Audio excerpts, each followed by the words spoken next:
Hello. I really apologize. A lot of you waited. Sorry. I overslept. Let me find Mike and see if you could help me. Anyway, I woke up late because I did not even get home till late last night. I was on the other side of Arkansas.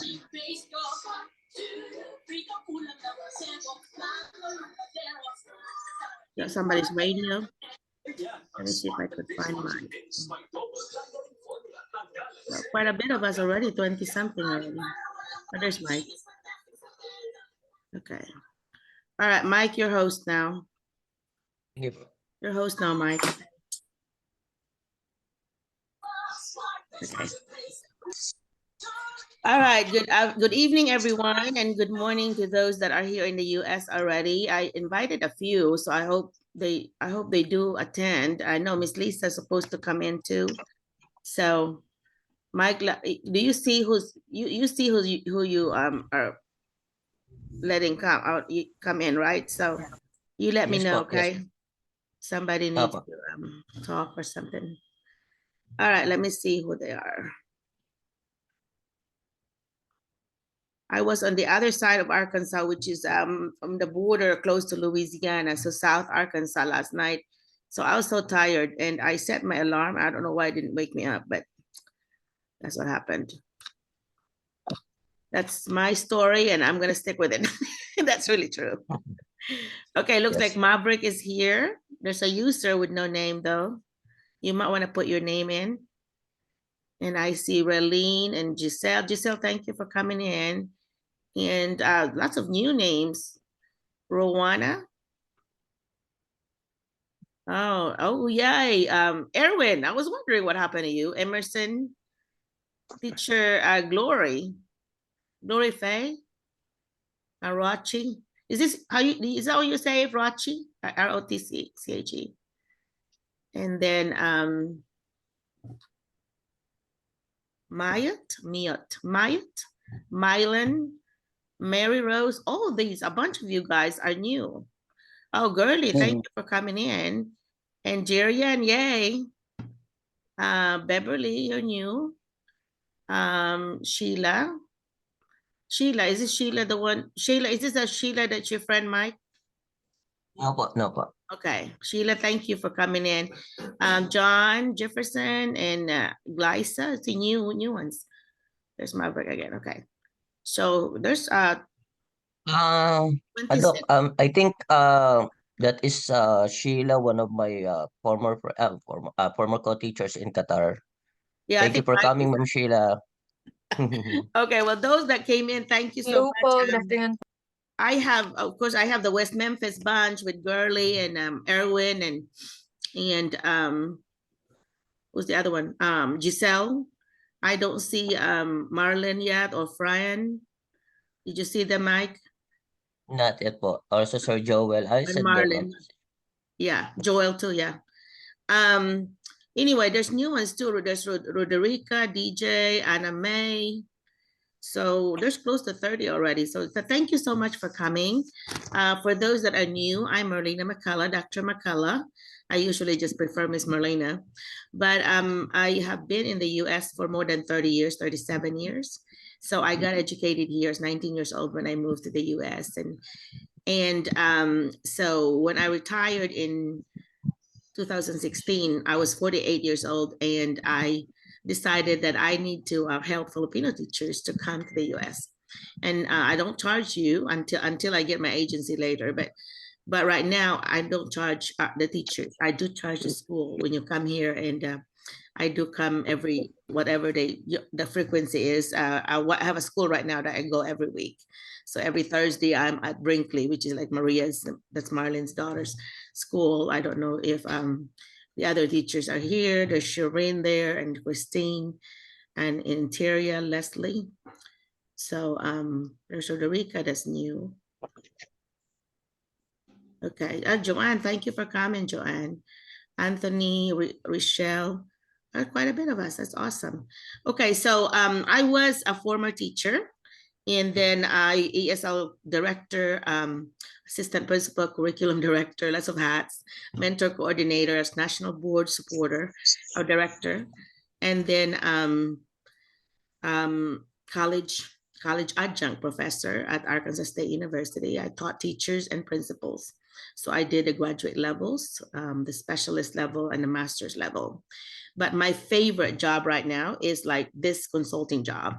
I do consulting job for my company, and that is the International Teacher Support in America. And then I also work for Bailey's Education Group, and that's who I work for this week. That I was gone 4 days. So so I kind of mix it up. Some that's mine, that's Filipino jobs, but then that one from Bailey's, I actually do coaching, instructional coaching all over the state. So I go usually the southern part of Arkansas, but I think I'm not gonna say yes to those jobs anymore when I have to drive 5 hours away. It's pretty far. So that's 10 hours both ways. And of course you have to stay in a hotel. I enjoy the job. It's really fun to observe teachers, just like I do with the Filipino teachers, except that they are not Filipinos, and they are all over different parts. That one of the teachers that I coached this year, this week, is a Filipina lady, and I was so excited to see her. And she's teaching fourth grade, and so she and I had a really good visit. She married an American citizen, so I did invite her to come and tell us. I mean, to attend. I don't know if she'll attend, but Mike, watch for Cecilia. What was it? What was her last name? Cecilia. I forgot the last name. She's gonna get me. I forgot the last name. But anyhow, so I always, what the format here is that very informal agenda. Usually if I have new folks, I encourage you to be recorded introducing yourself. And when you introduce yourself, try to stay with the professional information. Although when you get interviewed, you could be asked for personal. They could say, like when our West Memphis interview, where they invited me to be a part of, he said, tell me about your personal and professional. So he did ask for personal. So so I saw that a bunch of you will actually just stick with professional, but a lot of times they want to know, like, you have kids, so are you bringing your kids in, or whatever. So but for the professional, you need to tell them, of course, your name, and what degree did you finish, and then what your experiences were as a teacher, you know, and public, private. Why did you go into education? And usually I would include things like, why do you want to come to the US? You know, cultural experiences. What are your purposes for that? And then you're teaching philosophy. What do you believe about teaching? Do you believe that, for example, that each child can learn, but maybe learn at different pace? You know, those could be somebody's philosophy. Or in, you know, are you progressive? Do you believe that, you know, about technology, innovation, all that good stuff? So be thinking about that, and kind of practice. I would always say practice in front of the mirror, or in front of your family, in order for you to be more, I guess, smoother whenever you do your introduction. So since then we have new people. We have Mira, we have Roderica. Okay, Rochelle, Australia. Okay, so yeah, those are some of those. Some of you all are repeaters, and so I want to thank Joanne, who's always here. Some, you know, she would assist me when Mike is not here. Giselle's always my perfect attendance lady. Giselle. So anyway, Mike, do you have anything to say before I start asking, or you can call somebody for me? Do you have anything to share, Mike? I know you were contacting a few of your bunch. What happened is that we have hired 6 through West Memphis, which West Memphis is about 5, 6 minutes from actual Memphis, Tennessee. And Memphis, Tennessee, of course, is another state, but that's like so West Memphis is a border town, border city between Memphis, between Tennessee and Arkansas. And so West Memphis was hiring, they have 9 schools, and their goal was to have one teacher per school, but it did not amount to be that way because they only did 6, and then now they want 3. And I said, well, do you want more elementary? And at first they said yes, and now they said no. The superintendent said he wants like one more high school math, one more high school science, and one more high school science math English. English. And so Mike, I think it's enough people to send me what, and I promise, he told me that, Merlina, can you send me 3 of each? And then what we're gonna do is we're just gonna interview you. And then out of the 3 math, for example, one of you will be hired. So I don't know, that's kind of, I wish that you will all be hired, but that's what happened before. I kind of put some extra people and then they all got hired. So I don't know. I mean, he is Kendrick Barbie is the he is the HR person. They call him talent manager at their school. And so he gets to decide who he wants to hire. You know, like when he saw Erwin's video, he said, I want him. Hire him. Erwin, can you share with them a little bit about your experience in the interview? Hello, Doc. Good evening. Good evening from the Philippines, everyone from the Philippines. Good morning, Doc. Good morning. Well, I don't know what to say because I didn't see it. You're just telling me that that's what happened from the time you showed my video. But it's overwhelming, and I've seen from Mr. Kendrick's face that he really want me to be part of the West Memphis. And I'm so Yeah, because overwhelmed. his questions were like, it's always like assuming that, okay, well, you work for us already. And I'm like, it's very obvious. But anyway, Thank you so much, Doc. yeah, that was cool. So we need one more math like Erwin. I did a tour of their schools. I did 6 or 7 out of their 9 schools. It was so nice to do that last time I was visiting. So he's introducing me to everybody, and they have some really nice buildings. And if you look at some of my old reels with West Memphis, they have some nice buildings, big guys, big. There was this the junior high, the high school, huge. So you'd like your building. Look like brand new, but it's not new. It's just like really well maintained buildings. And the folks there were so, of course, I met all the secretaries, and then he introduced me to some of the administrators and so on, whoever was there. It was not planned. He just like, well, you want to see, I need to go to a school, but do you want to go see some schools? And I said, yes, I would love that. And so that's when I took lots of pictures, and I wanted you all to see, what the buildings would look like. Did you get to see it, Giselle or Gurley? Did you see the West Memphis reel I made?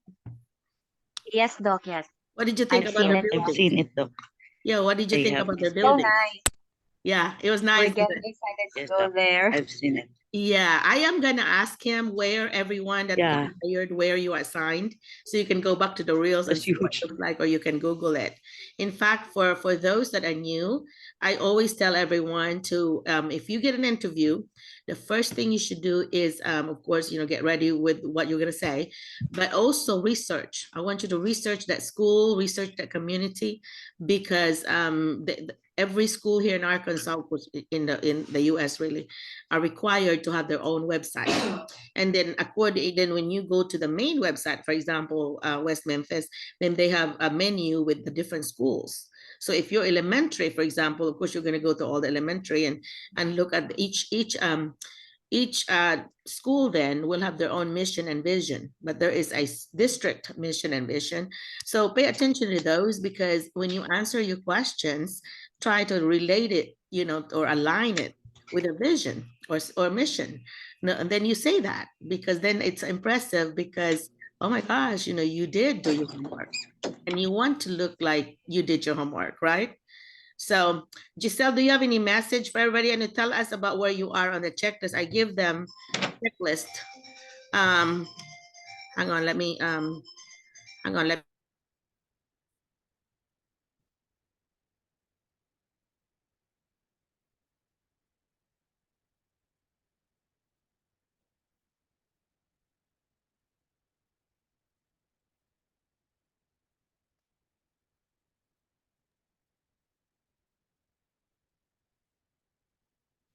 Yes, Ma'am Giselle, you can start po. Yeah, go ahead. Yeah, I'm Yeah, sorry. tapos I na had here my phone already. was ringing. It was Maria. So I said, hey, Maria, I'm in Zoom. Anyway, okay, go ahead, Giselle.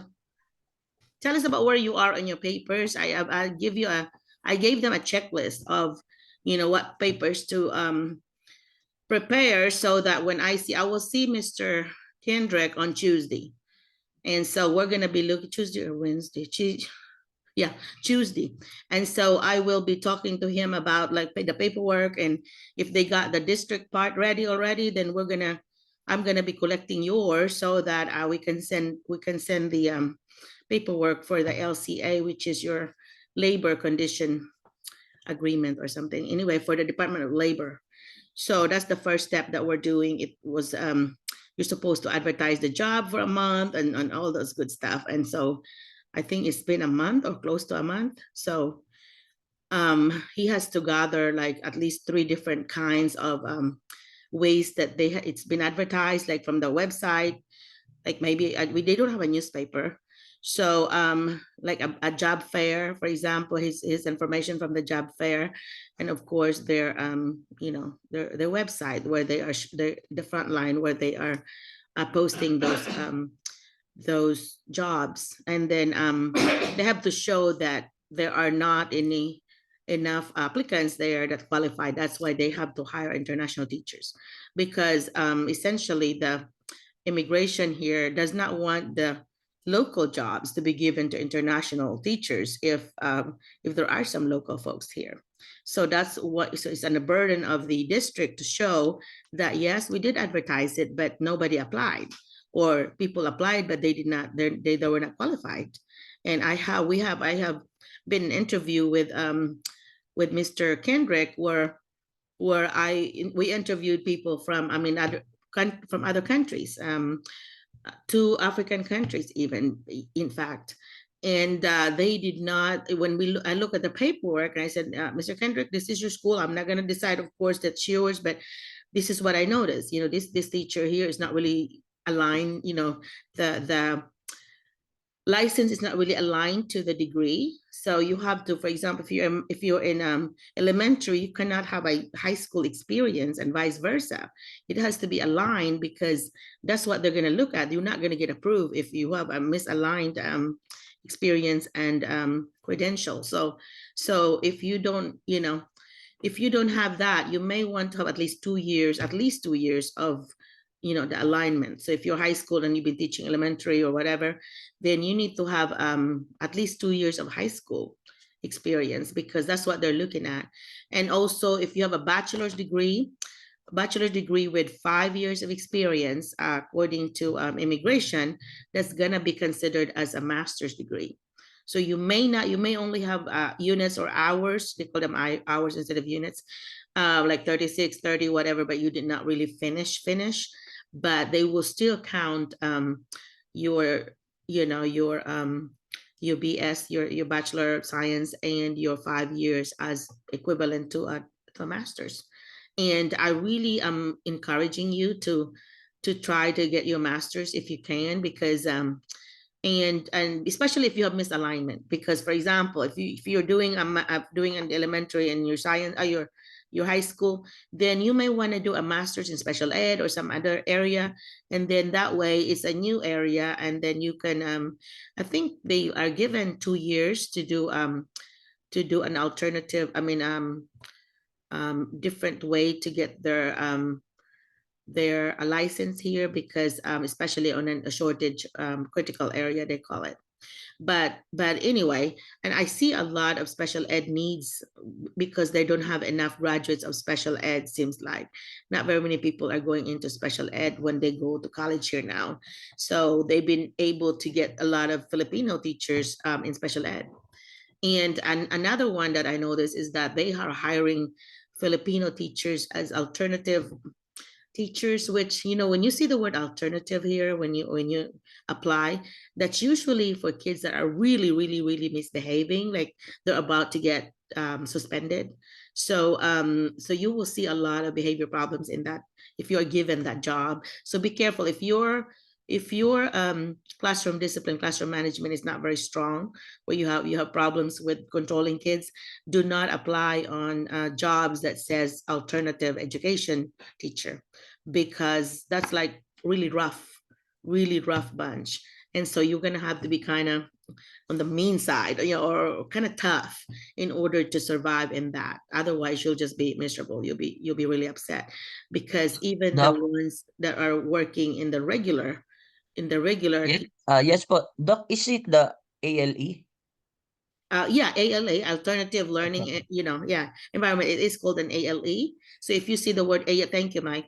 You see the word ALE, that is the alternative learning environment. That's when they are taken out of the regular classroom and to be in a special classroom with other for the other students that got in trouble also. But they have to be like so far away from each other and they cannot talk. It's almost like a little prison. And I don't know, how does your ALE experience there? Have you seen it, Mike? Or Yes po, Doc. We have here in Central High School po, yeah, and then it's like a ISS like that, and then in those school suspension, students who have a ISS. Yeah. those students have a disciplinary action. They will separate on the. I think they mix it in the Central High School because they're using the old buildings Ah, for some activities there. okay. And then my daughter is sharing something last time that she told me, Daddy, good thing that I was not included to those students who brought to the ISS because uh we went to the other classroom because we thought that there is no substitute teacher like that. Yeah. So that's not something that students would want to go back to. And a lot of time as a former administrator, I remember thinking when we were hiring that I said that, yeah, we need to be looking for tough teachers. If you're going to put them in that ALE classroom, they need to be tougher. They cannot be the soft, really friendly. I would not make a good ALE teacher because I guess I'm too nice, but I could be mean too. I could be like, pretend to be like, oh, you really want them to behave and you have your teacher voice and so on. But this ALE position is going to be hard. But some people can really handle it. One of the administrators this week that I was working with, and she was bragging about some Filipina teacher that got hired, and she's like turned out really the best. Like she's really a good fit for it, and they are bragging about how good this Filipina is. So anyway, so Mike, who do you want to start with? Or let's start with people that are here as our guest speakers. Like who are they? There's Sheila, and who else? Is there anybody that you can, because there's about 38 of us, 39, Yes po, yes 39 of po. us. I think do we have here who are already in the USA? Yeah, you are our I think we special don't guest. have yet. Yeah, I want you to share your experiences if you already did Yes, before we start the other. to all those who want to apply. Yeah. And okay, if there are none, let us start po to Sir Joel to share his experience in her TOEFL. Oh, okay, yeah. Joel, do that because TOEFL is a teacher of English as a foreign language, and that is a requirement here in Arkansas. In order to get your license here, you have to pass your TOEFL, and it's about 10,000 pesos, $200, but it's a requirement, and I've encouraged those that are gonna be coming here that you're gonna have a job already, like Joel was hired by West Memphis, that you take your TOEFL, and it is speaking, listening, writing, and reading. So Joel, tell us about your TOEFL experience if you don't mind. Hi, good evening, everyone. Good morning Evening. sa Yes, US. why? Yeah. Yeah. So I took the TOEFL last 2 weeks ago. And well, um after the exam, immediately we'll see the result in reading and listening. Okay. So when I saw the result in my exam, I was so disappointed. I thought I'm gonna fail. So what I did was to do the review again Uh-huh. while waiting for the result of speaking and writing. Okay. But after a week, it came out. So I only asked for passing mark. But it gave Passing mark is 76. That's a yeah, cutoff but out of you know, I was 120. given more than the passing mark, so Good for you. the I'm proud. celebration. I was very proud to hear We that because, celebrated. yeah, Mike told me I was happy. I'm like, because that's one thing that you don't have to do when you get here. And be sure to keep your receipt so that, you know, you could get reimbursed. They won't reimburse without a receipt. So make sure that you bring that. And then I will, you know, will remind Mr. Barbie to get it reimbursed for you. So yeah, that is so awesome. So what kind of paperwork are you still working on, Joel? Right now, actually, I'm almost complete with the requirements, Okay. except for the network, for the exam in New Mexico, Teaching license in Teaching the license. teaching Okay. license. That And should then, be easy. Yeah. Doc, how about the extracurricular activities? Is this for community service, something like that, or Um, I don't know because why it says here that and the there. requirement Oh, in our files, we need to provide extracurricular activities. Let me find. that is optional, but it really, Pictures. It yeah. says pictures here. Yeah, Okay. it's really if you want to, just to show, like, for example, if you want to coach chess or if you want to coach basketball or whatever, you know, Okay. you can include those. They're really big on volunteer work or community involvement piece. So if you have pictures of those that you're coaching or whatever, you may want to include it. And so would you please put it in a Google folder and then share me the link if you don't Yeah, mind? sure. Because, yeah. I will. And so both Mr. Barbie and I, if you don't mind to share it with us, then that way Yeah, sure. I can be looking at it and to see if there's anything else that you need to include there, because I will be making, I will be sharing with, we're gonna to have to see which one is needed for the LCA. And see, not all of them will be needed for LCA, but some of them all of them will be needed for your I-140, which is your H-1B visa form. And so they're lucky, by the way, the 6 folks that got hired, because they are on H-1B, which is better than a J-1 visa because it's going to be a path to green card.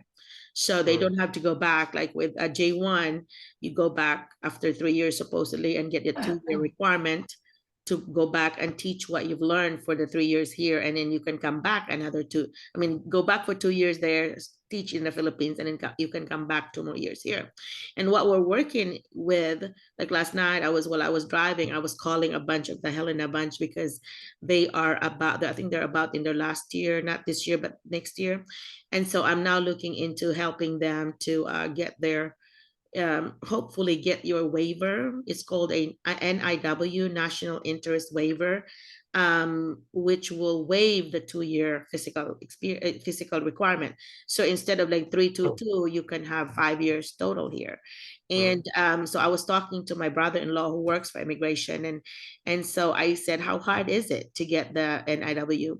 Because I was talking to Mary Chris, who had a baby. So the baby here, so the baby's American citizen. And then she said that, and this started my investigation here, because she said, well, in some chat groups, they said that the baby has to have some kind of medical something, condition, so that they will be able to let them stay. And I said, so I was talking to my brother-in-law, and I said, well, Merlina, that could be one of the things that could happen, but it's not just one thing.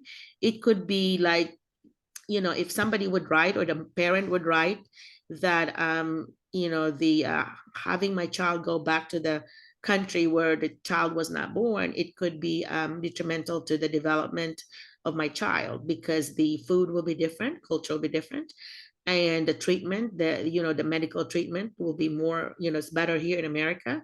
And so you got just gonna have to put some reasons there why, that you need to stay here in the US and be given the interest waiver. And so it's not, you don't have to have a sick child in order to do it. So that's what I found out. And then so he shared with me some links of some things, that information about, what to include. He was like telling me, like, maybe if one of the things that also you could consider is if you feel afraid to go back, like for example, in some countries, I don't know, Philippines is in this case, but in some countries where they had, lots of problems politically, where it's not, where the government is not stable, and so you are afraid of, you're afraid of that. You are afraid to go home because of that kind of situation. And then, or some of them might say if they have been abused, like your husband that's left in the Philippines and they're abusive, they may hit you, whatever. So you could prove that. And then that's something that would help you get to stay, because they don't want you to, like, be hurt or whatever. So I never thought of that. And so he was like telling me that these were some things that people would be using, but you have to prove that. And other things could include letter from the students here saying that how much they like you as a teacher, maybe a letter from parents saying that their child has really benefited from having you as a teacher. Of course, parents from colleague and letters from colleague and your principal, and even your superintendent. Anyway, I made a list of those NIW requirements. So for those, if you know someone that's about, maybe in their last year, the second year now, so on the third year will be next year, let me know so I could share with them the list that I made of possible evidence that you would need. It's a 2-page thing. It's even more than what I gave the West Memphis bunch, because you have to prove, all those things. So if you're already here, you need to be already gathering those things if you're wanting to stay in the US, because those are some things that would show an evidence that you are needed, that if there is a teacher shortage in America. So one of the evidence would be some kind of research showing, because a lot of the articles there that are saying that America really has teacher shortage. I know Arkansas has teacher shortage. So one of the evidence could be from our Department of Education saying that, we really have critical areas needed and we are not able to hire enough people that are local. So to find those articles, you highlight those, and that's part of your evidence. So very important to be keeping up with those. So having your own little file going. So I might need to share that with you, Mike, and you can share it on the chat group where there are other teachers that are already here. So that might help, right? Okay, so thank you for those that are sharing about that, Joel. And did I hear from Giselle? Giselle, do you have anything that you want to share? And Girly. Hello, hello, Doc. Good evening. Good Okay. morning. Yeah, you have Yeah, what are you in as the middle of? Are you doing did you apply on your TOEFL, or did you what paperwork are you working on? Doc, I'm still waiting for the result of my FCE. Okay.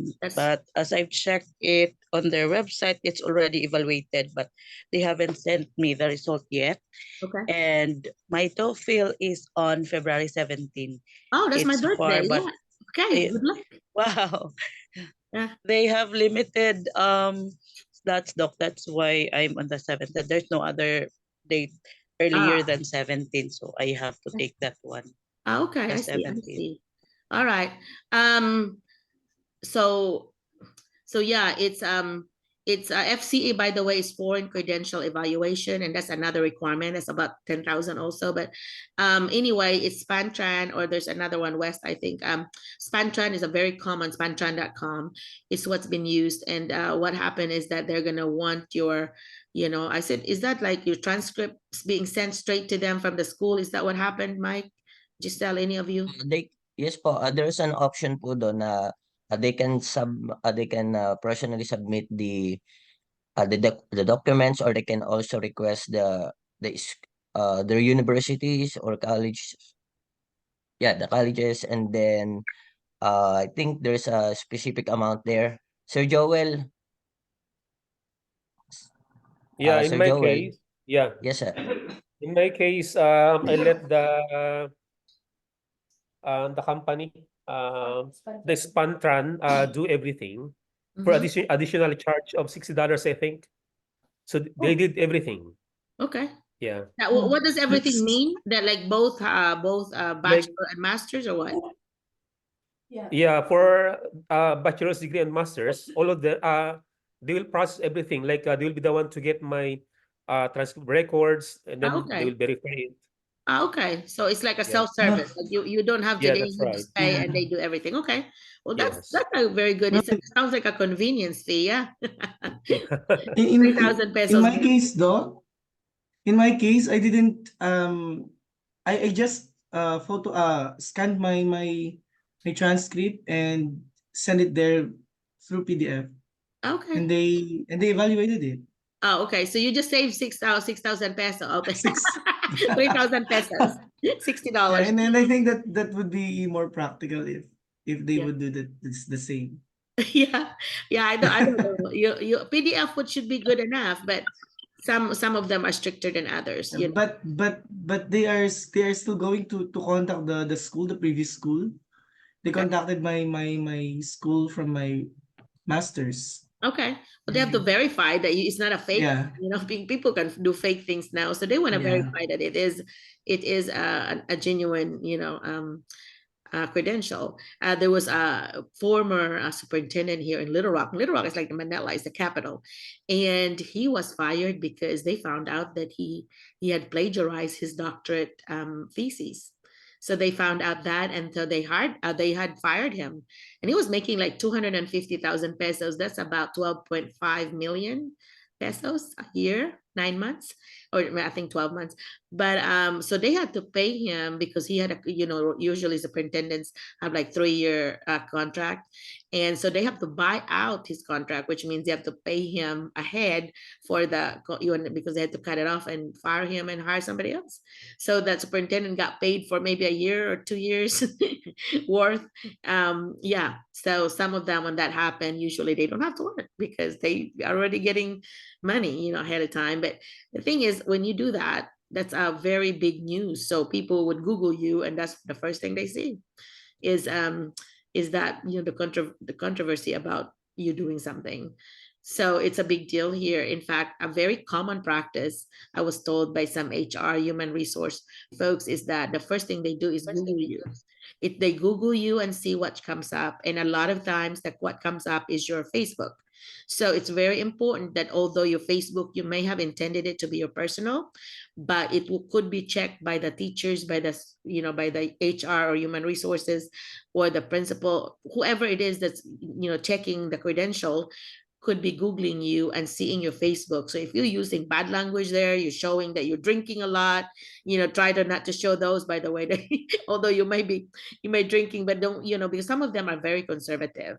In one situation where in a local school close by to me, in fact, I used to work at the school, a parent threw a fit, or got mad because this teacher had on the Facebook was going on a weekend, going with friends, and she had a picture with like a beer or some wine in front of her, and this parent was so conservative, churchgoer, did not want about the drinking or whatever.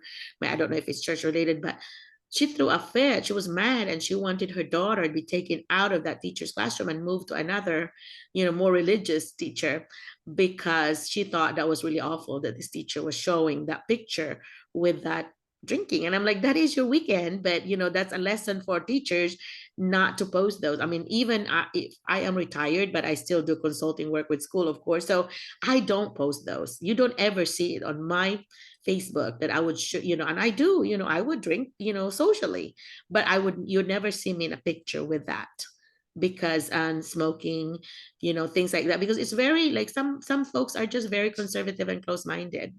This is America, but there's still folks that are so traditional, that are so really really, I guess, want to control people. That's what I think, because I think everybody should have a freedom. We go as an administrator, for example, when we go out on professional development, the school pays, so we have to separate our bill for our wine and liquor or whatever. But they see that we do have it, but they just, school cannot be paying for it. We have to separate and pay it personally. But it's not, to me, in the schools, in the different groupings that I've done with, they never like control, oh, you should not do that. Are you administrators? No. Administrators were the first one that really did that. But just be careful in what you post on Facebook is what I'm trying to say. Try not to use bad words, try not to be very negative, because if I was, looking at your Facebook and you're always complaining about something, the world is so bad, or somebody was always bad, like, trying to put your laundry up there and trying to complain about everybody, I would not want to hire you, because I want someone that's positive. I want somebody that's growth mindset, that want to grow, want to learn, and it's not like always looking at the bad filter, like looking at everybody in a bad way, like it's always so bad, every time is so bad. You have Facebook like that, and usually I unfollow. I don't block you, but I would unfollow people like that, because it's so negative. That's not good. That's not going to make your day happy. It's always like so down, so that's not good. So that's a lesson, I guess, that everybody needs to learn, that be looking at your Facebook, try to clean it up. I know you meant it to be personal, but it could be, if it shows up on the Google and you will be found, that could hurt your chances. So be careful about that. On the chat, I noticed that Mike is asking about the different teachers you need to sign in there if you are social studies or elementary or whatever area. I think this is good. Mike, can you make a Google folder with those information, please? Because Yes po, Doc. I'm trying to Opo. decide on the 9 people that I need to recommend to be interviewed. So I need to do the top, the 3 math and science and literacy in high school. And I have another school that contacted me this week, and she may be looking for elementary. So if I have the elementary list, that would help.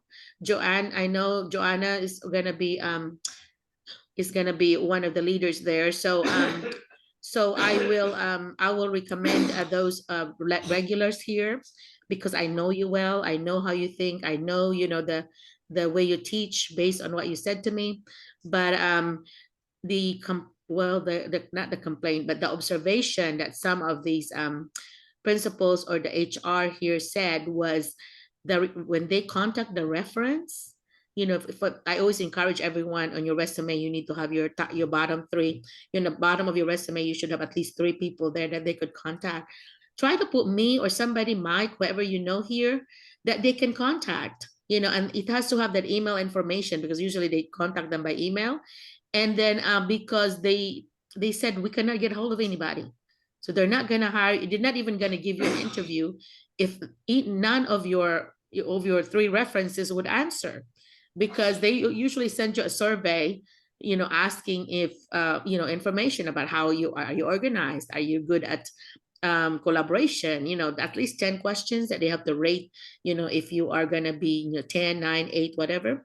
And so you need to tell your references, the people you are listing down there, to answer their email, immediately, because they may have a deadline, and then you'll miss the deadline, and they may want you, but they won't interview you if they don't get back any of the references info.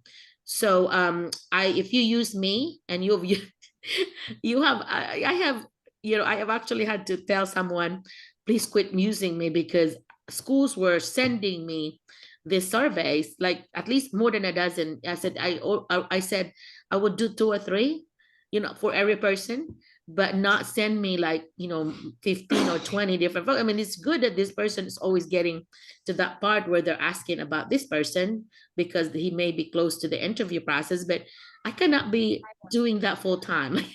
I'm always doing an email about this particular person. So I said, you may want to, take me out. Is the next few, things that you're going to be applying for, take me off, because I do not want to hear anymore for now, because I think you got my limit. Now, I don't want to be mean, but I want to be fair, because I told everyone, you can put me there, especially if you talk to me and you're a regular, I know you know me. So if they ask me about you, I would be able to say something about you, or I can go back to the videos and see, what did you say, or how did you answer me? And the videos, by the way, are posted on YouTube. So if you go to YouTube and go international, or ITSA, International Teacher Support in America, and then my name, it will pop up. our YouTube channel. We have 175 followers there, so which means a bunch of my 5,200 followers on Facebook did not go to YouTube and look at those things. So you may want to check it out. But if you want to see the previous Zooms that we have more than 60 videos already on Zoom. So those are a lot of learning from other Zooms that we had, because we always have different things that would come up. So, okay, so let's go back to those that we need to introduce. Mike, thank you for those that have been filling out the info on chat. Put down where you are, where do you belong. So Mike, who do you want to call first? Good evening, Doc. Oh yeah, here we go. Nicanor. Okay, go ahead. Good job for being proactive. Oh, there's Girly too. So I don't know if it's gonna be which one of you will talk. I don't care which one. Okay, I just Doc, I want will. to share. Yes, po. Who's that? Who is it? Sir Mike, I just wanted to share about my Girly. experience on Yes. TOEFL today. Took the Oh, good. TOEFL today. Okay. Wow, Yeah. congrats, Robert. Yes, sir. And I just wanted to say that I wanted to say thank you to my sister because she gave me tips on how to answer, to Oh. Dr. Merlina, to your tips as well. And of course, Sir Mike was very generous to share the TOEFL practice test. It really helps because we need to buy it on ets.org. We need to pay for it, and he's sharing it for free to us. And it was very it's parallel to what I took Yeah. today. Like it's Yeah. closely similar to it, though there's different reading passages. But I would tell everyone that if you happen to receive that copy from Sir Mike, please focus on it because it is really parallel to what you are going to take during the TOEFL test. So do you might And not we might not want to advertise it, Girly, because he could get in trouble for sale. Yes, po. Yes, Yeah, po. don't, yes, yeah. We will be but Sir copyright. Mike is generous. Yeah, he's just very generous about it, and I really appreciate that. And Okay. I just wanted to say that it really helps if we listen to your discussion about everything, or even the little things. It matters. And of course, we need to ask someone for help. Like me, I always ask questions from my sister. That's why I'm almost done with the requirements. I already applied for the Illinois teaching license because it's way easier than the New Mexico one. Oh, I didn't know that. Okay. And then I also I also uh I already applied for the Arkansas Literacy Association. Like I'm already a member of it. Good job. And yes, it's easy to apply for that Arkansas Literacy Association. You just need to pay $20, I think. Yep. And Good for the receipt of that. Illinois Yeah. teaching license, that's $150. And all you need to have is your FCE. And if you're out of the state, you need to have your FCE and your teaching your PRC license and the certificate of good standing from PRC also.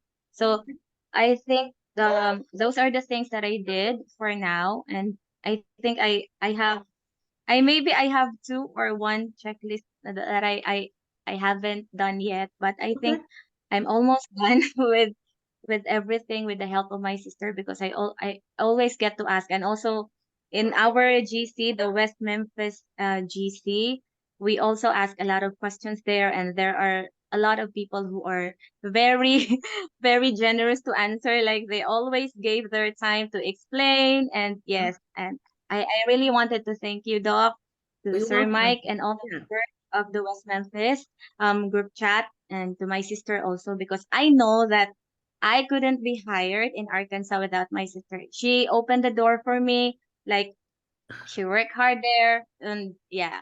And people Basically, impressed with her. Yeah. Yeah. basically, we are just actually. I'm just one person who's reaping whatever she has on there. Maybe, yeah. And by the That's way, her it. sister, for those that are new here, her sister is Leslie Caboynes. She's one of my favorite folks here. And she is always coming on. I don't know. Do you see her, Mike? Is Leslie on? Because it is 7 o'clock in the morning here. So, it's supposed to be our day to sleep in. It's a Saturday here. And so I feel Yes, bad po. that we are having Maybe the Zoom. Huh? Yes, but maybe they are still sleeping because we have a culture, we have a Friday night here. Yeah, now you do. Yeah, they party. They party. Don't post those parties with that. You can That's do a the regular video. party every Friday night. I know. I'm so jealous. I'm 4 hours away from them, and so I really wish I was closer so that I yeah. Anyway, Susan, you might wanna silent, yeah, put it on mute so that we could not hear your pretty dog bark. But anyway, so Girly, thank you so much, and you're very grateful, you're very nice. And Girly, I was there when they were interviewed, along with Erwin and Joel, and and Marlon and Fran and Giselle. And I was very impressed with all of them. They really answered it well. I felt like a proud mama. So I did not know how they feel about me being there, because I feel like your coach.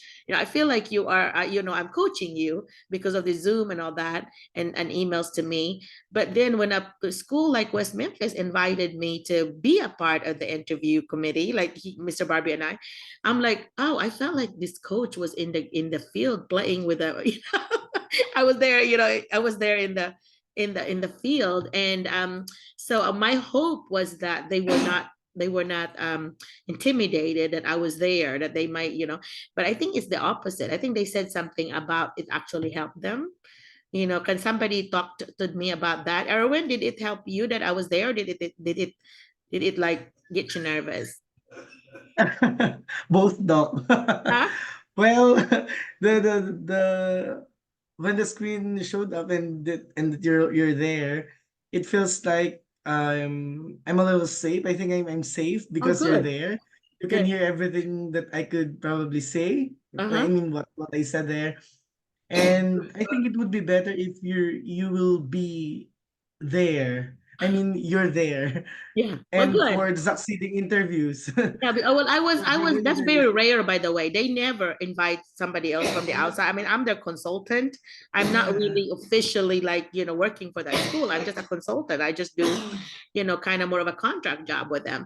But I was Yeah. honored that he was inviting me. And by the way, West Memphis is one of our bigger schools here in Arkansas. They are like 7A, I think. The rating here is like like you do with sports. It's 2A, smaller school, really small school. Like Salem is 3A, but we only have like 400 elementary and 400 in high school, so 800 students, so not very many. But West Memphis has maybe more than 5,000. I don't know what the population is, but really huge. So they play with other big schools as well. So if you hear the word 7A, 5A, 6A, those are bigger schools. And so their buildings will be bigger, more population.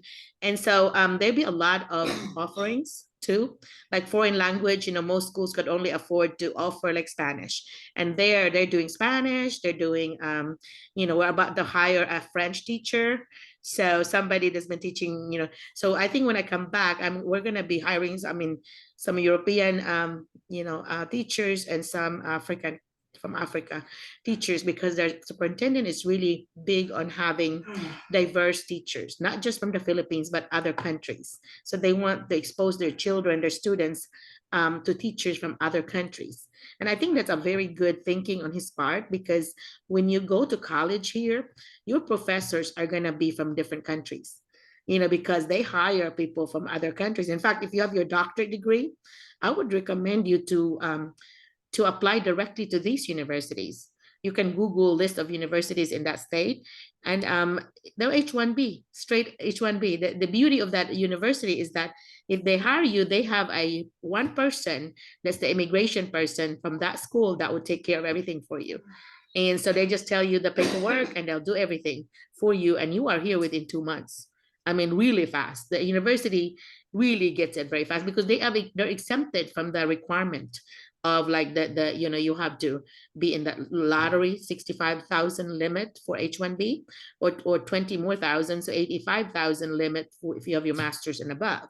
But for universities where you have your doctorate degree, you have to have a doctorate degree to apply. They are exempted from that requirement. They just like apply, boom, you're here. So if you have your doctorate degree, you may want to do that.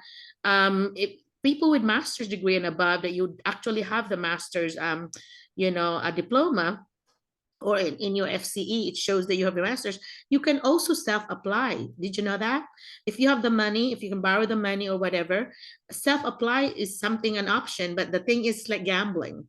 You know, you're spending your own money, but then you don't know if you're going to be hired, you know. So you have, you may be out $7,000, you know, dollars, which is about, you know, 420,000 pesos, and then you won't be hired. So I would be careful about that. I would rather have you get the stuff ready that I know you'll need regardless of who hires you. For example, you know, your FCE, your foreign credential evaluation, that is always needed in any of the 50 states here. That's always going to be needed. TOEFL, if you look at the licensure requirement per state, and you would say, like in Arkansas, it would say Arkansas Department of Education, and you put it in quotation marks so that it will show everything Arkansas Department of Education, then it will show the licensure requirement. So you do that with every state and that you want to go in, and then they will show the licensure requirement. So some states do not need for you to take the TOEFL. So don't be taking your TOEFL without knowing the licensure requirement for the state that you want to, you know, work in. Like in Arkansas, for sure, you need the TOEFL. And so that's why I push for the TOEFL to be done. So when you come here, you don't have to worry about that, because there are other things that you have to also take. You know, Arkansas history for some that you had to take, the science of reading, that's a requirement. There's lots of requirements for teachers to do it, but it's all online. You don't have to go there. You just need to do it online. Just spend the time. But they usually give you, you know, like, oh, the deadline, like, hey, can you do this by this time? You know, and you have all these things that you have to do. So the more things that you can just X off your plate, you know, the better for you. And that's why, because this is my 5th year of helping teachers, I have brought in more than 100 teachers already, that they are all over the United States. So I kind of maybe a little bit know a little something, because of my experience of what what everybody had shared with me. One thing that I wondered, because of Joel's situation with his wife being also a teacher, I was wondering about if you should be, they hire, for example, if you're one of those that they want to hire, would it be better of you as an H4, like just kind of ride with Joel's, or should you be doing your own H1B? And I don't know the answer to that. And I was trying to get a hold of Alvin, Dr. Alvin, Mike, remember him? And Yes I po, wish Doc. that he will attend, because he and his wife were hired by Hawaii. And I didn't know how they did the paperwork. Maybe they were both J1. So the J1 visa, you get your authorization for your J2, your spouse, and they can work. But H4, if you're H1B, they called H4 for your spouse. And Mike, is it Doc, too hard to get Doc, hired, Mike? sorry to cut you. Uh-huh. Sorry to cut you. I will accept Miss Lisa Bailey. Oh, good. Miss Okay. Lisa Bailey will be coming. Okay, Sorry po. good. This is for those that are new here. Miss Lisa Bailey is my best friend in the world, and she worked with me at Department of Education. We both were K-12 literacy specialists, training teachers, designing training, and then we trained all over the state. And so we retired, both of us retired first, but then she's retired, and she's my partner. She's one of the founders of Good morning, Miss. Good Good morning, Miss morning. Bailey. Yeah, I was Good introducing morning, you, Miss Lisa. Agnes. Yeah. She's my white sister. So Lisa, along with my sister, the three of us are founders of the ITSA, International Teacher Support in America. So Lisa's been so kind enough to, like, when I cannot go to a school like Brinkley, I've introduced her to the 4 teachers there. So she goes down there and sub for me. She would work instead of me, because I have to be in 2 places. And so I would ask her, like, Lisa, can you please go to Brinkley for me? And so she's done that when I was December 7, 14, when I was in Vegas for family reunion. And then she did that again this week when I had to be in 2 places. So Lisa, do you want to talk to we have about 30, close to 40, 39 folks here today. So it's a pretty big group today. So here's my BFF, Lisa. Well, good morning, everyone. I'm so glad to join you today. I'm going to try to make these meetings a little more often. My retired schedule, I think, is more hectic than my teaching schedule was. And so, And you have your sometimes grandbaby. sometimes I'm on the road on Saturday morning, running after grandkids. I'll be leaving at 9 today to go to ball games, grandkids ball games. And so being the grandma has taken the major role in my life since I've retired. Yeah. And that keeps me pretty busy. But I'm so honored to be with you today, and I'm just so pleased to be a part of this organization. Merlina has done such a wonderful job organizing this and reaching out to all of you, and the work that's being done in the schools in Arkansas is it's just really amazing. The teachers are thriving and they're growing and they're learning and they're delivering such great instruction to students. And I'm just been so pleased to be a small piece of this wonderful project. And I encourage any of you who have not come to Arkansas to join us. We'd love to have you. And the community is definitely growing. Yeah, and see, Lisa and I, we kind of have a little bit of a name recognition in the state, I think, because of our work at ADE. But Lisa has, oh my gosh, when you mention her name in the state, they were like, we know her, we love her, you know. So it's really nice to be partners with someone that, you know, really good name recognition, because Lisa Yeah, worked. they don't know all the stuff on me that Merlina knows, so they think I'm great. Same here, Lisa. Same here. They think I'm great too. Just don't let them talk to my husband when I'm mad. Right, exactly. I understand. No, I think you are right though. You know, I'm very biased to Arkansas, of course, Lisa maybe too, because I want you to help. You know, where the teachers are is in the Delta part of Arkansas, which is like by the border of Mississippi and Arkansas. If you look at the map where the Mississippi River is, and that's where it's so hard to get teachers. Right, Lisa? Don't you think, Lisa? That Absolutely. It's so hard to get, you know, hiring teachers there. They don't apply because of how remote it is and how poor the area is. Yeah, it's very low economic area. And to be perfectly honest, a lot of the students do struggle. Yeah. A lot of the students in that area do struggle, but part of that is because of the poverty. And so it is difficult to get teachers there because there's absolutely nothing to do. I'll be honest with you. I mean, there's just nothing, especially culturally speaking. You have to drive quite a ways to get to, you know, see a movie even. So it's really a remote area. Yeah, but the people there are wonderful and they're caring and they're concerned about students, and they really do want their students to be successful.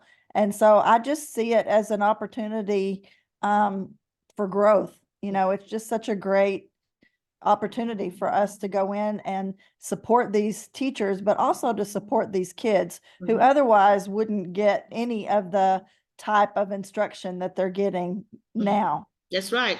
Lisa was after we retired from Department of Education, she went and worked in Harrison in her school in their local area, and she was an interventionist at the high school, which is really helpful in, you know, in our work with helping teachers, because she will be able to tell them, like, from data, what are the things that we need to do because of what the data, you know, is showing. So Lisa, what is the big difference that you notice with you know, where you work in Harrison, which is mostly white folks, and then for the you know, the diversity, and racial diversity that you see in that Delta? I mean, I don't think it's a diversity thing on the racial. I think it's more of the, you know, the poverty thing, right? Yeah. So the difference. Yeah, I don't really see it as a diversity issue.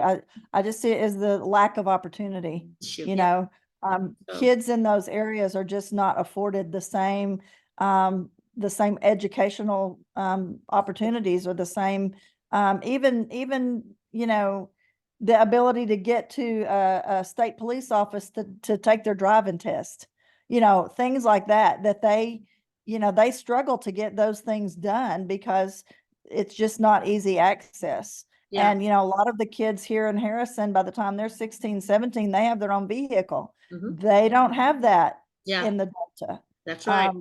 So those, I mean, it's really related to economics more than anything else. Yeah.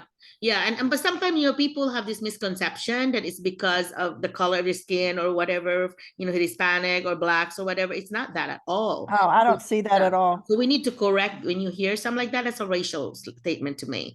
So you need to say it's a poverty thing. It's not a race. It's not about race. It's about the opportunities. Like Lisa said, you know, some of these children may have parents that are working 2, 3, 4 jobs, you know, so they may not have the time to help the students do their homework like our folks that are in middle class or wealth.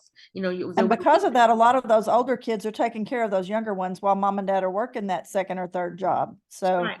and especially single parents, there's a lot of single moms who are, you know, they may work in a factory during the day and a restaurant at night, you know, things like that. Yeah. And while they're doing that, that 15-year-old is taking care of their 2 or 3 younger siblings. Yep.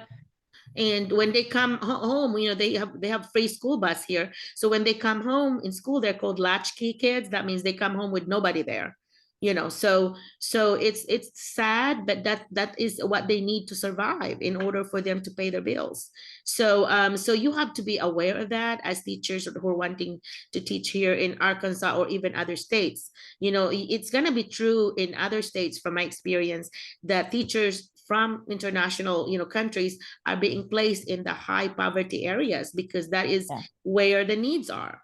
You know, in the place where Lisa mentioned, Harrison and even Mountain Home, you know, close to me, I mean, even in local school like Mountain, you know, like Salem, for every one opening, there's 100, 200 applicants because they want to be in the area.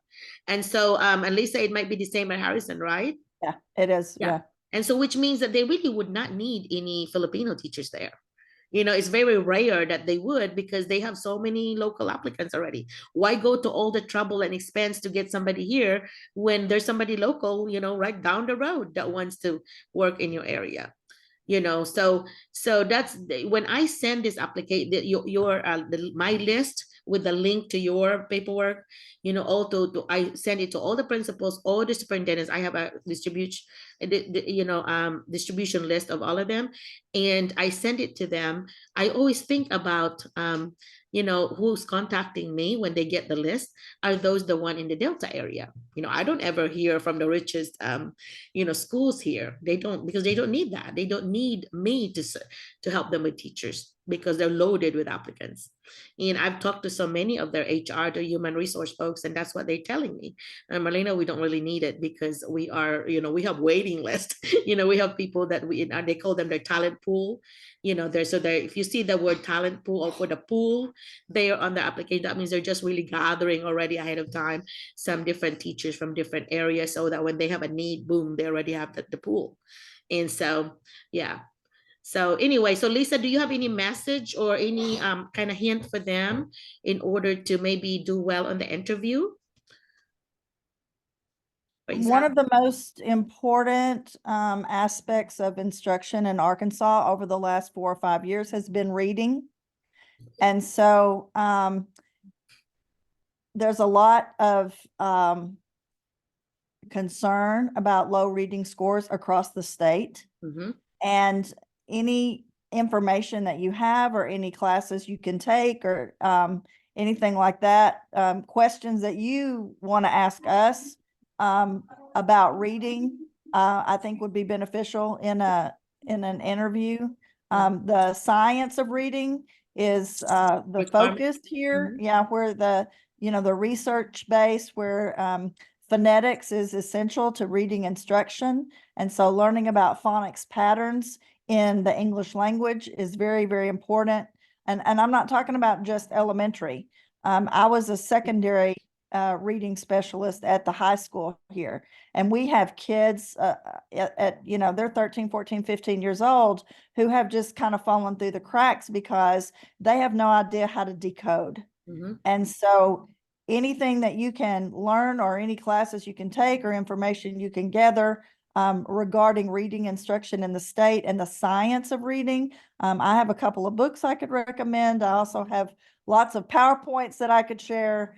But those are questions that I think you'd be asking any interview is, to tell a little bit about what you know about the science of reading. Yep, that's a very good point, Lisa. I've never brought that up before. So if you don't mind to share that with me, and I'll share it with everybody. So Okay. if you don't mind, because the links, because that would be very helpful. I know it would come up with for sure your K5. It might come up in the high school too, but very, very. I would say K8. K8, okay. So be ready, because when you hear the word science of reading, you should be able to say something about it. Lisa, what would be, so if somebody mentions science of reading, if you're the interviewee, what would you say? How would they need to answer it? Just that the science of reading relates to the foundation of phonics as it applies to reading instruction, and that phonics is the key to decoding. And therefore, students who miss that, yes, a lot of students just learn by absorbing. They just learn the language early, and they're just automatically good readers. We have kids who, at second grade, they can read on a 7th or 8th grade level. Mhm. That's very true. But Mhm. for kids who struggle, phonics is the key. And the science of reading is research-based information that backs that up. And so there's 30 years of brain research that supports the science of reading and phonetics in reading instruction. And so I would just focus on that phonetics is key to decoding. I Yep. think that would be one of the best ways to answer that. Yep. And the thing is that the beauty of it is that Philippines use a lot of phonics in order to teach how to read. So you could say that we actually have been exposed, maybe the terms will be different, but really we are already teaching that way.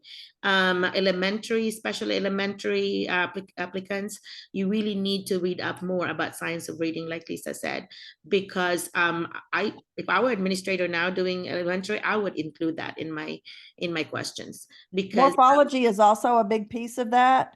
And people think of morphology as being, adding prefixes and suffixes and all, maybe 4th grade and up. But morphology begins at kindergarten and 1st grade. When we are teaching kids syllable patterns, we can teach kids morphology. Un is a prefix, but it's also a CVC, a vowel consonant pattern. So it's a closed syllable. So we can begin teaching that in kindergarten. Re means to do again, and it's an open syllable. We can Yeah. teach that in kindergarten. We don't have to wait until kids are, 8, 9, 10 years old to start introducing that. And so morphology is a huge piece of science of reading as well. Okay, so thank you for that. I'm gonna be looking up things and then put a reel on it too. So if you don't mind to send me information, Lisa, I would love to share it with Okay. them. Yeah, because I think that would help them whenever they get interviewed. I am about to send an updated list to all these administrators, not just in Arkansas, but also in Texas, in surrounding states, in Tennessee and Louisiana, Missouri, and anyway, Mississippi. I'm sending my list to them, and it has links to your paperwork that you've sent me. So if you have not sent me, you need to send your resume. Make sure that you have, I know it's optional, but put your picture on the top right of that resume, so they see what you look like, that you, oh, this looks like a professional. They look like, smile there, of course, but look kind. We can, it says 1,000 words. So I know in America you don't really feel, they don't really want you to put picture, but I think for international applicants, because they really kind of want to screen out who they want to interview, I think the picture would help you. I really think so, because even when you send it to me and I see a picture and I see one that didn't, and it's like, oh, I don't know how this person would look like, and all this, but it's nice to be able to see that. And sometimes you could see maybe this is a better fit. This person looks like, really pleasant and all this. So that could be your first impression to them. So Lisa, I've been really asking them to go ahead and put your picture in there, because we are from another country. And so, with administrators that have never hired international teachers, they're really careful about it. So that's why when you make it to my list, that means that I have already talked to you, and I already think that you're okay, and that you made it to my list, because there are some folks that did not make it to my list. I have a folder that says to be added. But if I don't hear from them anymore on Zoom, I don't see you again, I would not know what to say when they ask me who this teacher is. So if I cannot answer that, you do not need to make on my list yet. You're in that to be added, but not added yet. So I have 287 teachers in my list right now officially. Wow. And I called them my vetted. I have vetted these teachers. I could actually go back to my videos that are posted in YouTube right now, and I could go back with how many times these teachers have attended. Mike, you're always one of the regulars, right? Mike got hired quickly because he was like always my right hand and all that. And so when I heard a need that was in his area, I recommended Mike quickly. Same thing with Leslie, for example. You know, when I heard a good fit, because I have this regular folks, we started with 3 or 4 people in our Zoom. And now we usually have 30s and all that. And then on top of that, this is recorded. And this recording I send to all my distribution list. So if you're on my list too, because you have contacted me and sent me your resume and email, and you use my last name, first names, it's McCullough, Merlina, no dot, at gmail.com. So you see the spelling of it on the bottom of my screen. So if you do that, or contact me through the Facebook, if you search International Teacher Support in America, or on YouTube, all my information is in there. So I wish that you would do that, because we have some folks that would apply on January and they're hired by March. Mike, how long did it take yours since you contacted me and attended my Zoom? I Until you got started paid? po, yes po, Doc. I started, I guess that was May, Uh-huh. and time, time really like passed, and I will be celebrating my first year here this coming February 3. Oh, wow. Yeah. Okay. Yeah. So Mike got hired, got hired quickly by Helena. And so like Leslie and Abby, and they're related, and they had 2 job offers apiece. And so they had a choice of which school they're gonna go with. And you know what the trick is? They're really good at interviewing. Mike was like special ed. He was getting his master's in special ed, but now they move him to special ed, although it's really like baptism by fire. Because he's Yes. never been in one. He was always a technology person. And now he is Yes. in a classroom with how many paraprofessionals or aides do you have, Mike? 3? As of now po, I have 4. 4. I know he's like the 4 boss or of the 5. 4. So I was telling Mike, and Mike, do not be like, they have cameras all over the Helena school district and a bunch of the Delta schools. I said, they are watching you. So you may be the teacher in charge there, and you have these 4, paraprofessionals. Make sure you do not just sit there like you're the mob boss. You need to you need to put yourself with some small group too. If your paraprofessionals are working with groups, you cannot be seen as like so relaxed and just making phone calls and texting and all. No, don't do that, please, because they're gonna observe you and see how you do. And so don't ever do that. Although you have paraprofessionals that would help you, they are not teachers like you. They're not certified like you. So they need your leadership, that you may want to delegate things, but of course the main thing is that you need to be the main teacher. What do you think, Lisa, for special ed? You agree, right? Absolutely. Yeah, I agree. Yeah, Yeah. because you I will. just Yeah. put a little message in the chat. I turned my mic off because my dog's snoring. She's got the cutest dog too. but anyway, so yeah, that those teachers that have paraprofessionals in your classroom, just make sure that you do not want them to be the teacher. It needs to be you. You have to remember they did not go to 4 years or more like you in college, and that's why you are getting the big bucks. You're getting usually 3 times what they are making. So some of our professionals may be making like 16, 17,000, and here in Arkansas they start at $50,000, which is about 3 million pesos. So that's the difference. And so that's why we need to earn that 3 million, because in the Philippines, can somebody tell me what is the pay in the Philippines right now for teachers, an average? Somebody answer me, please.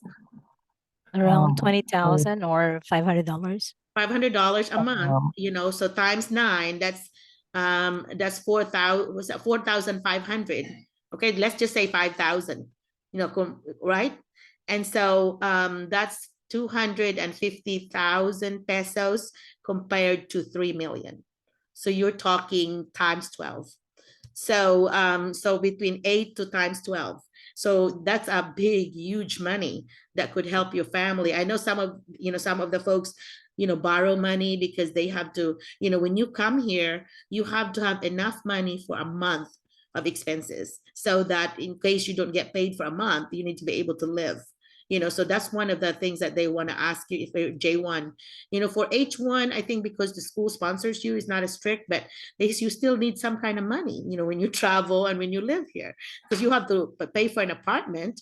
In the Philippines, what is the rent of the houses. What is an average, Joanne, what's the average rent of a house there? Like a Oh, small house, huh? well, around 8,000 to 10,000 or $200 as well. $200. And here, Yeah. if you're living like in Helena, I think maybe 500 or 600 a month, but then that's already a big house because it's a poor place, you know. But if you go to Little Rock, Lisa, you can attest to this. Lisa live in a Little Rock apartment. So Lisa, what is it in Little Rock? It's gone up significantly since I lived there. When I lived there in an apartment, it was 2003 through 2004 when I lived in an apartment there, and the rent was about 600. It's about double that now. It's around 1,200 a month.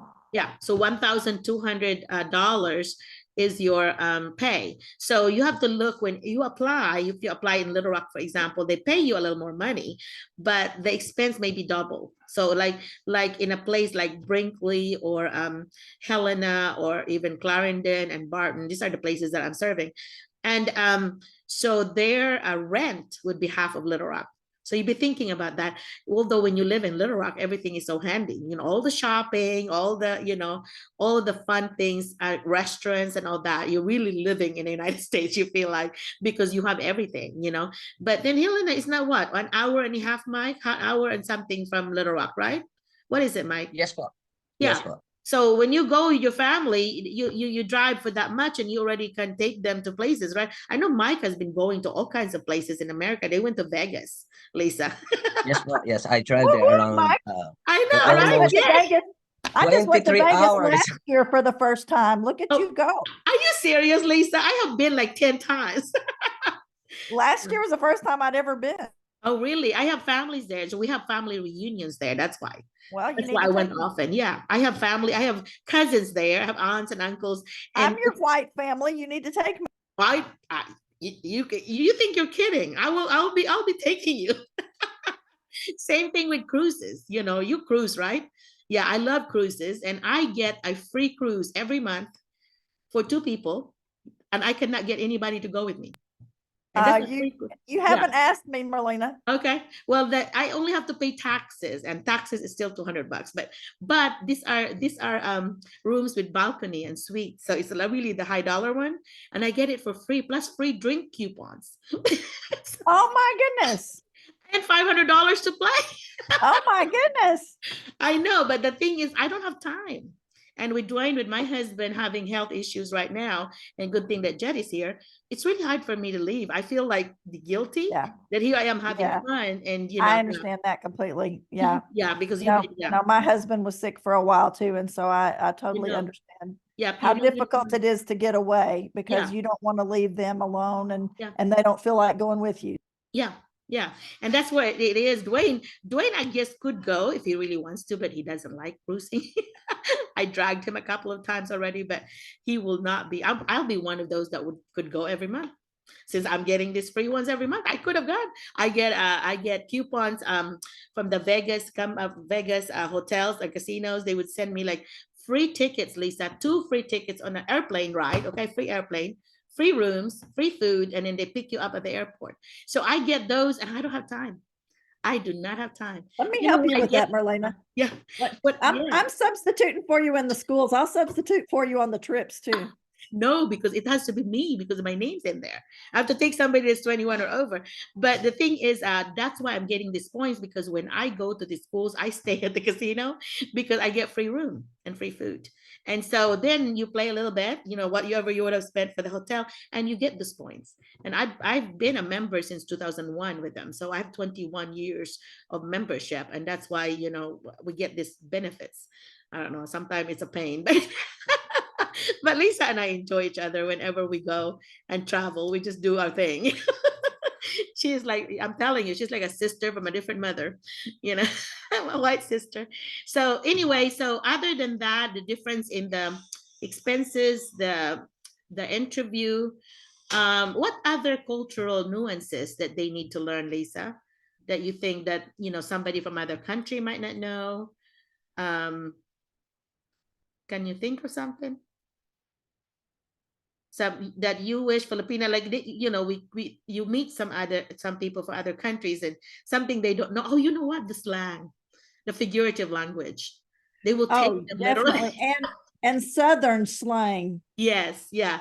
It's a different People in one. the South, Yeah. two things. One, we exaggerate the vowels, and then we have words that you've probably never heard, like I reckon, Yeah, I reckon this. I reckon that. I use that meaning too. I suppose so. Yeah, Yes. we do. I reckon. So there is some Southern slang that's pretty common in Arkansas that you might want to be familiar with. Bless your heart. We need explain about bless your heart, Lisa. Well, bless your heart is really not what it sounds like. We're really not saying bless your heart. If we're saying bless your heart, we're saying, man, we feel sorry for you.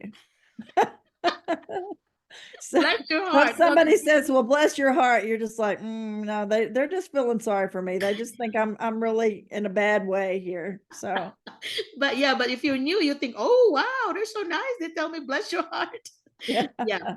And you know what? One of the things that got me was when somebody will call me honey this, honey that. I'm like, I'm not your honey. Why are you calling me honey? It really bothers me for some reason. You know, like I was being put down. I felt that. You know, I'm like, somebody would just say that to me, and I'm like, you don't even know me. Why are you calling me with this honorific?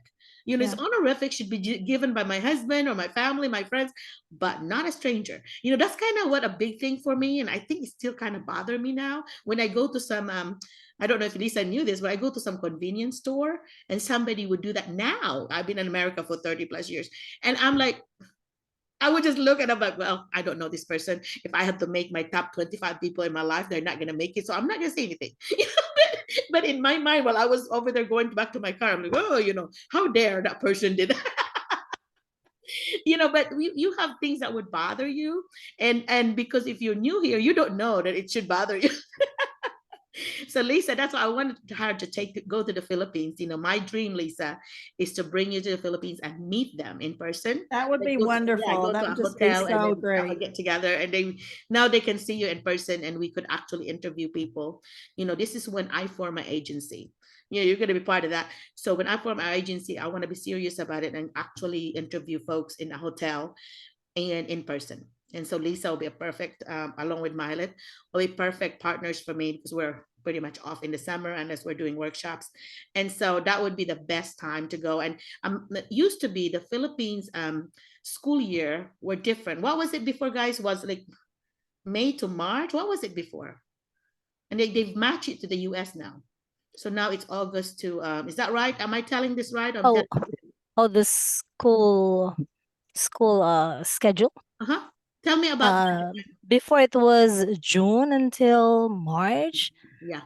Yeah. And now they have changed it to August until May. Yeah. See, they're So matching. they followed Right. the international school opening schedule. Yeah, and used to, Lisa, we are, and this is what I experienced. I go first through sixth grade, I graduate in elementary, and then I go to high school, and we don't have seventh and eighth. We go 9, 10, 11, 12, we graduate. So now they've added seventh and eighth. One of my nieces got caught with it, poor thing, and she graduated 2 years later. But yeah, it's they've changed it. When was it changed, guys? About a few years back, right? 5 years ago, if I'm not mistaken, my son was the first batch of that. Yeah. Yeah, and they were kind of sad because they were already thinking, I should be in high school now. I should be, sophomore now, and they're And still that's trying to additional do- money for the pocket of the parents. Yeah, because most of the high school there are private, and so there are some public schools, but the quality is usually, and I don't know if I'm right, guys. That's my impression when I was living there, that the quality of education is not as good with the free ones because a lot of the staff there are the ones that could not get a job in the in the good private schools. And luckily for me, I was really poor. We could not have afforded a private school, but when you are a valedictorian in your elementary, you can choose any school and you're free. And so valedictorian, salutatorian, at least at that time, were free. So when I was in high school, I graduated with about 1,000 students. I was number 2. And so I was able to choose any university and I was going to be free for law. And so, so you have the key. If if you study and I guess do well, although you're poor, you could achieve that. But in the US, there's student loan, which, if you ever move here and you have kids, do not ever have them do student loan. I experience it. It's terrible. You know, they would, like, for example, they lend you money every semester, and that's like one loan. So if you did it 8 times, you have 8 different loans, and they never tell you that, and so you have to consolidate this loan. So you thought, oh, I'm done, I paid Then this it takes one. you Oh, yeah. 20 years to pay it back. Yeah, and now at least some people are getting some money back, but that's not going to happen again, I don't think. But anyway, so don't ever do There are student loans. lots of scholarships available for Yeah. teachers too. Yeah. Not just like university scholarships, but like I know I'm a member of Delta Kappa Gamma. I've been a member for 30 years, and it's a teacher organization here in the US. It's also an international teacher organization. And every year, Delta Kappa Gamma, from the local level to the international level, has scholarships available for folks who want to go into teaching. Yeah. So that's something else, if you come and you want to further your education here in the US, there are lots of different opportunities for you to get scholarships through other places besides the university. Yeah, there's always online though, because there you cannot teach and then do that. So it will be an online thing, and it's very common here to do online, 100% Yes. online, no face to face. In fact, that's what I teach when I teach for ASU, Arkansas State University. When I say yes to them, that I'll teach a couple of classes, they are all 100% online. I never see my students in person until like graduation. When I attend, they would like call me, and they know me and I don't know them, but they know that I'm Dr. McCullough. So they would say hi and they want your picture taken. You feel like a celebrity. That's nice. But it's online. It's all online. And I Zoom with them every week. So they know me like that because of the whole week. And I always have an agenda, and then I have the Q&A so that I get to know them. So my regular, I require them to attend. And so I also do, I would record it and send it to everybody that could not attend. And so, but anyway, so there are a lot of opportunities here in the US. In Arkansas, even Arkansas is one of the poorest states. Don't you agree, Lisa? But with education, the pay in education with the new governor, she has really elevated our pay. We have beaten Missouri now. I think we are higher than Missouri. We're higher than other states that used to be way higher than us. They used to rank the pay, and we used to say, thank goodness for Mississippi, because we were always 49. Mississippi is 50. And so and see the cutoff score too on teachers. I have some teacher friends or coach friends, in school that could not pass the Arkansas license because that cutoff score is higher than Mississippi. So what they do is they would go to Mississippi, take the test, pass it because they barely missed it in Arkansas, and then they would go to Arkansas and get reciprocity and get their license that way. I know at least 3 coaches, friends of mine, that did that. And so they were telling me, this is what we do. And I'm like, oh, I did not know that. And then I was like, why are most of the coaches like have social studies as a minor? Well, I found that out too, that they, most of their masters or, would take 36 hours, but social studies like 30. 2 subject less. Or even on the concentration in the undergrad. So they were less. So we get a lot of them. But anyway, so yeah, it's a really good thing. Maria, an example of continuing education. Maria, although she was already here, she continued to take her UP, University of the Philippines classes, and graduated with her degree, online then. And she went back to the Philippines this summer and graduated and got her diploma in person. But she was doing things online. Like I know when she did her thesis, I was part of it, to do a kind of an evaluation piece of it. So she included me. And so she partnered up with another teacher. And so we did the data. So I was like, part of that. So I'm proud of Maria that she, she was only 23. She was my very first one. So she's my pioneer. She's my very first one, Lisa, that we had brought here. And 23 years old, at one time she was, my son's age, Jet. So I was teasing her about like, yeah, you're my future daughter-in-law. Mom, I don't need any help on my left. But anyhow, but yeah, Maria. Does Jet know that? Yeah, well, I was teasing, he said, Mom, I don't need any help, but thank you. But Maria's got a really nice boyfriend now that works for Brinkley. So you have met him, I'm sure. But yeah, so So yeah, a lot of different experiences there with that, talking about figurative language, and this really happened to me, which is really funny now looking back. I've always wondered how ice and snow would fall from the heavens. I'm like, wow, God is so powerful, he does this. So the first week I was here, it was raining so hard. So my husband was like saying, American husband, he was like saying, oh my gosh, it's raining cats and dogs outside. So here I am running to the window and looking like, oh my gosh, it rains the cats and dogs too on top of the snow and ice. I did that literally. I mean, now I laugh about it. I use it as an example when I do training, because literally I really believe that anything could happen in America. Ice and snow, why not cats and dogs? So I just, my husband was cracking. My husband was laughing so hard. He thought that was so funny, but it really did. And I was like, another thing that I messed up on was, when I learn something new, I try to use it.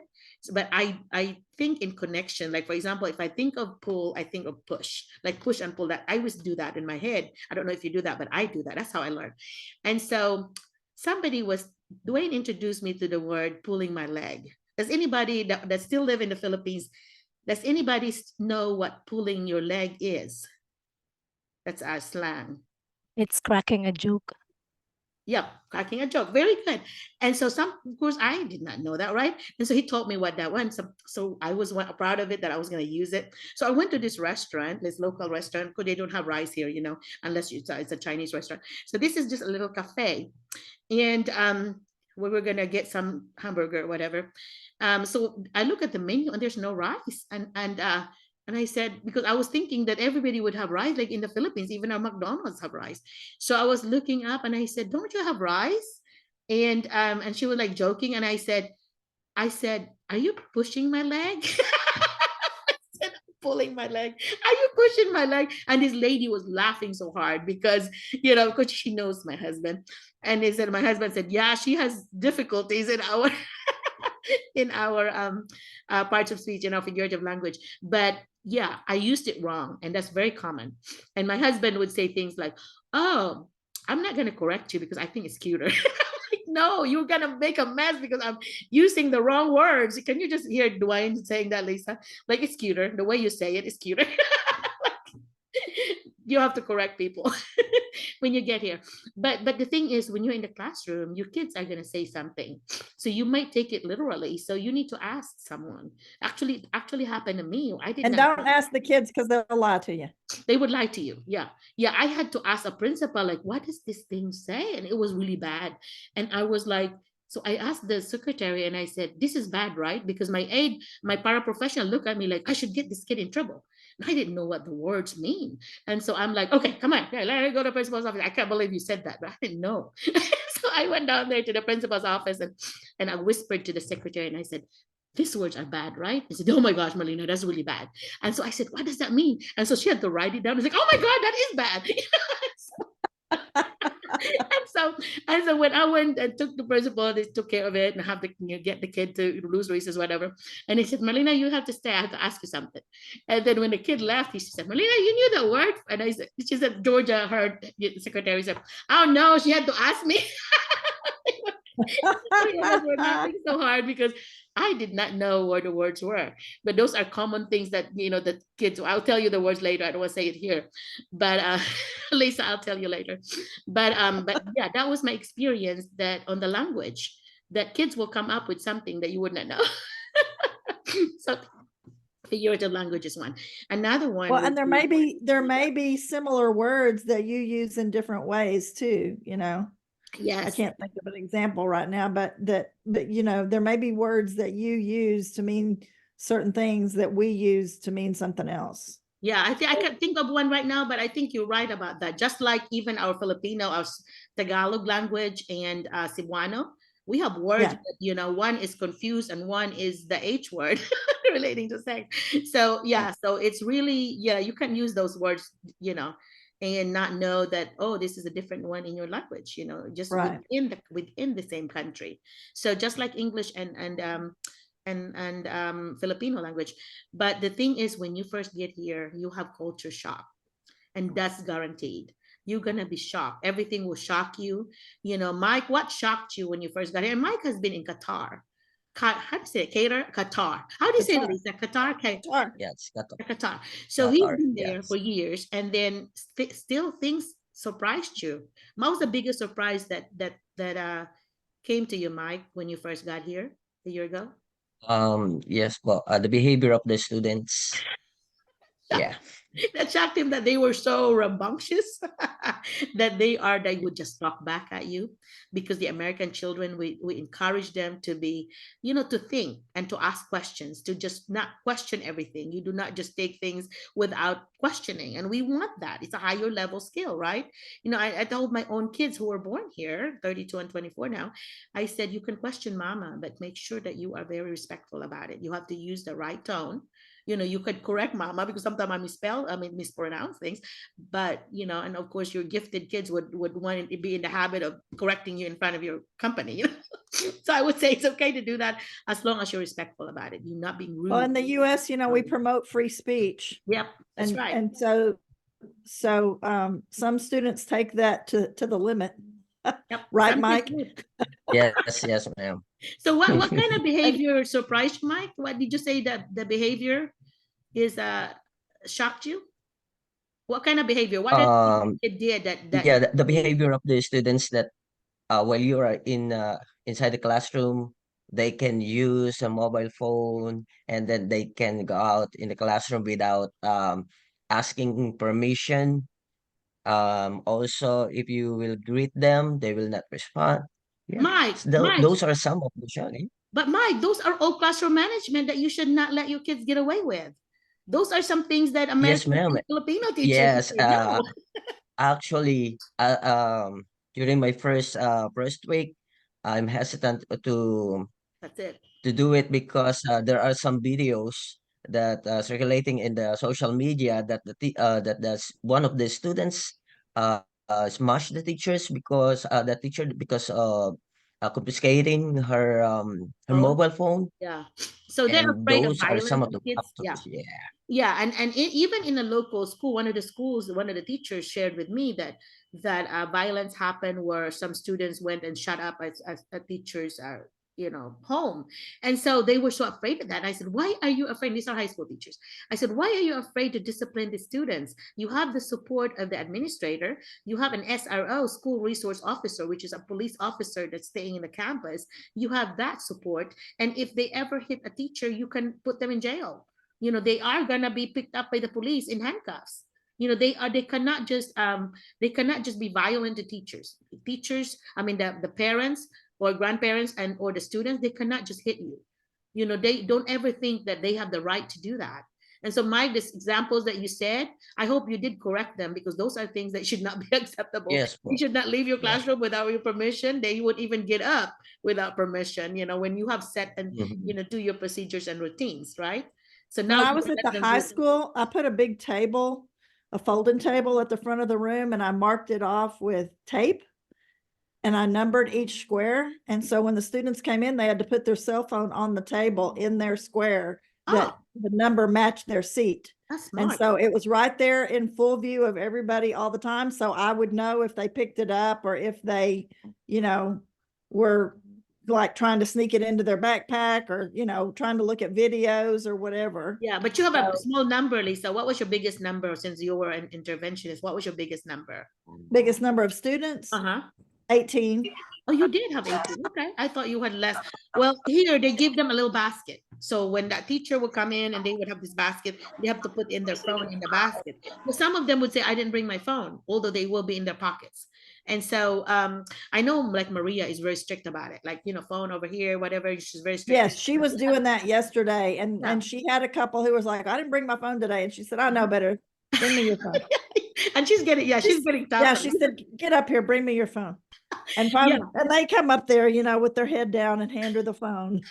Yeah, but you should have seen her in her first year. She was like, oh my gosh. So it's just like a different Maria that you see now 3 years later. Yeah, you grow, and you get tougher and all this. And this, you also have formed a relationship with the kids that you can talk to them and they know that you still love them. You might not be happy with their attitude or behavior, but they know that you still care about them. That this is I'm so sorry. I'm going to have to go because I've got to get over for my grandson's ball game today. Yes. Okay. Well, thank you, Lisa, for showing up. It's so good seeing you, You're- and I will do a Thank better you, thank job of you, hopping on Miss here and Lisa. Thank meeting everybody. you. No, you did well. You did well. You really got deep in the conversation. So thank you so much. We'll see you, BFF. Okay. See you later. All right. Bye-bye. So anyway, so that was Lisa. This is such a treat to have her because I just really think she's just one of the, the best people I've ever met in my life. And professionally, she is so smart. I mean, she's like, oh my gosh, she and I were partners on everything, on the training, and so on developing training and then delivering them. And so when I retired earlier than her, she was like calling me and said, oh my gosh, this place is so weird and so different without you. It's just like not the same. So she followed like a year or two later, she also retired. So and so then she moved to my side of the world. It used to be she was like, far away, like past Little Rock, which is about 4 hours from me. And she moved to like 2 hours from me. So we could actually meet up like in Mountain Home, which is about halfway for us, and have lunch. And she would joke with me, like I said, I need to go Mountain Home and clean my car. So she said she's just going there to clean my car, not to see me, because I said, can we have lunch? Yeah, but you're cleaning your car, not just to see your friend. Yeah, but anyhow, okay, you have any question that I could maybe answer, especially from conversation with Lisa? No. Doc Merlina, I do have a question, but it's not about the conversation that we had with Miss Okay. Lisa. Any It question? says something about the New Mexico teaching license because it was mentioned a while ago. I was working on my verification of teaching experience, Uh-huh. and I'm done with my 3 schools, but then I have this one school wherein I stayed for 1 year, and they are not giving me that verification because they don't want their letterhead to be given to a teacher. So, is that going to affect my application for New Mexico teaching? No, it does not, because no, Okay. because yeah, it should not, because they just want to show that you have experience. And then how many years do you have, Joanne, of experience? I do have 27 years of teaching experience. So 1 year is not going to make a difference. Okay. In fact, even the salary, the salary schedule here, they have year 1, year 0, all the way to, they usually stop at 20. So after year 20 years of experience, they stop getting you raise every year. You just stop being on that table. It just doesn't grow anymore. So don't worry about it. You just don't forget about that school and just go on with what you have. That's what I would recommend. Unless it's Thank you. 20 years, then that makes a difference. But if it's just 1 year, that's no big deal. Yeah. What do you think? Okay. Yeah. Thank Yeah, you. I Thank would you. I would continue, and just like what somebody said, that it was it that it's easier to get the Illinois license, where Chicago is located in Illinois. It's easier to get a license there. You might want to check that out. So you have to put Illinois, ILLINOIS, Department of Education, in quotation, and then you go look at their website and look under licensure and look at their Okay. requirements. Yeah. So Noted. Thank you. yeah, I'm surprised it's easier, because they said New Mexico is pretty easy. So I'm surprised that Illinois is even easier. That's good to know. Somebody raised a hand. Who was it? Excuse me, Doc. Okay, go ahead. Raylene, yeah? Good, Ms. Relin. good day, Doc. Good day, Yeah. everyone. I also had my teaching license in Illinois, Huh? and I also had Maryland. Maryland teaching certificate. I only paid for $20. Okay, so Maryland needs to be ten added to our dollars. list. Yeah. Yeah, $10 for this Pantran to send my transcript to Maryland, and then after that, you will have to pay another $10 to receive your certificate. Okay, so it's the easiest then of the Yeah, three. It's the cheapest and easiest. yeah, Okay, how long did yeah, it and take all them to you send you? Did it take you long to process that? I think it was only 3 weeks, Okay. So I would 2 to recommend you 3 weeks. guys, yeah, I would recommend you doing at least one. Some of them would do double, it's fine. But what happened is that you have a better chance of getting a job, because some of the schools that have never hired international teachers, they are so afraid that the license from the Philippines will not be good enough, that they are not even going to hire, because they are afraid that there's no reciprocity, how hard it is to get through the reciprocity process. But if you already have a license that shows that, oh, So I have another state. So that kind of validates that, yeah, so this teacher I can hire because I know that it is going to be, you know, we have reciprocity because it's another United States, you know, a state from the United States. So so yeah, it's I would recommend it, although Arkansas Department of Education, the folks that are working there right now, they really frown on that because they said, why are they getting licensed from another state when they did not even work there? You know, they were asking me this in person, and I'm like, because it's easy to get one there. I said, Merlina, but they're not here. In Arkansas, we cannot give them a license unless they are physically here. And I said, yeah, but that is the Arkansas rule. You know, you're not matching with every state has a different rule. So we're just gonna be, you know, that's a loop. That's a loophole that we are taking advantage of. So I was really frank with them that this is what they're doing because some schools, if they've never had one, are really hesitant to do it just because of the licensure issue. But it's being answered if you have a US license. You know, that you've answered that hard question that what if I hire this person and they cannot get a license? You know, so that answered that question. So, and I would really put that on my resume, I mean, my cover letter saying I have a license from New Mexico, you know, so I have a US teaching license from Mexico so that they know that you're okay. So this is okay. You know, that reciprocity would be easier because it's just another state. It's pretty easy. It's very transferable. Yeah. Dr. Merlina, excuse me. There are other people in the chat box asking for the link. Maybe we can ask, maybe ask Miss Link for Merlin. the what? Link for the Maryland and Illinois. Oh, I just Yeah, told everybody that you just put it in. I'm typing it, honey. You can just type Thank you. Maryland Department of Education, and you change the state whenever, and you put quotation marks around it, so it will not just say Maryland. It would not just say department or just education. It has to show the whole thing. You have to put quotation marks on the end, so it has to show the whole word. So then I did that on the chat, and then change the word Maryland to another state. And then it will just show it in Google where that is. Okay, so just change the state. And if you want to put the list of the states in the US, you can do that. It would list you all the 50 states. Mike, do you remember the link, or Joanne, do you have the link of the multiple state jobs that I posted before? Because it lists all the states and also the jobs open at those states. Those links are going to work every time. And you can see what are the new openings for those states. I Googled the top 10 schools, 10 size schools in every state. And so that's what I listed.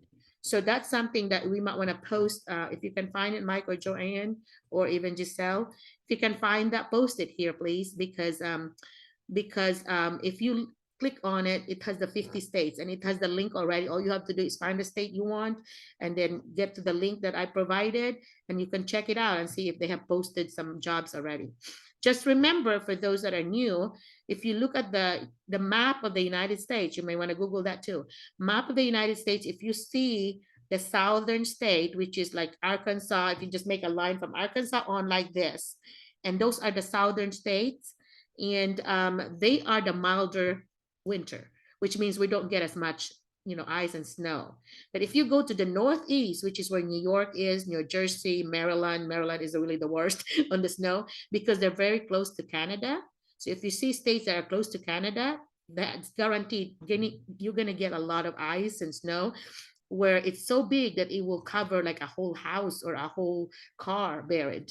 That's how bad the snow is. Alaska is one of those that's it's really close to Russia, and it's really very snowy there.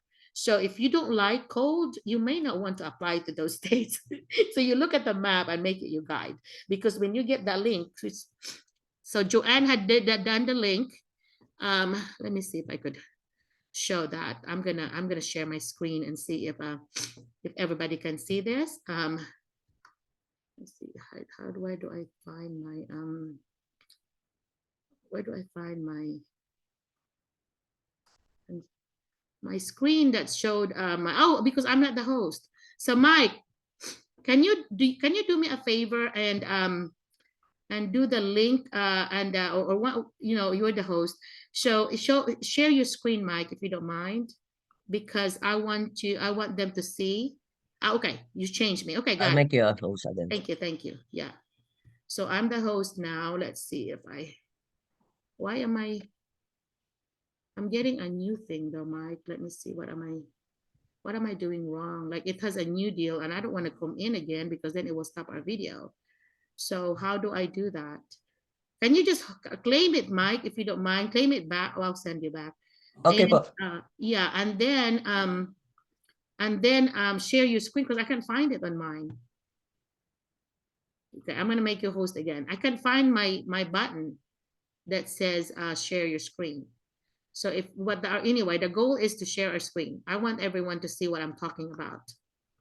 Okay, so are you able to see it? Okay, now you see the chat and you click on that chat. So everybody, if you click on that chat, this is what you see. Okay, the job postings within the United States. Yeah, so if you click, what state did you click, Mike? Was it on? It's Madison. Okay, so which one was that? What state did you click it on? I don't know. Okay, so if you click it and it will show to the link, what happened? You quit showing? Yes po. I don't see it. No, though. Okay. So then Yeah. here's the Madison County Schools. So there are the vacancies. Okay. You can just see on the menu here, on the side menu, that elementary school teachers, they want 2 of them. A general teacher ed, only 1.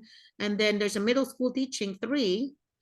And so that's not very much yet. They have not posted for this year. Obviously, these are the ones that are, that are needed now. A lot of times somebody had a baby, or, they call them long-term subs at this time, but some of them are so early that they have already sent, they send this intent to come back or not, intent letter, they call it. And it will send a letter to the teachers asking them, are you coming back for next year? And so schools usually do not send that till about January, February. So around March, that's when they start, posting, because they know who's coming back and who doesn't, who's not planning to come back. So that's why I always send my list around February. That's when I send it. So by the time they post it, they already have my list. So they could actually go through, and my list has it's a database, Google sheet, and the first tab would be everybody, with your picture at the end. There's a column there with your picture. That's why it's nice to have a picture.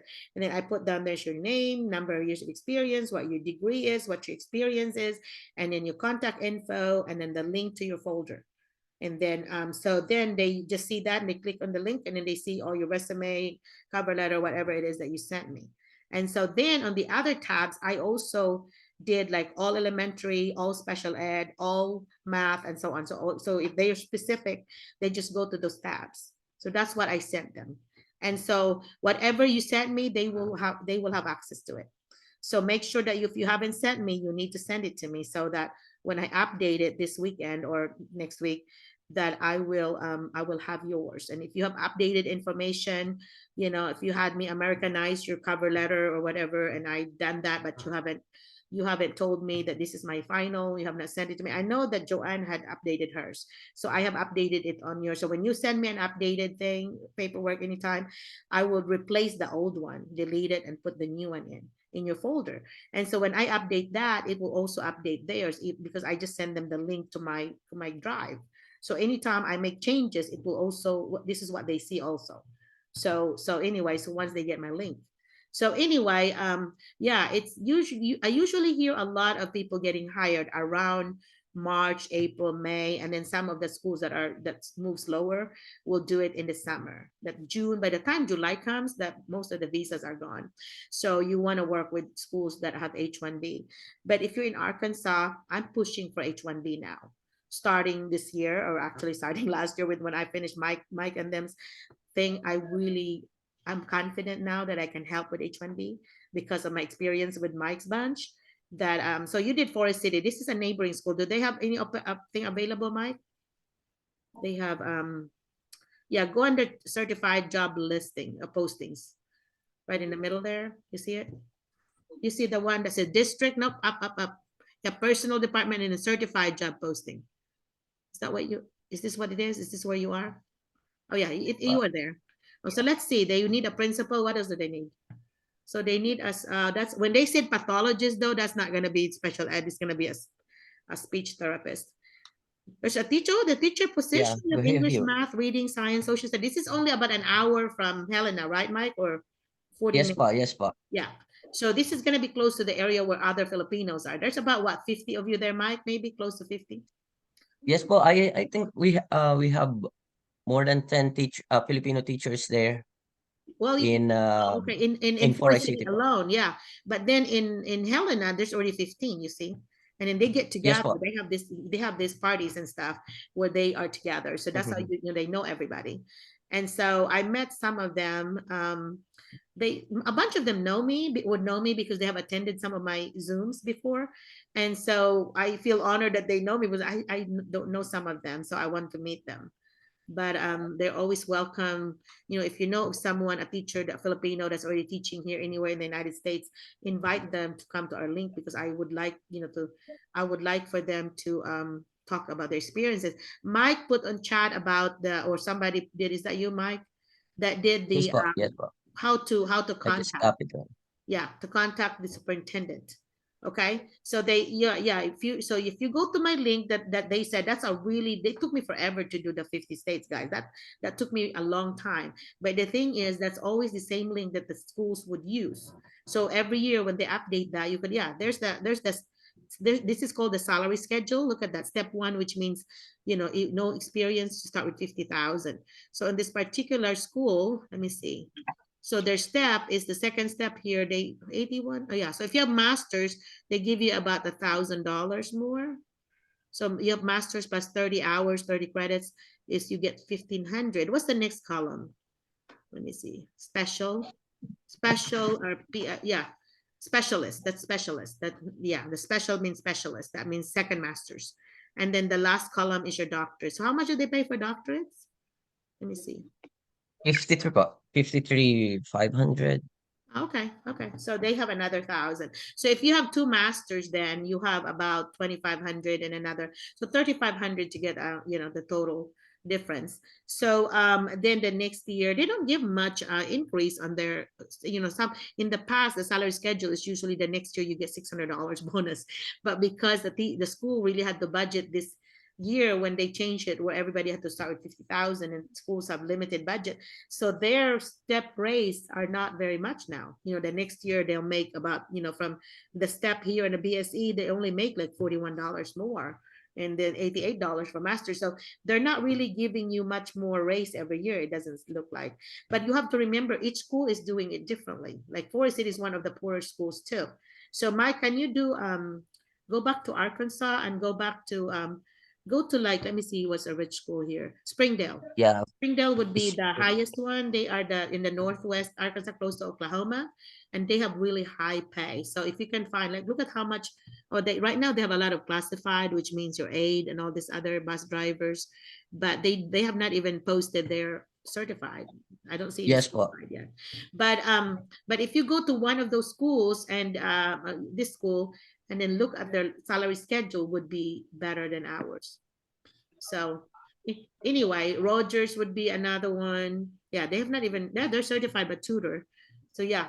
So Springdale is a very popular school for people applying because, like coaches in other schools may get 50,000 and they pay 150. So it's really, Batesville is one that's only an hour from me. And when they did the money, let me see.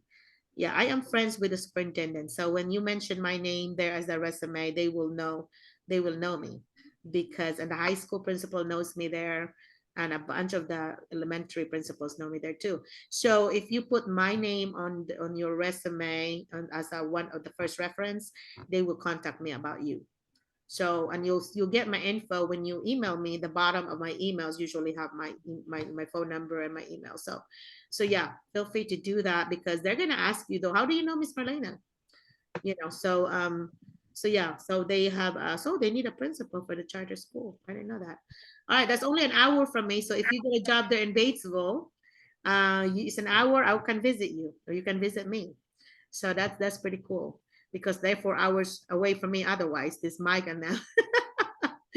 Yeah, I have to drive 4 hours to see them.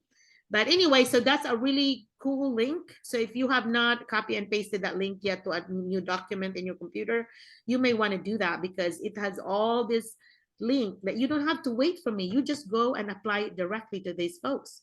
Okay. and just have a really good resume and cover letter, and you will find that you get a lot of opportunities to be interviewed. So you know that if you have invitation to be interviewed, that means you have a really good resume and cover letter. They liked it, so that's why they want to interview you.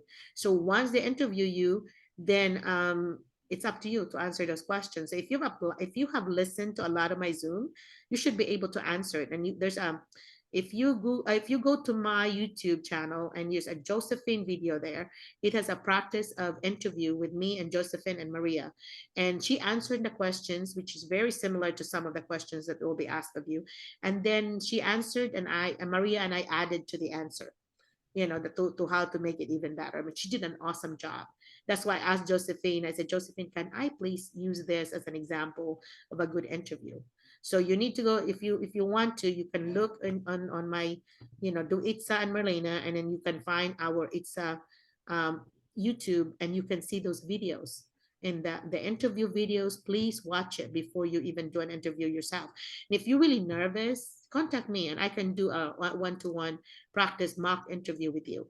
And I know when Leslie comes in and talk, she always said that it helped them. That, because I would ask you a question. Let's do that. Let's show Mike.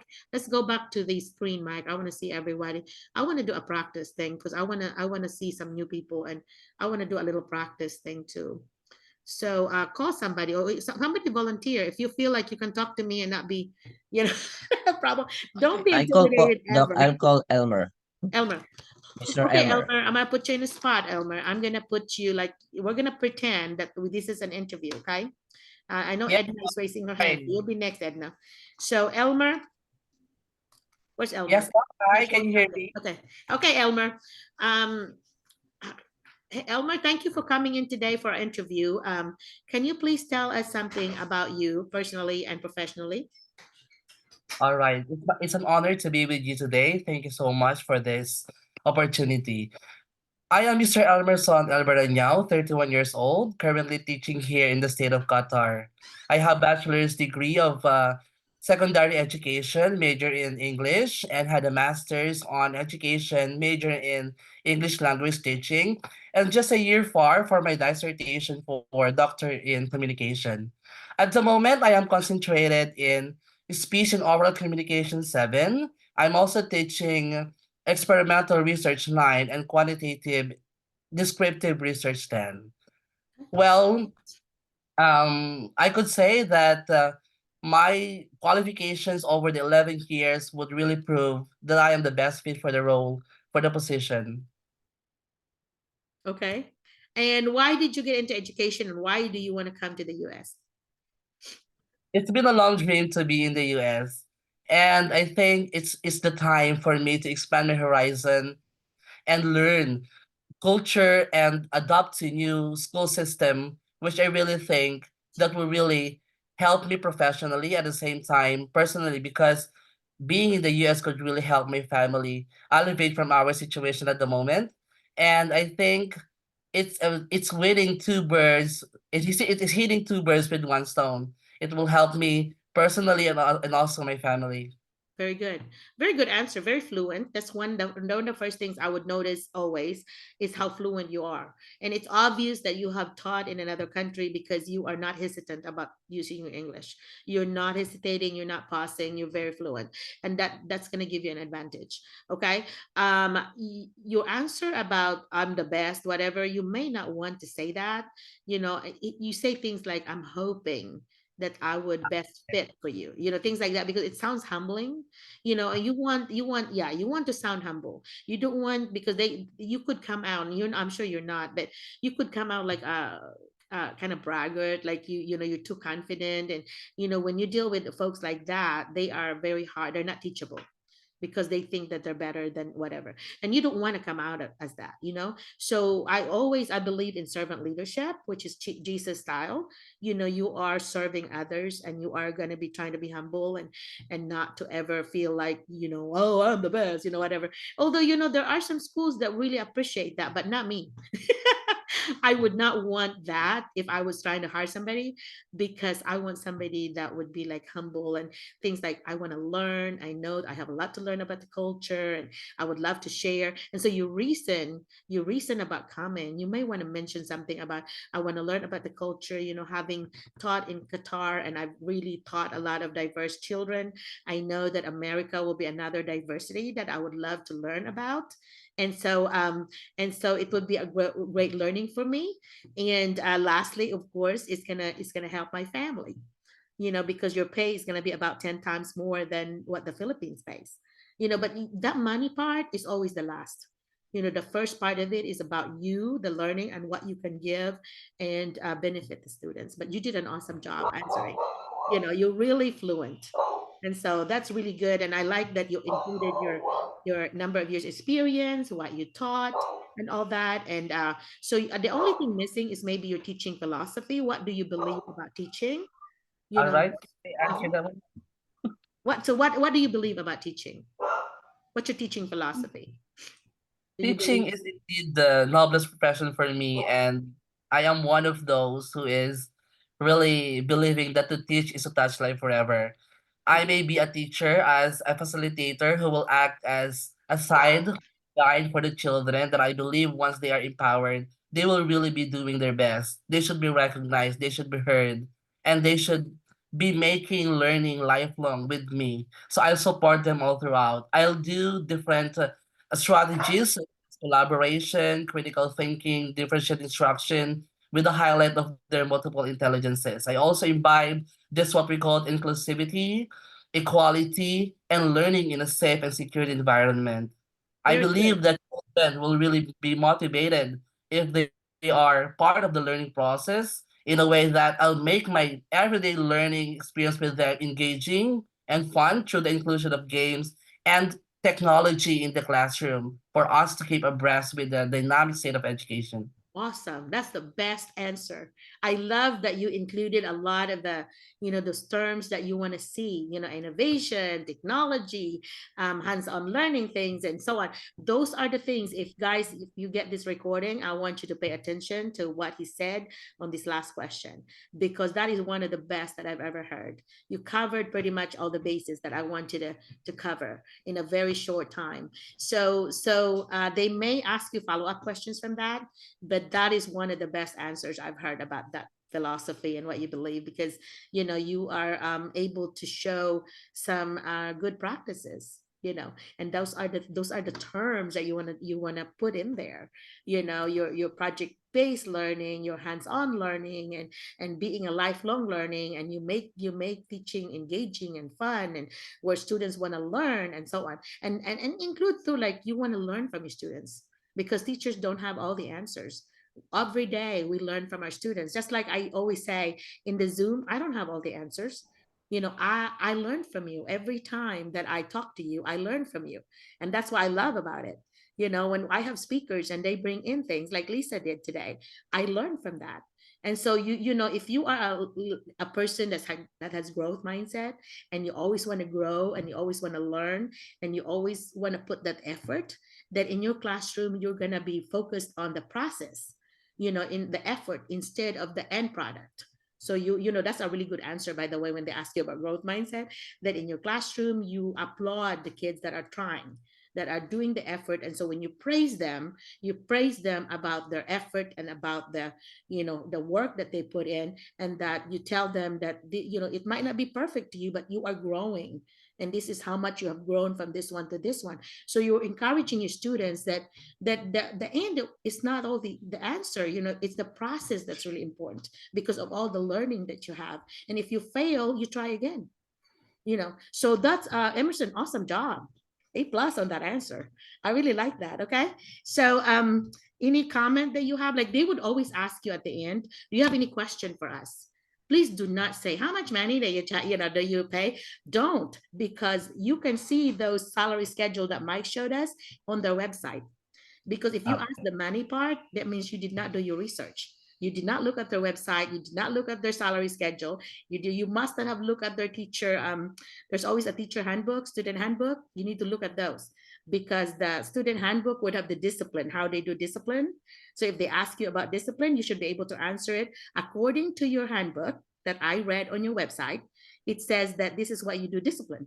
And so do your homework before you do interview. Always visit the website, okay, and mention it somewhere in your interview. That's very validating that, oh, this teacher really looked at our website, and then visit that town. Like, for example, for West Memphis folks, you may have seen their website, but you need to make sure you also Google the West Memphis community, the city itself. What's to offer? What do they have to offer? What entertainment do they have? What kind of things that they offer for children, extracurricular things. You need to study that, especially if you're going to have kids. You're bringing kids here with you. You want to know which activities your kids may be involved in. Although you really have to be rest assured, it's one of the big cities, so there's a lot of things going on. Lots of shopping, lots of eating.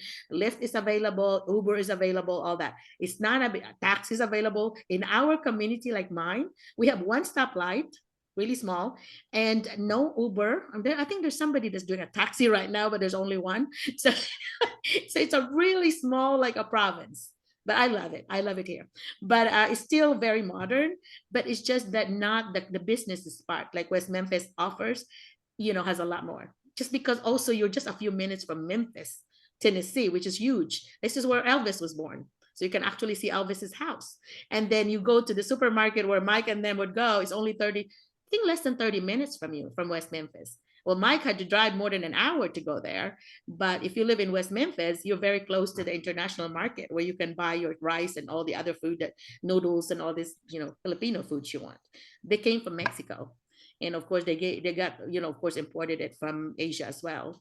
So anyway, so Emerson, what kind of question do you have for us? I'd like to know if there are personal development program aside from teacher related, wherein teachers who will be hired and be part of the team would really want to stay longer. I don't know about that question, because it makes it sound like you're about to leave already. It's like that I want to know other side of, Okay. of teachers outlet. Work is work. Okay. Maybe there could be some personal I know things. what you mean now. Mental health, like your mental health and your mental Like some health and clubs. your personal balance between professional and personal lives, so that we have lives outside the classroom, right? But do not say about that they want to stay, because it makes it sound like, okay, I'm about to leave you. You haven't even hired me. So don't say that. You need to say how to have a balance between personal and professional lives, especially that we Filipinos tend to be slave drivers and we work hard. We're workaholics. So we want to have that very healthy balance between personal and professional lives. I think that might be a little better than saying, in order for me to keep, in order for you to keep me, I need to be, have this personal PD thing. I'm kidding with you, Emerson. So yeah, that's a really good question about professional development things. What development opportunities do you have? Both for the classroom or academic related or personal related, like healthy living or something like that. Not wanting me to stay because I'm about to leave you. Which I didn't mean to pick on you, but that's just the first thing that came to mind when you asked the question. I'm like, okay, because I'm always analyzing when somebody asks me.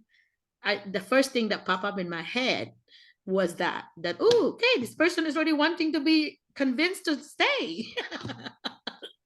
Yeah. And I'm sure you didn't mean for that to be the one that that comes to my mind, but that's what came to my mind. So I did not want you to use that because somebody else might have the same vision as me. So anyhow, so yeah, the lesson to that is that you have to ask question that shows that you want to grow as a teacher and you want to help students. So your professional development question will be good because you need to learn as a teacher to grow and become a better teacher in America, right? Okay. And so your personal development question is good because you want to be a better teacher so your kids can benefit from you. So you can even say that in that way, right? Yeah, because I always want to grow and I always want to learn and all this. So yeah, you can. Awesome job. So thank you for that. And thank you for taking the risk. You just you don't really know me, but but you took the risk. I don't know why some people get intimidated when I I'm the least intimidating person in this world. Some of them are like, you should not feel this way though about nosebleed because you've been teaching English in Qatar. Some of them are like, oh, I don't want to speak English. But I know Filipino, kasabot naman gyapon ko Bisaya. Kasabot lang gyapon ko Bisaya, makaintindi pa rin ako, pero my Tagalog is very awkward. And also, but I'd rather us practice English during our Zoom. Understand these languages, but I want you to have this opportunity to actually speak to someone that's speaking English to you. Having been in Arkansas for 37 years, I feel much like my husband now, like pretty local now. So it will be a mini experience for you if you're talking to an Arkansas administrator. I was an administrator here. I have been an administrator, so I kind of know how the hiring process goes and what we talk about. When after you interview, we have this little discussion, and I kind of know what topics they always bring up. They would say things like, "Have you noticed the body language? A very close body language like this. Have you noticed that?" I said, "You had an open one, by the way. Thank you." So we noticed that, and another one, if you're gonna go for a personal interview, like face to face. The other thing that we do is we ask the secretary, what did you observe about this teacher? Was this teacher friendly? Was this teacher whatever? So they are observing you already. Your interview has not started, but they already were watching you. A lot of time they have the camera, so they're watching you already. We've watched you already. So the way that you treat others, your custodians or your janitors, your cafeteria ladies, your office folks, those are important to us to know what kind of collaborator you are or a team player you are. Are you going to treat everybody friendly? You do not ever put anybody that's classified, not certified like us. You don't ever put them down. It takes all of us to make the school function. They play a very important role. That's why when they answer me things like, "Oh, I'm just a janitor," I say, "Oh, please don't use the word just. You play such an important role. That's why the school looks like a new school because you are doing such an awesome job." I say this to the schools that I visit. I always brag on the janitors, and of course I'm gonna brag because I see that they are doing a good job. If they're not doing a good job, I'm not gonna say anything. But if they are, we need to acknowledge that and validate folks. Okay. So and also another tip is that, and by the way, you did a good job on thanking for the opportunity to be interviewed. That's a really good start. And they always introduce themselves first. They said, "Okay, I'm Merlina McCullough. I'm this and what's my role." I would want you to write the names down, even the last name, and then put the role in. So when they have 4 or 5 people there, you know who they are and what they play, the role. So you know your audience. And if you call them by their names, that's really impressive. That means you paid attention. That's why it's important to take notes on the side there.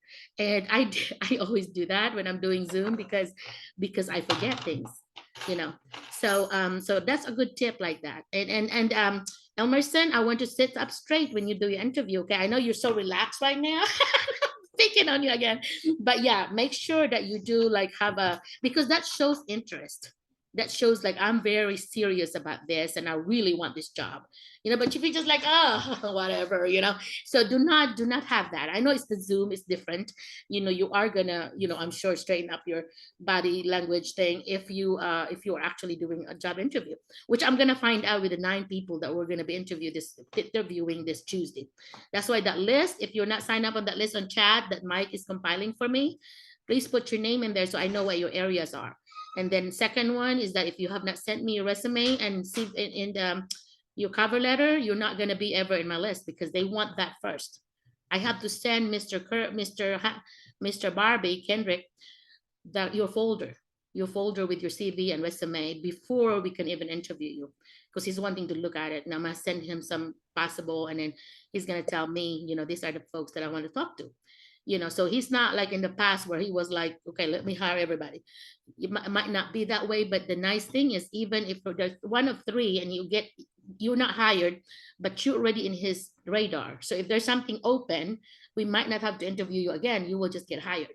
So don't feel discouraged if you're 1 of the 3 and you do not get hired immediately, because there's an opportunity for you to be hired, because there's always a need in that school has a really high turnover. So I don't know why, but they do. And so they have, whenever I check schools on who's got openings, they always have lots of openings. In fact, somebody told me that there were 40 or 50 positions that were still open by the, by this time. But I look in there and it's not there. But somebody, an insider, was telling me that they cannot hire enough people, because they don't have the pool. They don't have, the number of people in their pool like other schools do. And so that's why I'm helping him with that. But he seems to trust me, which is good. I trust him too. That what I say and what I believe, what I vetted, like I really believe this teacher, then he listens to me. So they would say things like, Merlina, I know you have this list, but I want you to tell us personally, who are the people that you would recommend personally? If you're still administrator now, who are the people that you would like to hire? We want to hear that from you. That's why it's important to be, that I know you, because I could actually say something about you. I remembered Elmerson. Oh my gosh, he did such a good job answering about question about, teaching philosophy. He answered me, he had the best answer that I've ever heard. So I could say things like that because I have talked to you. But if I've not talked to you, I wouldn't know. I can't make up things, right? And so, and this recording, I go back and, if somebody would say, I want to interview so-and-so, I go back to my videos and say, okay, when did I talk to him? I want to see or her. What did I say? What did she say? That way I have a true statement that really came from our Zoom, okay? So needless to say, 10 more if you can. But okay, next. Sorry, I know, Joanne, Okay. doing our time. Okay. But, Yeah, because we only have 17 minutes left yeah, before but 12 we're not going to stick with that. midnight. Yeah, if people want Okay. to go, they can go. But people want to Okay. stay and talk more, you can. It's always a Okay. democracy with me. It's never a So dictatorship. we would like to say thank you to Sir Baranyao. And we do have Miss Edna raising her hand. Yeah. So maybe after Miss Edna, we're going to have one from Science Department, Jacqueline Verhel de Jos. After Miss Uh-huh. Jacqueline, we'll have one from Math, Miss Beverly Okay. Paquinto. Edna, Jackie, and Beverly. Okay. Paquinta. Let's start with that. You've been calling all three girls. Okay. In my classroom, I always say, I based it from the list I was yeah, asked I by know you Mr. were. But in my Okay. classroom, I always say, guys, I want you to watch that I don't call three girls in a row or three boys in a row. I want you to be my spy because I do not want to ever feel like, she favors the girls or she favors the boys. So I have my students watch me because I do not want to ever do that. So, just a reminder. Okay, go ahead, Miss Okay. Edna. Thank you. Yeah, tell us about you. Thank you, Joanne. Good evening, Doc Hi. Merlina. Good evening, everyone. Thank you for the inputs and for the tips you've shared to us at this moment. My name is Edna Kabuhat from the Philippines. I am married with two sons, and I am serving the Department of Education for 29 years. I am an elementary school teacher.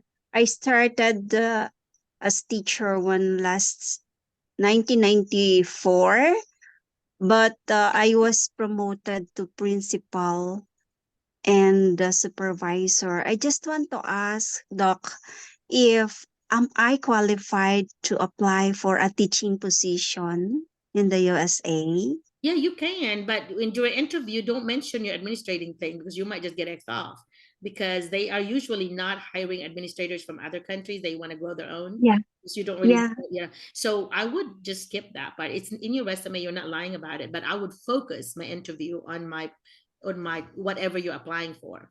Okay, Edna. So you may, Oh, yeah. Thank you. yeah. So I would focus on my teaching experience. So be Yeah. looking at that, pretending like you're still a teacher. Okay, because Yeah. you're Thank sharing you. your knowledge as a teacher, and try to not to put your personal thing like I have two kids, or you're married. Those are personal things that some people may have bias on. So I would not include those. I would stick with professional, unless they just really ask you, and of course you're not gonna be rude and not answer. But they're not supposed to ask you those specific things because those are kind of illegal question. But that's not people from asking. But yeah, stick with your degree, numbers of experience, what you believe about teaching, why do you want to come here, why did you get into education, things like that relating to learning. Okay, so Thank you. let's do a take two. Let's do a take two. Okay, take two, Edna. Start over. My name is Edna Kabuhat from the Philippines. I graduated my Bachelor of Elementary Education major in general education, and finished my Master of Arts in Education, major in educational management, and also my Doctor of Philosophy in Education, major in educational management. Okay. I am serving the Department of Education for 29 years, Mhm. and I serve. I started 1993 or 1994, and then I am teaching English, mathematics, and science when I was a in elementary teacher. Sorry, and for me, education is the foundation upon which we teachers shape the future of our students. That's why I believe that we teachers make the difference and make impact to the lives of our learners. Good job. I like that. I like the difference in a student life, statement. That 29 years sounds really good. I won't put a focus on that just because it would create an age bias with some of them. So I mean, it's in your resume. So you don't have to put a focus on that. I would rather have you focus on, like you said, on what you have taught and for maybe for how many years. And you might not want to have to put dip ed part because here in Arkansas or and any states, if you say you work for the Dep Ed Department of Education, you work in Little Rock in the office of the Department of Education. You're not Um, working for a public school. So you can just say, I work at a public school for, so I have worked at a public school, the whole, all my experiences are in a public school here in the Philippines. You don't have to say Dep Ed because it confuses them. That, oh, okay. so you work for the Department of Education, so you were not really teaching. You're really working for the Department of Education, which gives training to the teachers. So that's gonna kind of more of like not an experience thing, but it's like, oh, so you're already out of the classroom. So, so that's kind of how they look at it. Like I used to work for the Department of Education. I really did physically work for the Department of Education. And I was out of the classroom because I was working in the Department of Education. And so that's the misconception they will have is that you are no longer teaching, that you must be in the office of the Department of Education now, like what we do here. So yeah, it's a very big misconception. That's why I always say, don't use Dep Ed. Say I work at a public school. Okay, that's just Thank I'm sure. you. Thank Yeah, you. Joanne, you Thank remember you I so said that. much. Yeah, Okay. Joanne, you remember that I always say that, right, Joanne? Yeah, Yes, yeah, that's so, correct. yeah, I think I was the first one being mentioned that do not say anything. Just say 20 plus yeah, student yeah. needs, 20 but plus not would the be good. specific. Yeah. Yeah, you just say more than 20 years. You don't have to say the number because then they can do their math. Okay, so she started teaching at 23. Now she's 29. She's 50 something. Yeah, she's 52 or so. I mean, and some of them may have biases on that. We look young. Like I'm 56, but people think I'm in my 30s, which is nice compliment. I'm sure they're just blowing smoke, but they don't, it's not about our age, it's about what we know, what we can bring to the table as a teacher, right? But do not make that hurt you by having them being biased against you, that they might, because the misconception here is that if you're older teacher and a bunch of older teachers, and that's misconception is that you're not updated with technology, you do not know the new innovation, you do not know, they have all these minus things, that disadvantageous thinking that they have because you're an older teacher. So if you're an older teacher with more than 20 years of experience, I want you to really mention about being updated on technology, that you have, you're very aware about all, you are a learner and you want to learn about the new technologies that are coming up, and you want to read about all this AI, artificial intelligence, all these things that are showing that although you're older, you are up to date to the trend, the educational trends. Okay, so that's what I would do, because that is the bias that they have. Because I have been in meetings when I was interviewing with my with my other administrators, and they would say things that, oh, I don't know, do you want to hire candidate 3 because she's like an older person, do you think that she would know about technology, would we have to do training, a lot of training for this person? They would say things like that, and that's how I know, because I have been in that side interviewing. And so that's why you do not want to give them an ammunition against you to fire to shoot you, that they don't want to hire you because of that. Okay, so try to Okay. show them that you're very up to date. Okay. Thank you so much. Thank you so much, Yeah. Doc. And Yeah. you might want to say, Thank you. instead of principal, you say, I have played some leadership roles. Leadership role would be a really good clue to say you have been a leader. Okay. So Thank because you. Doc, Thank you want you. leaders. Yeah. Good Doc, job. Thank you. Yeah. Awesome Thank you so job, much. Edna. Good job. Thank Yeah. you. And I can hello tell po. that you're a learner. I don't ever say things to insult anyone, never. If you have attended 60 plus on my Zoom, I'm a learner and I don't ever want to insult anybody. Okay. Never. Thank you. Yeah. Doc, Because I would, yeah. yes. Doc po, I Anyway, just want to add po, same as the situation of Doc Elvin. uh-huh. Um, you, I think you revise his resume because he's also a principal, and then on the time that he changed it, he got a lot of interview invitations to interview. Yep. Thank you, Mike, for reminding me. Yes, Alvin is a good example. He was very smart, very good principal, and he was sharing all these things. And I love him. He's always like being, Mike and him were my partners, here. And so Edna, he sent me his cover letter and his resume. I Americanized the cover letter to make it sound like American, and I cut all those things about principal, and I sent it to him, and he was getting interviews right and left. And that is true. I remember that now. But he and his wife both got a job offer in Hawaii, and they are now in Hawaii. My daughter's in Hawaii, so excited about them. But Hawaii is one of those dream jobs for anybody. Even we call it the mainland here, the 48 states. The other separated ones are Hawaii and Alaska. So they call the mainland or the continental US here. They love to work in Hawaii. You know why? Because of the weather. It's like the Philippines. Okay, the weather is like the Philippines, except it's in a U.S. state. Very fancy, very nice, but very expensive. Okay, the apartments there would be $1,500 to $2,000. Their pay is also higher, but that the beauty of them is they have two of them. They got hired, both of them, so they're making more than 100,000. Maybe 150. I do not know, but I know in Arkansas they would have been 100,000, which is about what 6 million something, yeah, about 6 million pesos for that family, for them for 9 months. So you're a multi-millionaire first 9 months you have in the US. So yeah, so Edna, feel free to send it to me because I know I don't have your information. So McCullough Merlina at gmail.com. Okay, you can send it Oh, to me. thank you. I'll be glad to recommend you. And I would recommend that you can do a self application. You can actually apply yourself, do your own visa, and you will have a chance of getting a job.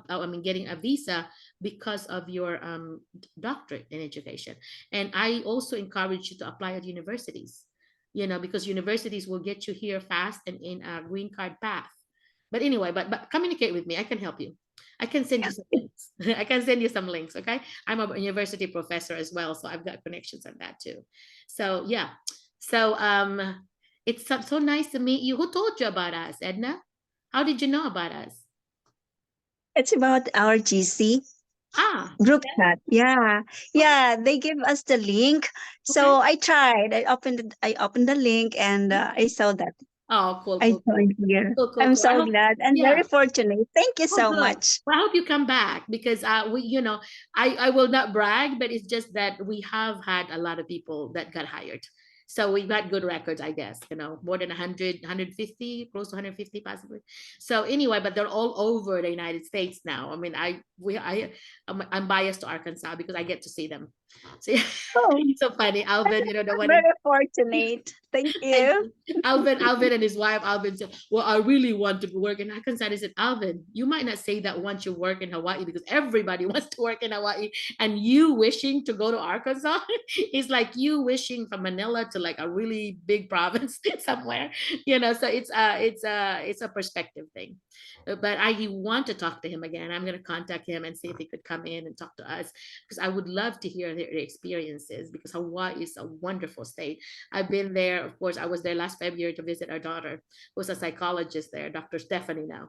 So yeah, Hawaii is beautiful. Oh my gosh! But there dozen eggs, $6, and that is what that's what is that in that times 50? So 300 pesos a dozen. Is that right? No, yeah, 300 pesos a dozen.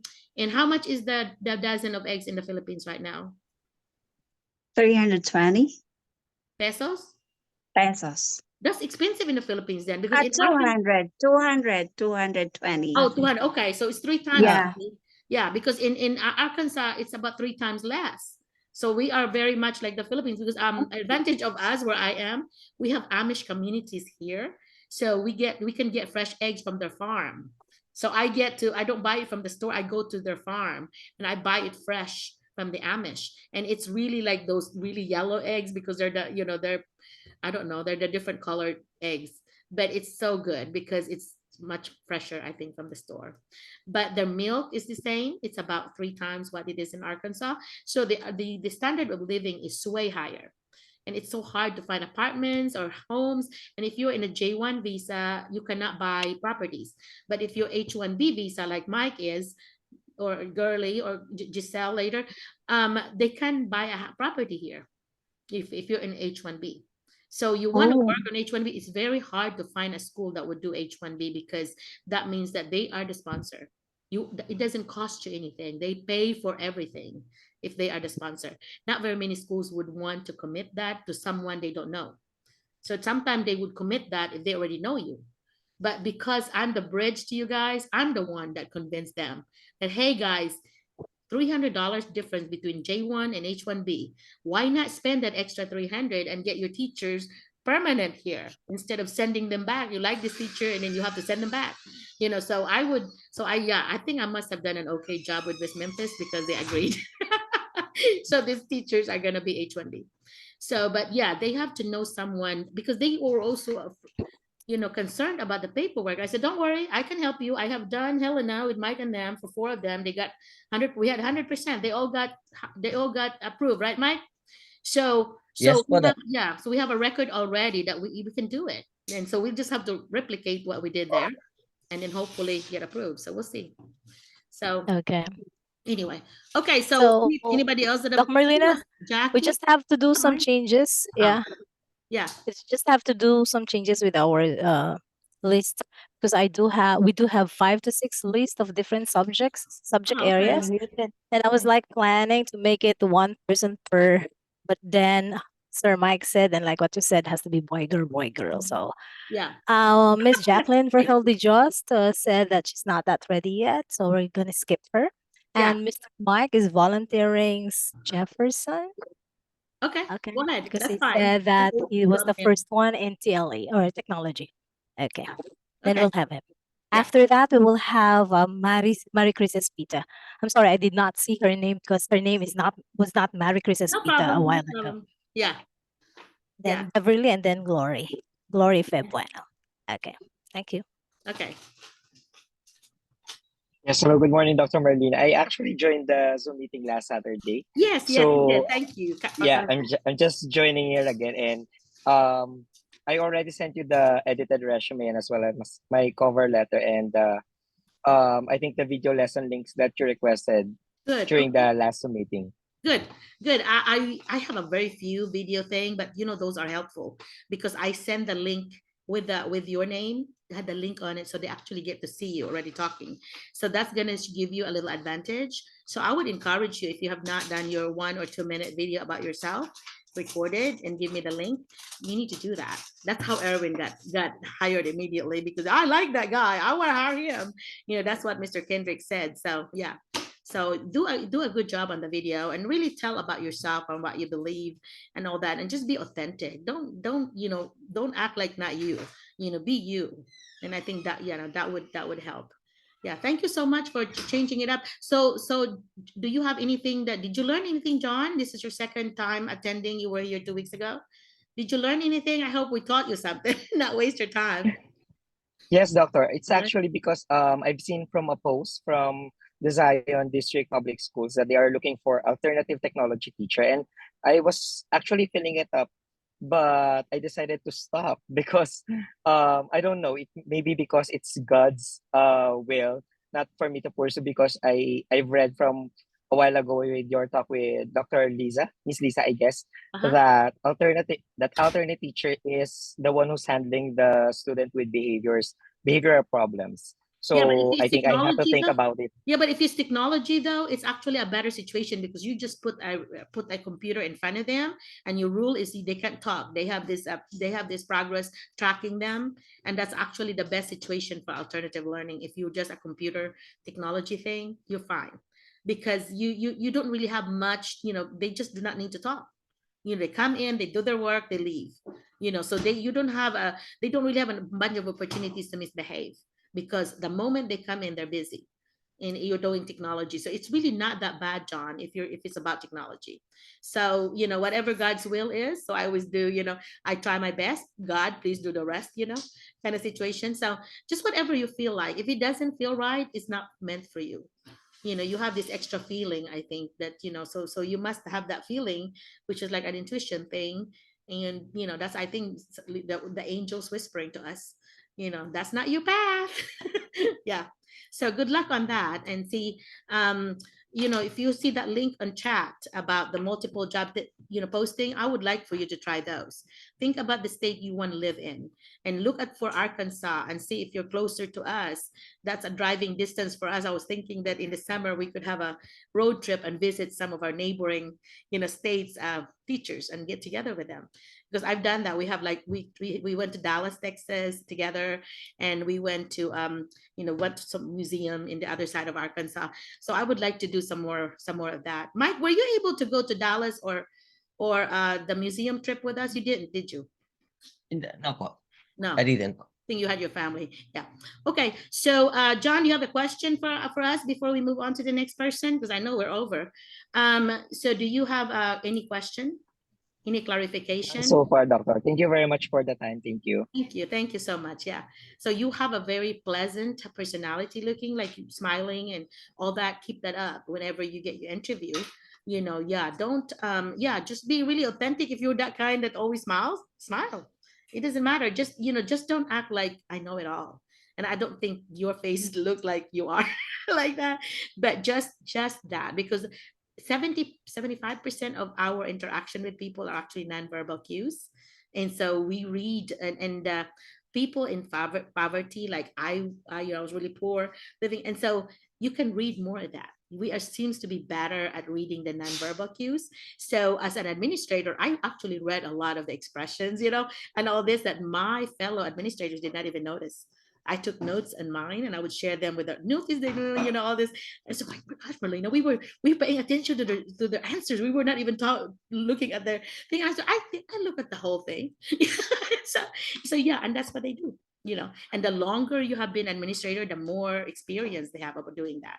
So be aware of that, okay? Yeah. So Edna's nodding over here. And I like that, by the way, when you are reacting like, oh, I'm with you, So anyway, who's next, Joanne? Thank you again. I think Joanne is out now. Yeah, but she mentioned about Miss Marie Chris Espita. Okay, Marie Chris. Okay, go ahead. Marie Chris, we already have a Marie Chris here. She's Marie Chris Theriot. She's the one with the baby here, this American citizen. One of my favorites too. Merlina. Yeah. Hi, are you Marie Chris? Tell us about you. Yes. Which Yes, part of the Doc. Philippines Sorry are for you my from? voice. I have cough. Oh, that's okay. Where are you from in the Philippines? Yeah, I'm from the Philippines. I am the co-teacher of Sir Mike. Okay. And a friend. So I am the one who send you an email of my resume and cover Yes. letter. Did you ask me to Americanize it, or did you just like submit it to me? Some of them requested for that, and some of them just submitted it. But usually when I submitted really, it. I submit. And you asked me to attach a photo, my photo good, on my good. resume. And I hope you listen to that, because yeah, it's a really Yeah. important, I think, for international teachers. Yeah. I will resend it later. Okay, sounds good. Tell us about Orally though. Tell us about you. Okay. So I am Miss Marie Chris Espita, a graduate of BS Ed in Mathematics, and also had a master units in Master of Arts in Mathematics teaching, 11 years in the Department of Education, currently as a position of teacher 3. Actually, it is my first time to speak with you, but last year, August, I joined your Zoom meeting. I'm just a listener that time, but Yeah, yeah, okay. I Okay. sent different applications, the different school district, and luckily I received 3 emails from different principals in Florida. Okay. But then during that time, the position should be filled in urgently, and Uh, since I'm here in the Philippines, they don't, yeah. they don't accommodate me. Yeah, they don't want to wait. Yeah. Okay. Yeah, Well, and then okay, and then I stopped applying since my brother asked me to apply in Japan because he's there. mm, So I applied for assistant language teacher there, okay. and sadly, this past few days, they sent emails for the shortlisted, and sadly, I'm not the one. Oh, okay. Don't include that on your interview. Okay. That part. Okay. Yeah, don't include that part. Just say about your experiences and what you believe Yeah. about teaching and all that. And don't say, remember, or you must not be in yet. Don't say dep ed, say public school. And instead of saying units, say hours. I have 36 hours of this because they don't know what Okay. units are. We use the word Okay. hours here. Yeah. Yeah, we have 36 Ah, hours in, in my master's or whatever. Yeah, because they said ah, units. I'm What not do you mean by familiar how units? many hours Yeah. is equivalent for 1 unit. Huh? I'm Yeah. not familiar For if one how for many one hours is unit is one equivalent for hour one here. It's unit. considered hour. So every Okay. every course, every subject would be three units or 3 hours. So we call it Okay. 3 hours instead of 3 units. So that if you Okay. say the word units, they're gonna have a confused look. What do you mean by that? So it's Okay. 3 hours. Yeah. So a master's degree here, you usually have 30 hours or 36 hours. So if you, Okay. yeah. And if you want to be a guidance counselor, I think it's 48 hours. So it's quite, so they would use the word hours. So yeah, that's something you just need to, remember. That's no big deal. And so when you start talking about like I'm a teacher one, teacher two, teacher three, they don't know that either. So you need to Oh, say a statement saying teacher three means that, I'm in the top level, whatever, and this is what I have done. So what does a teacher three mean? Because I do not know that either. What does a teacher three mean? oh, What have you okay. So done? it's just the three steps higher from the beginner. Okay, so 3 steps higher from the beginner, which means what? How many years of experience or what? I it's depend upon the promotions, Oh, your okay. papers, your accomplishments. Okay. So you might want to say a statement like teacher three here in the Philippines means that I have gone 3 levels up from the beginning and that I have met the criteria to be in that level. So Oh, so you can say things like, what is the highest there? What's the highest level? Is it three? for now it's only for teacher 3, then Three. after that it's master teacher Okay. 1, 2, So it's kind of like you can say things like it's one below a master teacher, and a master teacher would be like your national board certified teacher in the US. That's your equivalent. A 3. master teacher here is like, I'm a national board certified teacher, and there's only 3% in Arkansas. So 30,000 teachers in Arkansas, and there's only 2 3,000 that is so maybe 10% now that is national board certified. So it's like a very good honor to be national board certified. So in yours will be a master teacher. You have to explain that because they don't know that, they don't know what that is. And I got my education here, I got my, so I would not know that either. So when somebody would say teacher three, I do not know what it means. So you have to tell me a statement saying it's like one below a master teacher, and a master teacher equivalent in your country would be like a national board certified teacher. So I'm just like Okay. one level below a national board certified teacher, which we understand. So you must have worked hard because it's hard to get there. It's not just given freely. It's very hard to get to that point. Okay. So you have to do a lot of steps in order to get there. And that's what the point that you're making to them is that I am not just a regular teacher. I've really worked hard 3 steps up in order to get where I am. That's what you're trying to say. But to Yeah. just define to them what a teacher three is. Okay, so if you're a teacher one, Okay. you can tell them, what made you a teacher one? What did you have to prove? So you can say that. So when you say those words, always follow it up with an explanation of what that is. Okay, and if you use any acronyms or abbreviation, all that, we don't know those things here either. Like if you say PRC, I do not know what PRC is. Philippine something. What's PRC? Philippine. Sorry. Philippine Regulation Regulation. Commission. Okay, Philippine Regulation Professional Commission. Regulation Commission. Okay, and that would Philippine be, Regular Commission. Because I want to accommodate everybody. Yeah, okay. thank you for Yeah. letting me know. Yes, sure. Yeah. So that, yeah, that's the PRC here, and that would be equivalent to like US Department of Education kind of type here, you know. Because I am currently Oh, somebody's got their microphone on. You might want to mute it for me, please, unless you want to talk to me, and that's okay too. Who was it? So thank you again, Mary Chris. And what area were you in? What are you teaching again? Mathematics. You math. Okay, so you math. And who told you about us? Mike. Sir Mike Roca. Mike is bringing his whole village here. He's brought a lot of people here. So Mike is like my #1 recruiter. So Mike, thank you so much for that, because I trust his judgment. So if Mike recommends them, they must be good. And you know what? Another thing is that, and I'm biased, this is a bias of mine, I think, is that those teachers that have worked at different areas or different parts of the world, they seem to have a little advantage because of the language. You have practiced more the English and much more fluent. And also in your answer, you should say things about you have taught diverse kids, from different countries, from, teaching the kids from different languages, all that. You need to say those things if you have, because that's an advantage for you. That you have all this exposure to other cultures, which means that you're going to be open. So that's an advantage for you that I have. So you highlight that, for example, Edna, you have played some leadership roles, for so many years. You can just say that I have played leadership roles and, for so many years and all that. I feel like I might be a good fit for your school. Especially if you want a teacher that likes to learn and possibly lead in the future. So use that word learner. Okay. So Mary Chris, yeah. So Okay. so I'm putting you down. Mike is gonna send me this list of people anyway after all that different categories, right, Mike? Or is Mike still here? I know we lost about 10 people already. They're sleeping, I'm sure. So anyway, so any question for me, Mary Chris, that you have? I know this is your first time attending with us, but you know what impressed me is that you have this interview invitation. That's a good sign for you. That means they like your resume, they like your cover letter.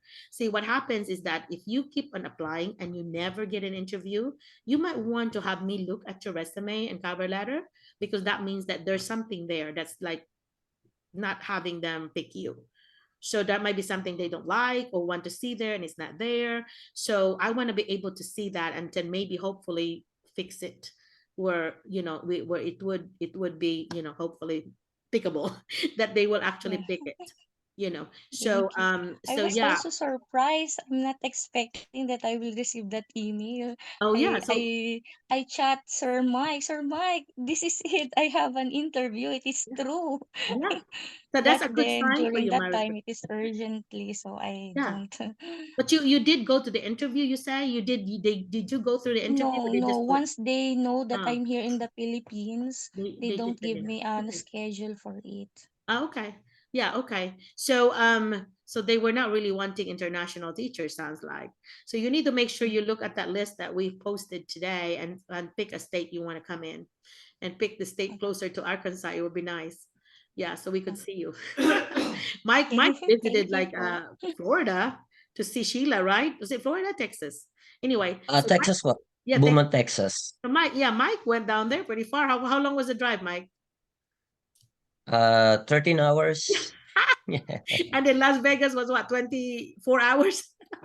Yeah, we took I think 2 days, but we stopped New Hotel? Mexico because I have a friend there. We spend Smart. our night there, and then after that we go directly to past Arizona, and then Oh my gosh, we did yeah, it in 3 days, Nevada. Mike. You really pushed it because that when we drove, which I would never do again, I would always fly. But it was a good experience because you got to see a lot of states, right?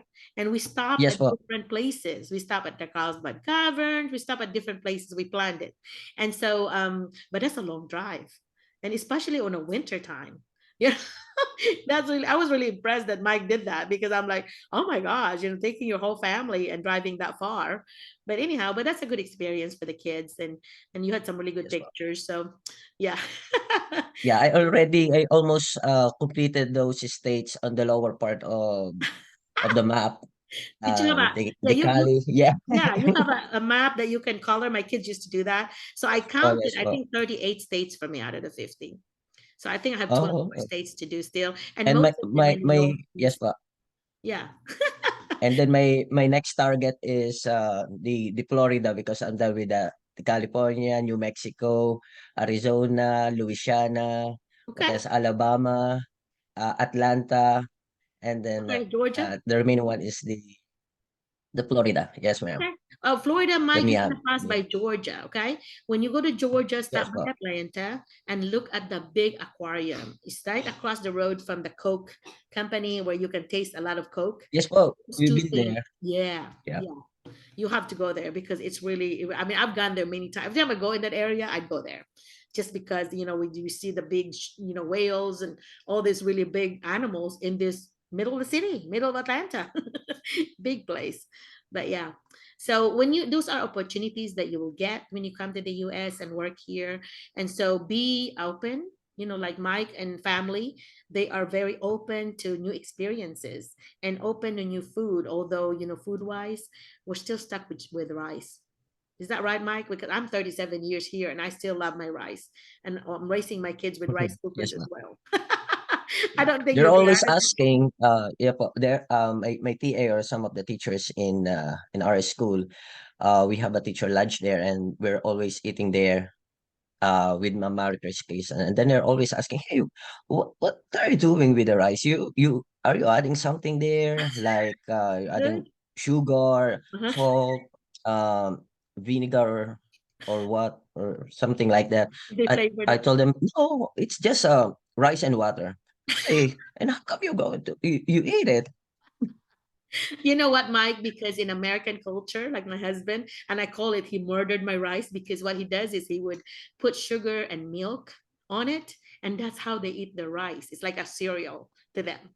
And I was like, the first time I saw that, I'm like, I can't believe you just murdered my rice, And it's a joke now with us that he does that, once in a while. But my kids, Jeff and Stephanie and Jet, 24 and 32 years old, they both love rice. So needless to say, when we travel, and my husband, one time we had an RV, so it's like a home traveling, so we had a kitchen there and all that, but I didn't want to cook, so I was like going to a restaurant, and my husband, there's a bed there, so he was, I'm just gonna stay here and rest, in the parking lot. And so Jet and I would look for an Asian restaurant, and that's where we would eat. And we just bring dad something. Or in our travel to going to Las Vegas, I actually planned our trip where we would stop, and I actually planned, of course, which hotel, and then I look up which restaurant, and I called them and said, "Hi, do you deliver?" And they said, "Yes, we deliver." I said, "Okay." Then I know that that's where I'm gonna order to deliver, especially when we flew. My husband's a pilot, so we had our own plane. So he would, when we went down there with our plane, we were doing 9 days visit to Las Vegas. Was our reunion, and so we stopped at anywhere of the airports. We didn't have a vehicle. And what I find out is that Dwayne, my husband, told me that, well, you just park your the plane, and then they gas it up. You buy a lot of gas, right? And they provide you a loaner car, and that's what we experienced. They just give us a key to a loaner car that we got to use to go all over, to go eat or whatever, because they have your plane, so they're gonna trust you with a car. It's not like a new car. It's like just a used car, but it was handy to be able, we actually called and said, "Hey, do you have any loaner car that we could use?" So if that is not a case, then we get taxi or whatever. But now, oh my gosh, Uber and Lyft. When I went to Atlanta, I just called Lyft or Uber. And at the hotel, I just go everywhere. I just went everywhere. So yeah, so it's very handy when you live in the big in the big part of the state and a big city in the state. I'm losing my voice. So anyway, okay, so who's next? Is anybody else? Because I don't want Next, yes po. Next anybody is that want to talk. Sir, who is that? Sir Jaymar Kevin. Okay. And Verna, it's nice to see you, by the way. Okay, yeah. Go ahead. You're new, right? You're first one here, Yes, Jaymar. Yeah. yes, ma'am. It was my first time, ma'am. Yeah, who told you about us? Mr. Erwin. Oh, Erwin. Ma'am. Okay, Yes, good. ma'am. Yes. So what? So tell us about you, Jaymar. Let's pretend like I'm interviewing you. So thank you for coming to this interview. I'm Dr. McCullough. So tell me about yourself. Good day, ma'am. I am Jaymar Kevin A. Padayaw.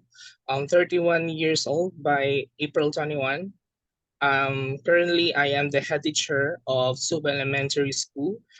Even that I am the head teacher now, I'm still handling subjects like English for grade 4 and science for grades 4, 5, and 6. I've been teaching in Suba Elementary School for 8 years now.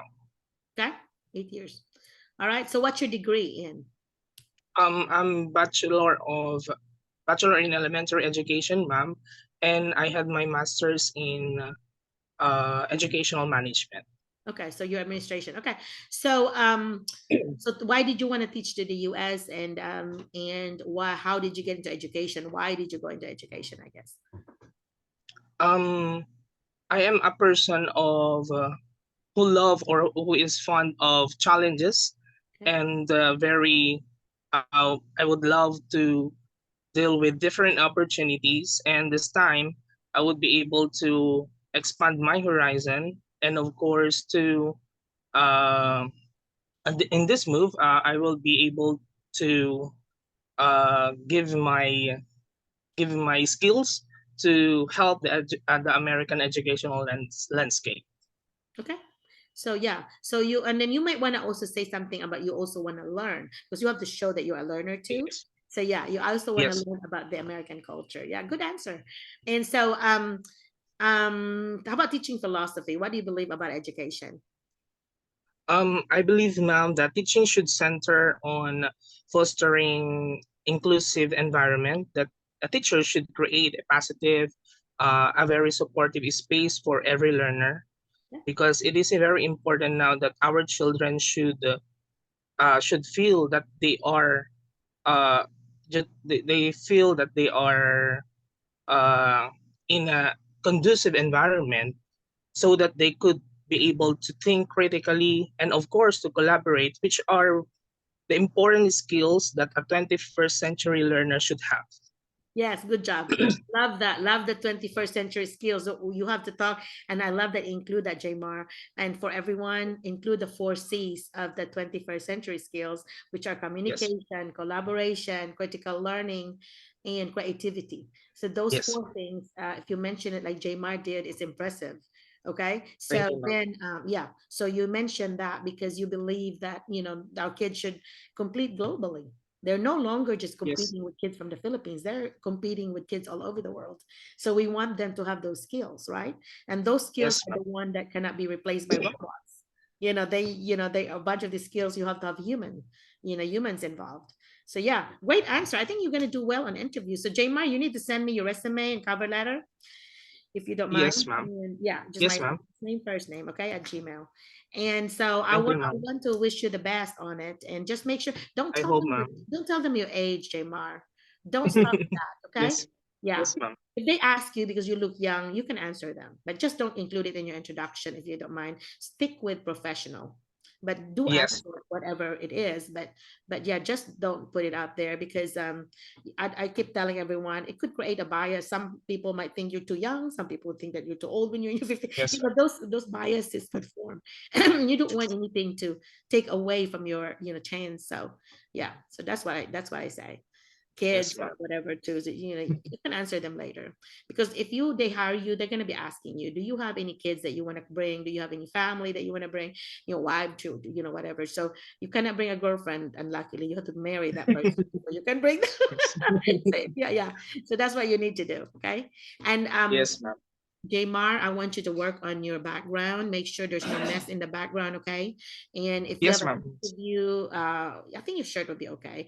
But just don't wear like those muscular shirt, now, your short sleeve, short sleeve things. Yes. And I know it's hot there, but don't. It Yeah. is my first time, so I am not prepared. I do Oh, not you're know fine. that I will be called up and speak to you, ma'am.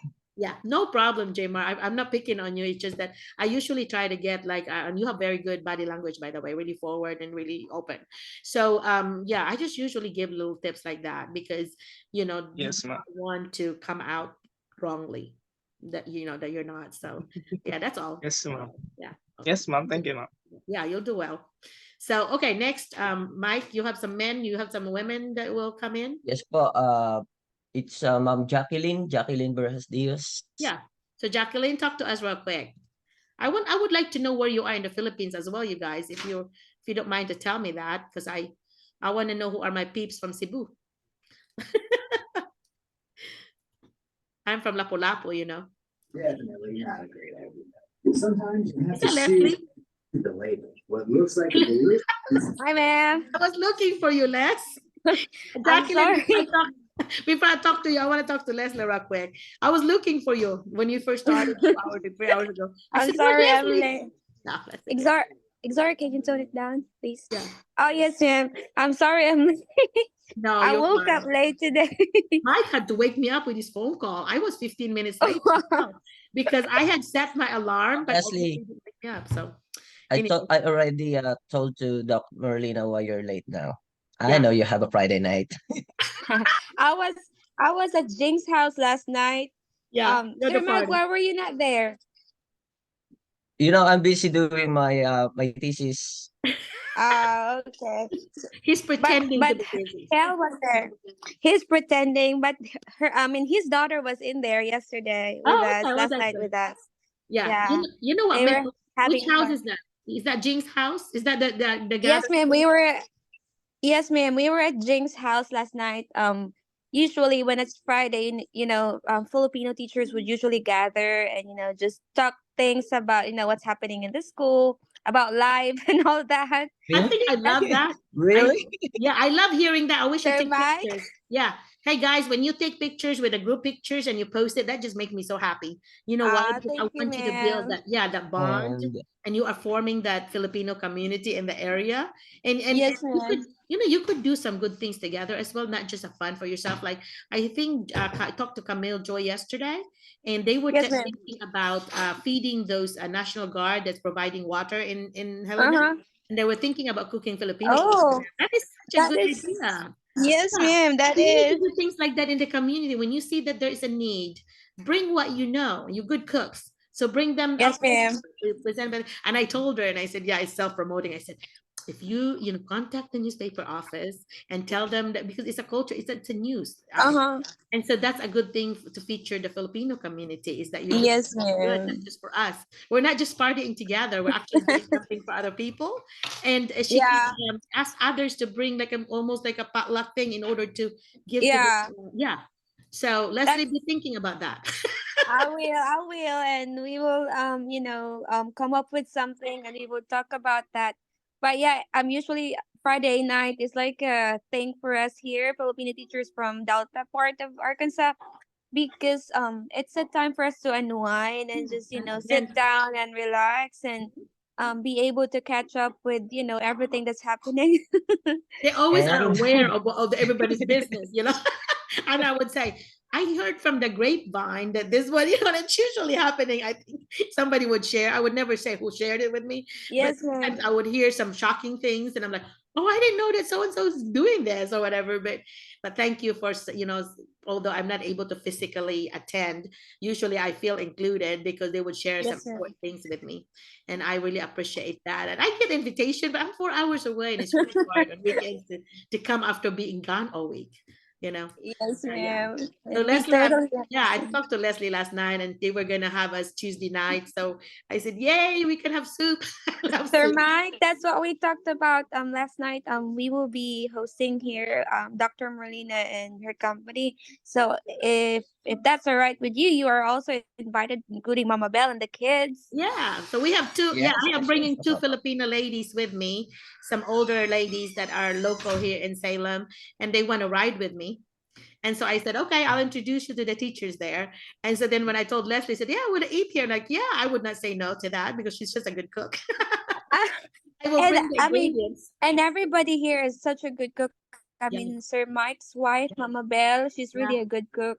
yeah, Jing's a good cook, yes, and I think everybody. I'm not. yeah. I mean, I think I feel like I'm not really that good when it, You when are I'm good. around. You're good.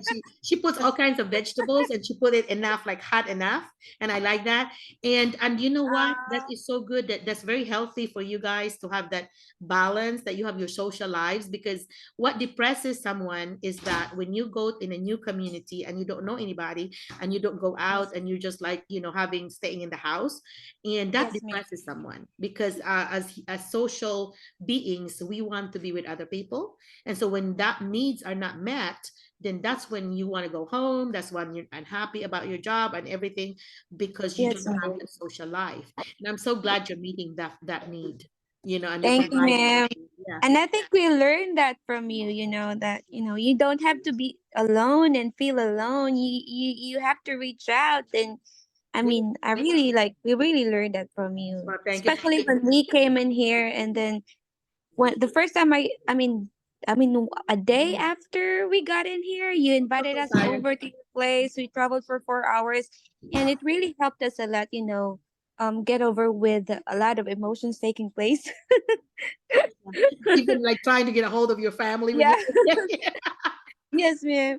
Yeah, they were But like so lost when they first got here, and they were like so happy when I came, and I'm like, let's go to Philippines, let's go to Salem, and they just got here from the Philippines. But yeah, yeah. so that impressed me with Leslie and how tough they are.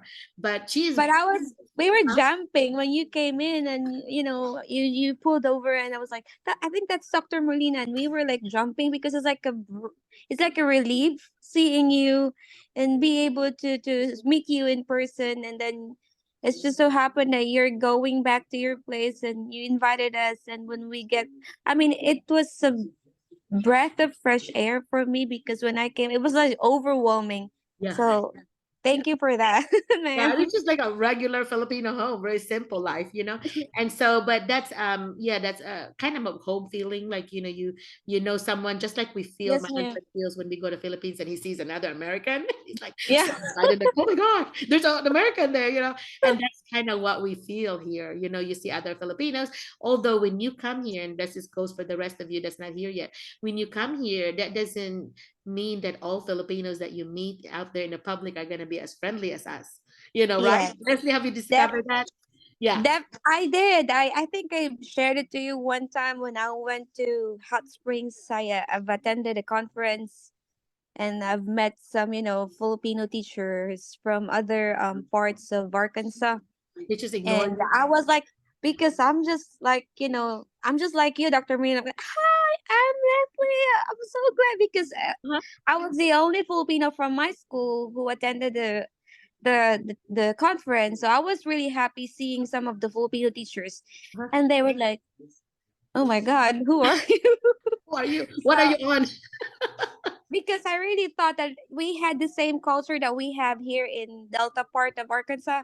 Because everybody we're Friendly. just really Yeah. friendly and welcoming and Yeah. accommodating. So it wasn't really like that when I went there. I think Sir Mike was in there, and I think he knew some of them. Yeah. Sir Mike, you've met them in Hot Springs, right? But I think just like in the Philippines where we have like snabira, we have Oh yes, kind of maybe yes, some ma'am. Thai. We have them here too. So my sister Yeah. is very concerned about that. She said, I'm not going to be friendly unless they smile first at me. And I think I always do the first move. I'm like, hey, you're not Filipino, are you? I would say that sometimes, "No, I'm Vietnamese," and I'm like, "Oh, okay. Well, you're just as beautiful as Filipino." I would say, I would joke like that. But anyway, so I said, just like people would speak Spanish to me because they think I'm Mexican. I would just say, Yeah. hablo español, poquito, señor, poquito, señor. I speak very little Spanish.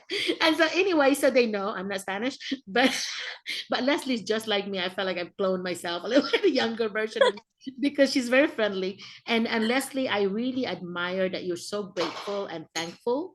And I really wish I could clone that for everyone, because you always find a way to give somebody credit. And although I don't deserve it, you give me a lot of that. And so I need to give it back to you, because and that's a good thing. That's what a good person is. And she lives like that, and she teaches like that. So that's why her kids love her. I think your kids don't want to leave the room. You're making me cry early in the morning, but yeah, No, your kids don't want to leave your room. That's what I'm saying. They love you. They just want to hug her and just love on her. But that's not just me. I mean, I'm crying right now because for over a year, I'm not gonna be where I am today if not because of you. See, I she mean, always does that. Well, but thank you. But yeah. you are I mean, hardworking. I was all over the place when I first came in here. I was in the high school. I didn't know what to do, but you were always there for me, and for not just for me, but for everybody. And I'm just so grateful. And I just can't express how thankful I am for being able to meet you.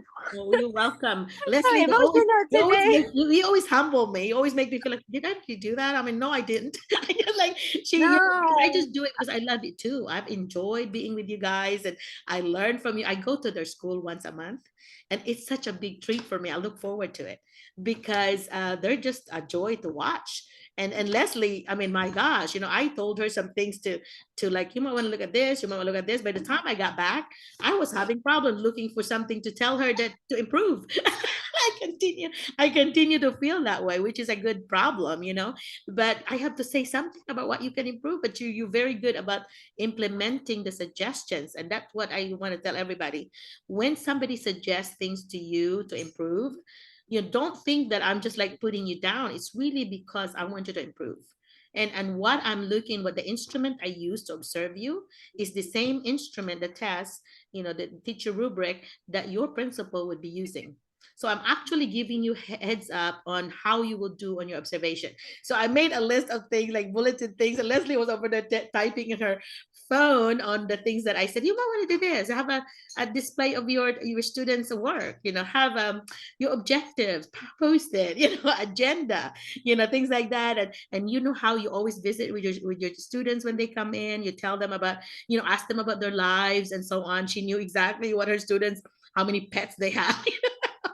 And what their interests are. Those are things that your knowledge of students will just be as important as knowledge of content. And we're back to the 5 core propositions. Wesley knows this really well. But so I think that so I had an email from Bailey, so I was reading it. But you have a question for Leslie or me, Glory? You have your hands raised.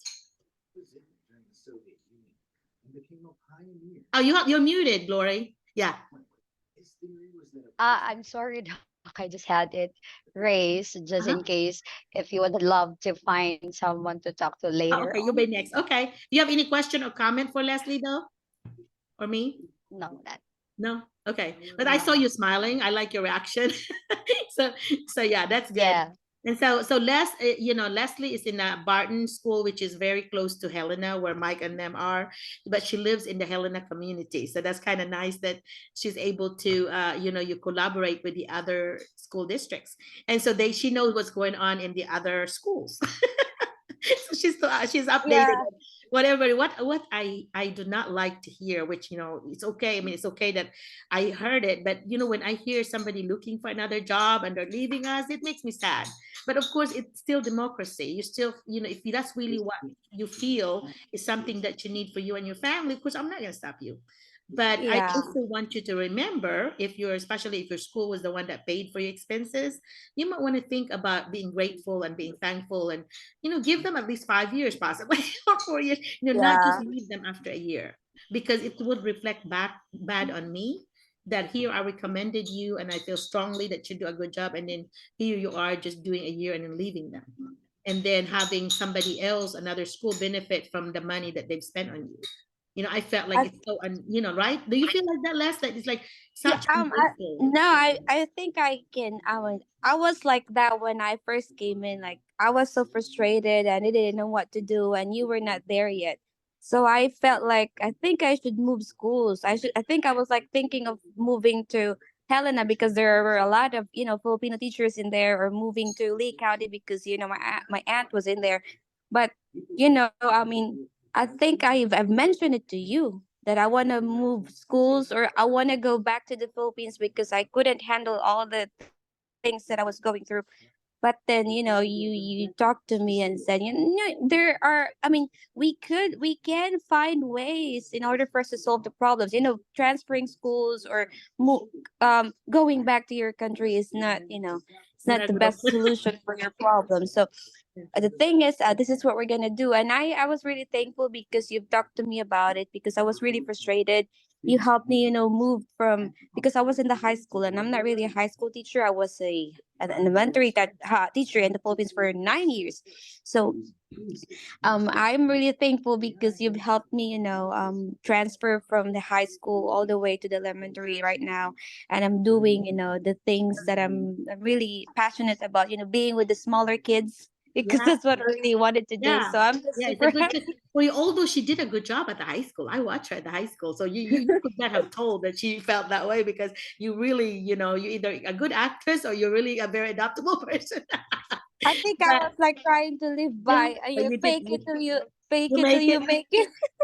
Yeah, but she told me, and I called the superintendents. I called him at home, and I told them, hey, because these are friends of mine. So I said, do you know that you're not actually meeting the, what you said, that you were gonna give this teacher the role, and you change it up, and this teacher could be sent home by the sponsor because you did not do what you said, and that is actually a reason to send this teacher, which is really true. They're not really doing, the paperwork, they're not really matching, and so that could be a reason for her to move. Really, you can have one excuse, but I don't know if you really like this teacher and you don't want her to, don't want to lose her. These are the things that could maybe work. So first of all, we need to go with what the paperwork says that she should be teaching. That's the big thing. And so, what was it the next day? They did something about it the next day, Les? Yeah, yes, ma'am. The next day they did something about it, and I was really happy. I called you. I was like, Dr. McCullough, they are transferring me to the SPED department, and I was still in the high school, but it was a little bit easier because I had like a small group of kids, and then by that time they also promised me that they're by the next school year they're gonna move me to the elementary department, and I was super happy. And they did. But And now she works with her yeah, aunt. Yeah. and then yeah, I work with my aunt, and also I think it's really it's really fortunate of me to have my Filipino friends around me, because I share the same sentiments with them, like feeling like I really don't want to work anymore because it's so frustrating, Hard, and there's yeah. just a lot of things going on, and I think I can feel for them of what they've been going through, and I felt the same way before, but you know having you in my school and talking to you most of the time helped me so much, That's good. I'm glad. get through everything. Yes, ma'am. Yeah, I'm glad, because you need to have an outlet, and Yes, ma'am. I hope that you do know that you can talk to us, and if there's something I can do to solve the problem, I will do it, because I know this superintendents. I have good relationships with them. So they are a phone call away from me, or a text away, or an email away. So a lot of them, because that's why I put teachers there, because I know them. I know them well.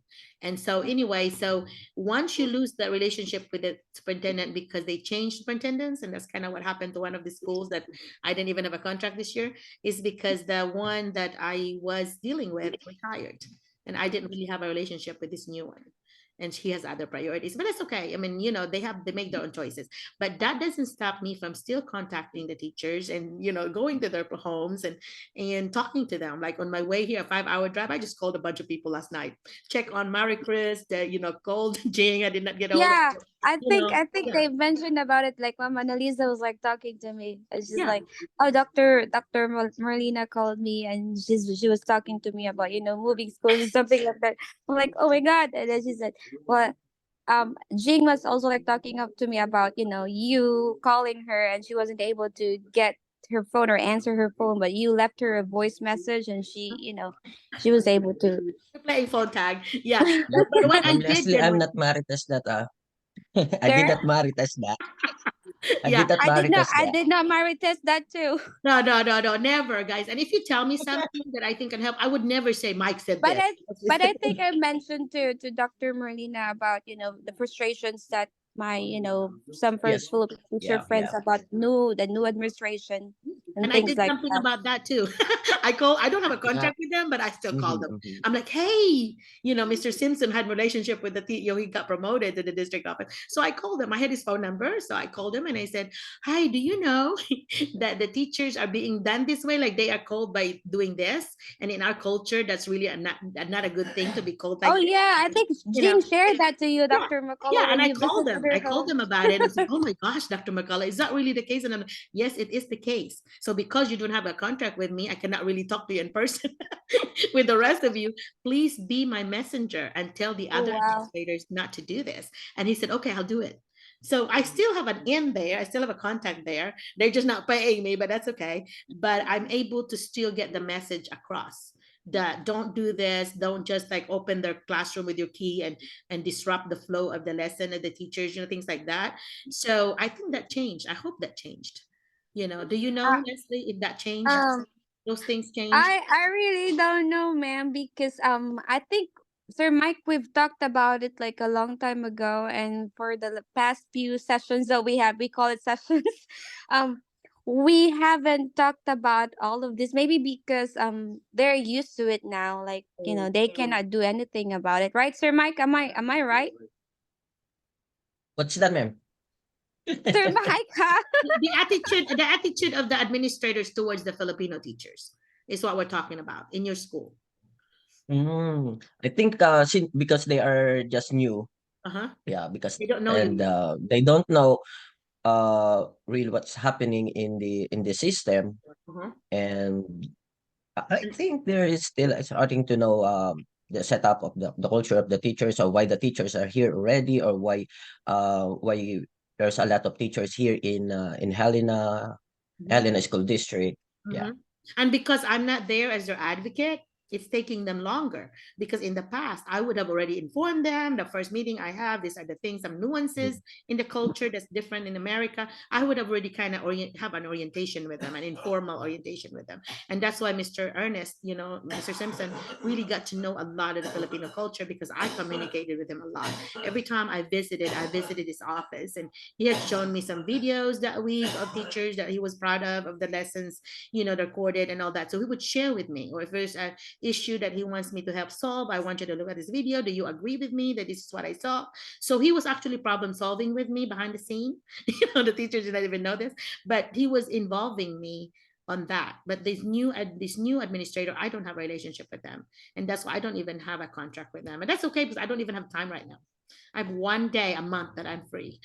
So my Friday is still open, but I'm kind of being good about that. Like I do not want to miss being gone. I'm kidding. I don't want to be gone all 5 days. And that's like this week was that. Next week is that. I'm gonna be gone through Thursday. So Friday is my only day off. So that Friday is really sacred for me. So I only give it away when do I really have to? Like a makeup thing for a snow day. I would do that. But yeah, I try to protect it so that I have at least a 3-day weekend. Yeah, because that's why I retired, so I can take it easy. And now people are giving me jobs. Like, I mean, I should not complain, but I have to say no. I have to say no to 2 schools already. But anyhow, because I have a family, I'm a part-time wife again. My husband said, "You need to retire because I want to have a full-time wife again." Well, I'm back to part-time wife. I'm making good money, but it's just that it's time thing. You know, time is precious. So anyway, I hate to do 4 hours. That would be a record. So we have done 3 hours and 45 minutes. And I feel like, oh my gosh, I'm taking the sleep away from you. I mean, it doesn't bother me because I sleep 2 or 3 hours. That's all I sleep after 50. So anyway, but I really enjoyed it, and I hope that you did gain something. I started to say about the core propositions, and I always want to do this, you know, the knowledge of students, knowledge of content. Those are some things you should always mention on your interview. And the last three are assessment. How do you know what you know about kids, and how are they progressing? And then the last two would rhyme, the reflection and collaboration. So if you say those five things, what you know about students, what you know about strategies in classroom, how did you assess it? You assess beginning, middle, and end. So it's continuous assessment. And then you last to match, reflection and collaboration. If you do those five things, your answer on interviews will be so rich. Okay, you would have things covered. You know, if you're angry, if you're dealing with an angry parent, well, you have to assess, what do you know about this kid? What do you know about the situation? And then what do you know about the family? Knowledge of kids. What do you remember hearing about the story? You know, you have to know about these things. And then of course it has to be connected to your knowledge of the content, which is the meat of it. What are the learning that the student is, or sometimes the parent are mad at you. Sometimes it's not because of you, it's because of their frustration of what's not happening. You know, the expectation is not being met. So forming the relationship with the parents is very important, you know, having that good relationship, because I always believe that our parents are partners in education. So if we're not communicating with them, then we're like having a really poor partnership, because you're supposed to include them because they are your partners in education. So when I was teaching, I had them every Friday. I have a Friday luncheon with my parents, and the only kids that could not attend it were the ones that had trouble, you know, and there's very few. And they know the parents knew because they're not invited. They're not supposed to come because I'm not there.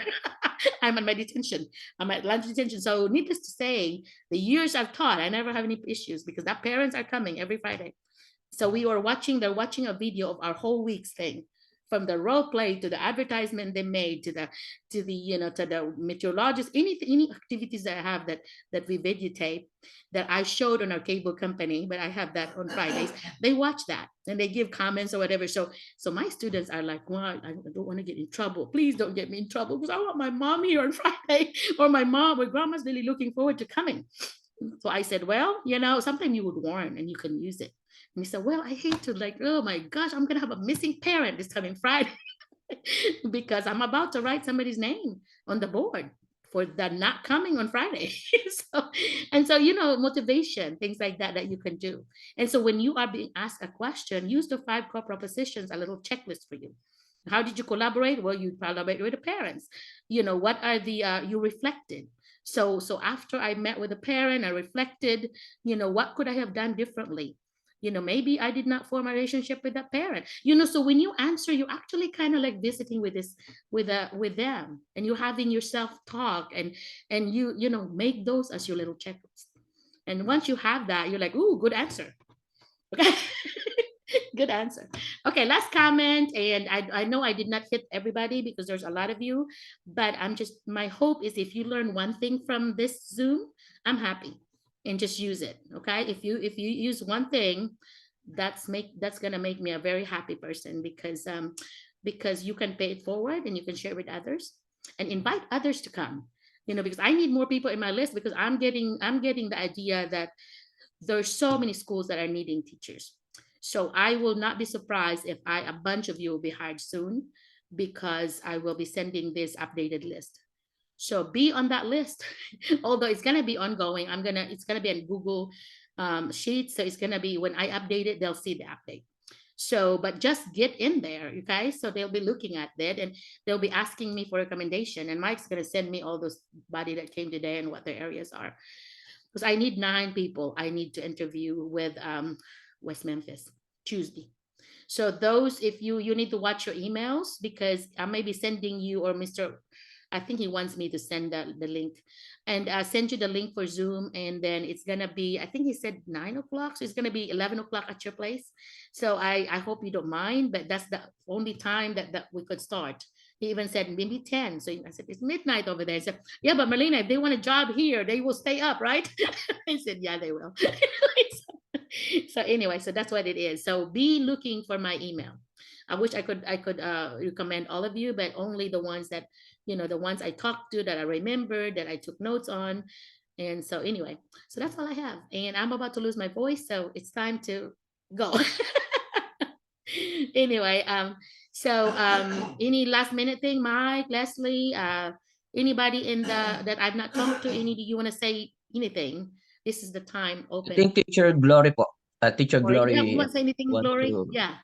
I love your name, by the way. Hi, Eli Doc. too. Yeah, hi. Maayong buntag. It's Ayong already buntag sad. morning. I teach Yes, my I kids am that. from Cebu City. I was like listening to you speaking in Bisaya. Uy, Bisaya si Doc. Yeah, kasabot pagyapon ko dai. Oh, that's why Like I'm kami, really responding whenever you talk in Bisaya or whenever you're telling about something in Bisaya. So I'm just happy to hear that we are Bisaya. oh yeah, we Bisaya. No, Leslie, ask Leslie. We always speak in Bisayan, don't we, Leslie? Ah, really? Ma'am Yeah, Leslie we is do. from We Cebu? always do that. Leslie's from Talisay. Oh no, I'm from Pardo.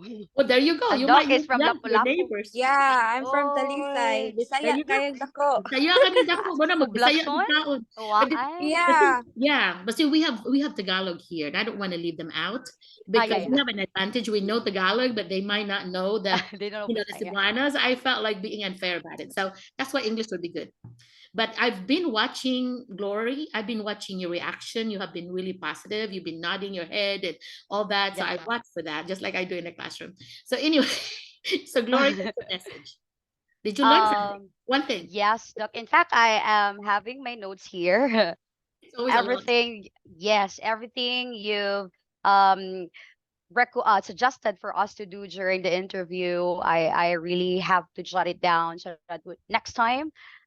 I had few interviews going, Nice. but mostly these are from visa sponsors, but I Okay. haven't done any interview from principals. So it Yeah. would be great if these things would really be out during the interview, Yeah. especially the one that you had during the reflected time. How are we going to deal with angry parents? That's very, very important for me to know. Yeah, go to my YouTube and you have the whole video of Josephine on me talking. Yeah, I'm Yeah. noting that So one. go to I have to YouTube and watch it subscribe. and Yeah, subscribe subscribe. and Yeah, share it with my other that applicants. would be awesome if you can do that. But anyway, but yeah, ask Leslie. We have a lot of interview questions and plus answers, don't we, Les? Uy, Yes, So ma'am. really? yeah, Yes, so ma'am. we have that. So, yeah. We'll post that. Whenever I send the link for the video from YouTube, I will send those interview tips and PowerPoint and all that. I will send that to you guys. So I'll be open, watching make that sure. talk, and Miss Leslie. Yeah. All right. So thank you for sharing your thoughts. Thank And you. anybody else, even one sentence like she did or two sentences, that would be awesome because I don't want you to feel excluded. Because I want you to come back. Eli, get his hands up. Eli, what'd you say? What do you want to say before we end? Yes, hello, Dr. Eli, Merlina. yeah. I'm Go Miss ahead. Ellie. I'm sorry, I cannot open my camera for Oh, you now. can. Okay, I want to I see a pretty am, face. yeah, I am not into good lighting. Okay, that's okay. I I understand. am the friend of Sir Kent Sibayan. Oh, okay, yeah. Okay. So thank Yeah, you for attending. This is your first time, right? So yeah. remember And your name. Yeah. I told to him earlier that I will only be a very good listener tonight. However, as the conversation goes and it's very casual, Yeah. I told to him that, you know, I really cannot help myself to s- to share something, to involved at this conversation. Good. I'm glad that you feel Yeah. that way because that's what Yeah, it's yeah. supposed to be. It should not just be been talking to you guys. It should be a dialogue, right? Conversation. Uh, That way, yeah. And I love that you respond that way. So do you have any comment or anything that you want to tell us? yeah. Honestly, I really do not know what is really this all about until Sir Kent told me earlier about this thing and about the the teaching in America. And then I said, "What is this all about?" And he said, "It's all about cultural exchange. And then I said, oh, it's very timely because in our university, while in what I am working now, we are very much enthusiastic in eyeing internationalization because it is one of our vision. Mhm. So you are at the university Yeah. level? So you're teaching at the university I am level? working in the university. However, I am in the lower school. I am a teacher in the lower school. Okay, so but this affiliated with the university sounds like, right? Yeah, So yeah, what school is yeah. that in Cebu? In Pan Pacific University in Pangasinan. Oh, okay, Pangasinan. Okay, gotcha. Well, thank you for attending, and I hope you do come back or check out our website, Yeah, sure. our YouTube, and Yeah, our thank you, Alpha. Yeah. yeah. Verna wants to talk too, and so there was another person. But Verna, what did you want to say? I've seen you, all night. I was wanting to talk to you too, so I'm glad you raised your hand. What's up? Yes, hi Doc. Actually, Hello. I had my sped bridging class. I am attending a class, and until now it's still ongoing. I think it's already 4 hours. You're multitasking. And yeah, I'm doing multitasking, Doc, and I cannot give up your Zoom meeting because I know I will learn a lot here, and I think this is already my medicine Thank you. every after 2 weeks. So I think I am gonna miss you. So I'm gonna miss the group. So even if I have my class, I will attend for sure. And so I what I did today is I prepared my gadgets. I charge it all so that I will not miss anything. Oh, you're so And sweet. so Thank you for that. yes, I know because it seems that those learnings I have gained here, Doc, I have already applied it in my class, Really? especially now that we are having COT. What's the Those OT? four, um, it's like in observation of our school heads. Okay. They will come to our class and do observations. Okay. And I have already applied those five core Position prepositions that you have um, shared. teach us, Yeah. shared Good. to us. Yeah. I'm glad. How did Yeah. you use it? How did you use it, Verna? Like Those know your students, and then those rhyme the reflection and what do you call collaboration. this? Yeah. Yes, that one. I love to remember that, and I can say that it's effective. Somewhat my kinder are now following and doing good thing, though. That's why I have also studied sped doc, because I have realized that some of my learners are really need some special needs, so I need to attend their special needs. And this school year is quite challenging to me. Yeah. It's quite challenging to me. Uh-huh. And so I guess this is it, to continue to level up my learnings, and at the same time this that attending in Zoom with you, enrolling myself in sped bridging is like preparing also myself to level up, Okay. growth, What year were development you? growth. What were you a drink? You have a special ed. What were you teaching now? Are you a what level? Currently, Doc, I am teaching kindergarten. Okay. I am generalist in elementary. Okay. But I took up this bridging class. I grabbed the opportunity. This is only two semester, and after this, if I finished my 24 units, I can proceed to master degree. Okay. So master in arts of special education. Okay. Yeah, I would encourage you to continue that, because you actually have more needs for special ed than elementary. Because in local, Yes, Doc. more K4 master degrees here being conferred. So we get a lot of, we joke like, oh yeah, elementary teachers is like a dime a dozen, because there's so many that are applying. Yes, Doc. But it's the high Mm-mm. school and special ed that we are having a hard time getting. Librarian, we're Yes. having a hard time getting. Guidance counselor, sometimes we have a time getting. So those are the ones that are critical needs, they call it. and the tested grades are literacy, I mean level courses are literacy, math, and science. Mhm. Those three in high school are always needed because they want good teachers there, so they have good scores. And good Yeah. teachers will help students, achieve. So yeah. Well, Verna, thank you. I know you have attended so many of our Zoom, so thank you so much. Jacqueline, I know Yeah. you got your raised hand. Thank you again, Verna. Jacqueline, what's up with Yes, you? Doc. Goodbye. Yes, yes, Doc. Bye-bye. Good Bye-bye. Hello po, morning. Yeah, good Doc. morning.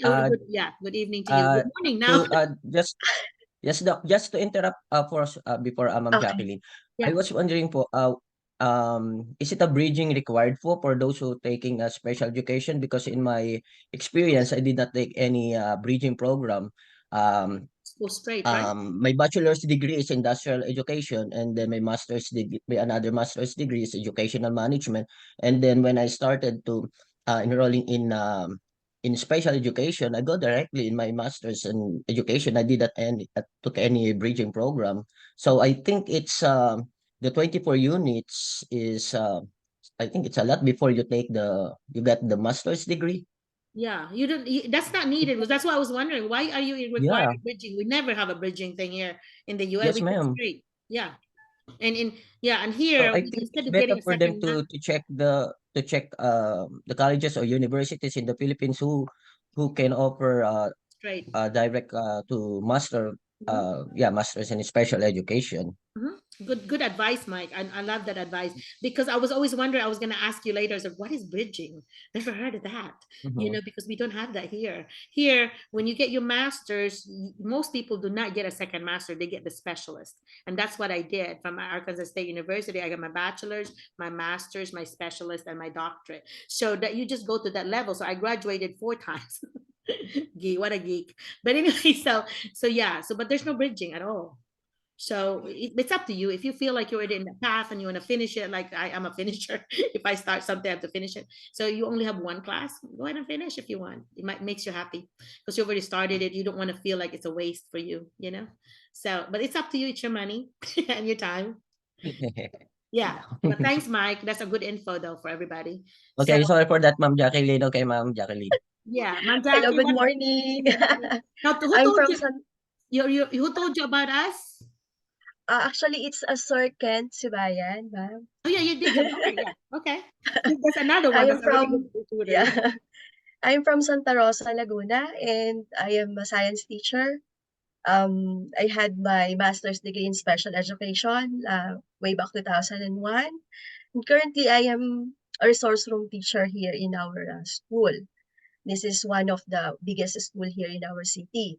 Last year, ma'am, I had 3 principal interviews, but sadly, I was not hired because these schools are looking for looking for transition teacher and self-contained classroom teacher.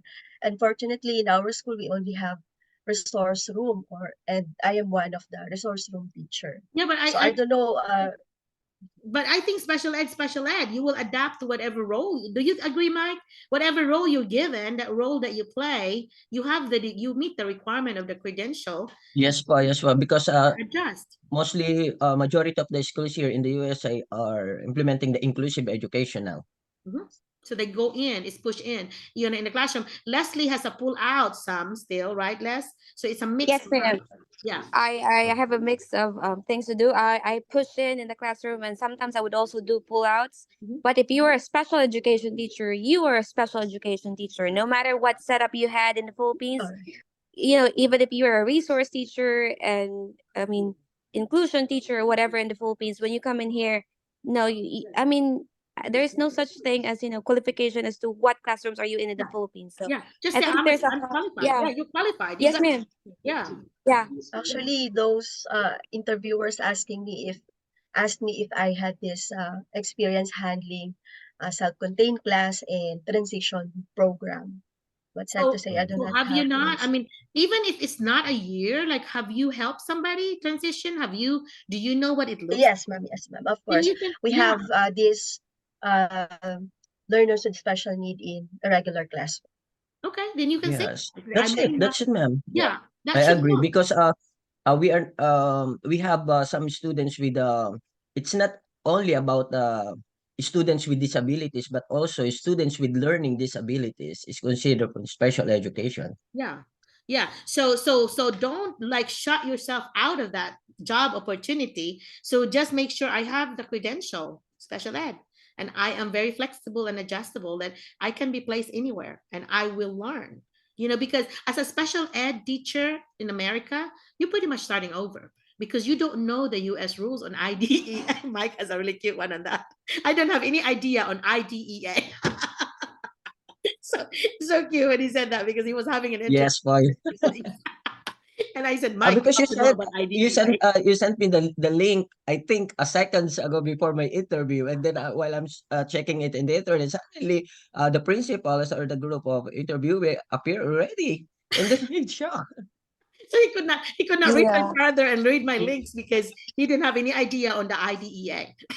Yeah.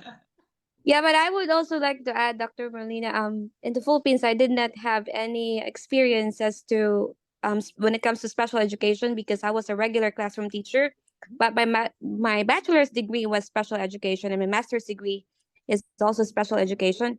But when they talk to me, I mean, in the Philippines, special education is not really like a big thing because sometimes I don't know, Yes, but in that's our true. in our yeah, and Big thing so here. when they were like asking me about it, even if I didn't have any experience, handling special education kids or classroom, I was like talking to them and telling them that I am a special education graduate.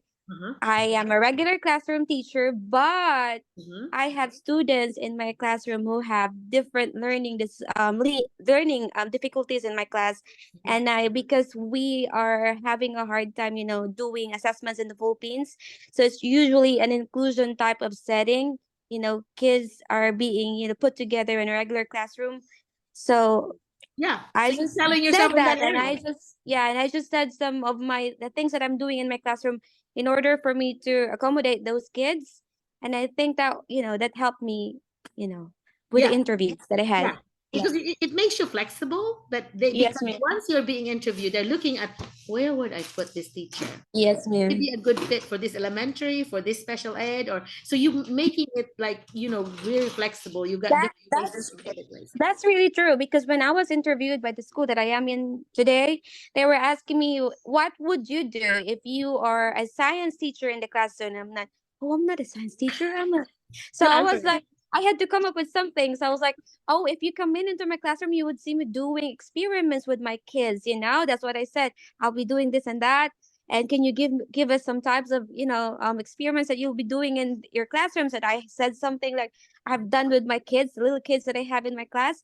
And then after that, they then asked me, if you were a math teacher, would you be okay with that? And I'm like, yeah, that's fine with me because I'm handling, the kids in the elementary. I'm also handling math, all the subjects in the elementary. And so I think they are just trying to come up with something that would best fit, Yeah. And they I even mean, the best fit for you as a teacher in right. here. Yeah. Yeah. They believe in choices here. In fact, when we Yes, ma'am. were in Memphis, West Memphis, ask them, they were asked like, which one do you prefer? What kind of subject would you like? Like if you have to rank these different areas, which area would you rank first? Girly or Giselle? Are you still here? They must have gone to bed already. They are. They Girly are and okay. I want you Giselle to are answer here. that. I'm here Remember, Mr. too. Kendrick asked you to rank them. Like, what did you rank? I don't remember because Mr. Kendrick really remembered this too for their interviews because they were so fluent. And Giselle was so emotional, and he was like saying something about that teacher that really have good answers and was nearly about to cry. I really like her. That was Giselle. And that teacher that was really fluent, that's girly. But anyway, so yeah, this too. Would you answer it for me? That she was Yes, asking you about to rank, right? And I think yes, Doc. I don't remember, girly. You chose English, Yes, right? Doc. Yeah. Yes, Yeah. because English is my specialization, so I chose English to be uh as my first subject that I wanted to teach in the US. And then my second subject that time was actually social studies because I also have the experience here in the Philippines teaching Araling Panlipunan. And I told him that I really love reading, and because he's actually emphasizing that social studies is actually about American history and it will be different. But I told him that maybe I could handle it because I love reading. And I think when you read about the history of, America or in the US, maybe I could also teach the students if I will just read and understand. And the third subject that I told him that I love to teach is actually mathematics because I love mathematics. I love math, and I have also taught students the subject, but I don't have really the chance to teach it for a long time because there are math teachers here in the Philippines who really love to do it. And my specialization is English. That's why Yeah. I'm teaching English right now. I love the way you handled that, girly, because your credential had to match your experience. So you did that first priority like that. But I love that you open up to social studies because that is always a common misconception to administrators here, that because you studied the the Philippine history, that you are not going to be, able to handle the one. I said, no, you are, because in fact, our history even shared during World War II. A lot of the history books talk about the Americans' role in World War II and working with the Filipinos. You can kind of connect it like that because they know, oh, Yes. she's aware of that, because everybody knows that MacArthur is from Arkansas. General MacArthur that said, I will be back, I shall be back, from Leyte, was actually born in Arkansas. There's a museum of General MacArthur in Little Rock. So anyway, so you can put all these things, answers like that together. So if you're a social studies teacher, you may want to read up on US history and world history, because those are the two different divisions. You can either be teaching US history or Arkansas history or world history. But Arkansas history sometimes is an extra thing they put in, but it's usually either Arkansas history or world history. Your older kids would be doing world history, and your younger kids would do just the US history, which is usually the Civil War, the North versus South and so on, slavery, all that good stuff. And then yeah, I love learning about it because it's so new. And the answer that Girly said, that I'm a reader, I'm a learner, and I can learn it. And then you need to pair it up with, I know, strategies that would work. That the strategies, if I just do make history come alive for students by having them do role play. I did like a slave auction, in my classroom. Okay, you will be the owners and you'll be slaves, and this is what they did. And so how would you auction it? Look, this is a very big, heavy muscles here. This should be worth a lot more. I was like modeling to them how to do auction and really sell. And so then they experience it. The only thing I remembered was, I do not need to auction the only Black kid in my class because that would not do well. So I made sure he was the owner. He was a property owner. He was like buying the slaves, the pretend slaves. But anyway, because I knew the mother's going to come see me. So you have to just say, if it's actually, if it's history, make it alive. You're using your reading skills to study about history, and then you make it alive by having the discussion, knowing the ideas and thoughts and opinions of the students to relate to history, so that history will not repeat itself. The learning that they have, you do not want another Hitler, like that. You want to learn, you want to teach this future generations not to be Hitler someday, things like that. And then on science, really good answer about experiments, Leslie, because in Arkansas, the expectation is that you have to do at least one experiment a week for science teachers. It's not being met. I see it happening once a month. But if you cannot do experiment every week, do like a virtual experiment. There's a website for that. And then a demonstration or YouTube channel doing some experiment. I did that when I was teaching 9th grade science. I did not know what I was doing. So I was literacy. So I was using literacy strategies to teach science. And then I used YouTube in order to cover my because it was a charter school with no money. So I was like doing that. And then I would challenge them, some things that we did. Like, you can do this at home safely. They're 9th graders. And so then they would come back and tell me, okay, I did this experiment, Dr. McCullough, and it's really fun, like those exploding things. I said, do this at home because you have to be in the yard. And then they come back and write about what they experience and all that. And then just share it. So anyway, so you can use strategy because a lot of times they partner up literacy and social studies together. So in elementary, you usually, in a lot of schools, you are a literacy teacher and a social studies teacher. And then in some schools, and a lot of schools, you are a math and science teacher. So you're a fourth grade math and science teacher. The ones that I'm coaching right now in south of Arkansas, they're most of them are science and math teachers because they're putting me in math. I'm a math coach. There's too many literacies. I'm actually coaching math teachers. So I'm learning more about science right now too. So anyway, I'm telling you, it's already 4 hours something. I feel bad, but I'm enjoying it so much. So, anyway, we did talk to everybody, right, Mike? See, Mike, we already lost Mike. He's already texting to somebody.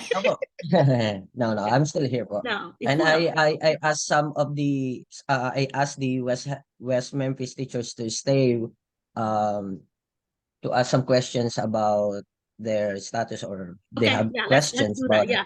So Yeah. everybody else, I want to say goodbye to you, but I want to keep Leslie here. And Giselle, Mike, of course, if you want to stay, but also let's leave the Memphis. I need to talk to you about things because I will be meeting with Mr. Kendrick on Tuesday. So I want to see your paperwork situation where you are. So Leslie, they might need some advice from you in some things. So that's why I wanted this to stay. Yes, ma'am. Yeah. Yes, ma'am. So, and also you have your sister here anyway, girly. Yes, ma'am. So Thank you, thank you, everyone. thank you, We'll everybody. send you So if you again don't the mind to link sign for out the and next. leave. Yeah. So we just want to see the West you. Memphis. We should have at least 6 people plus should have only 8 people left. So if you don't mind to leave for me, thank you so much for attending. And Thank it's you a again pleasure. next Zoom meeting. It's a pleasure for me to have you and learn from you. You can tell I'm so excited about education because I'm like, you can just see me light up because I enjoy it. I enjoy talking about learning. So yeah. So girl is here. That's good. And now we're down to 20 people.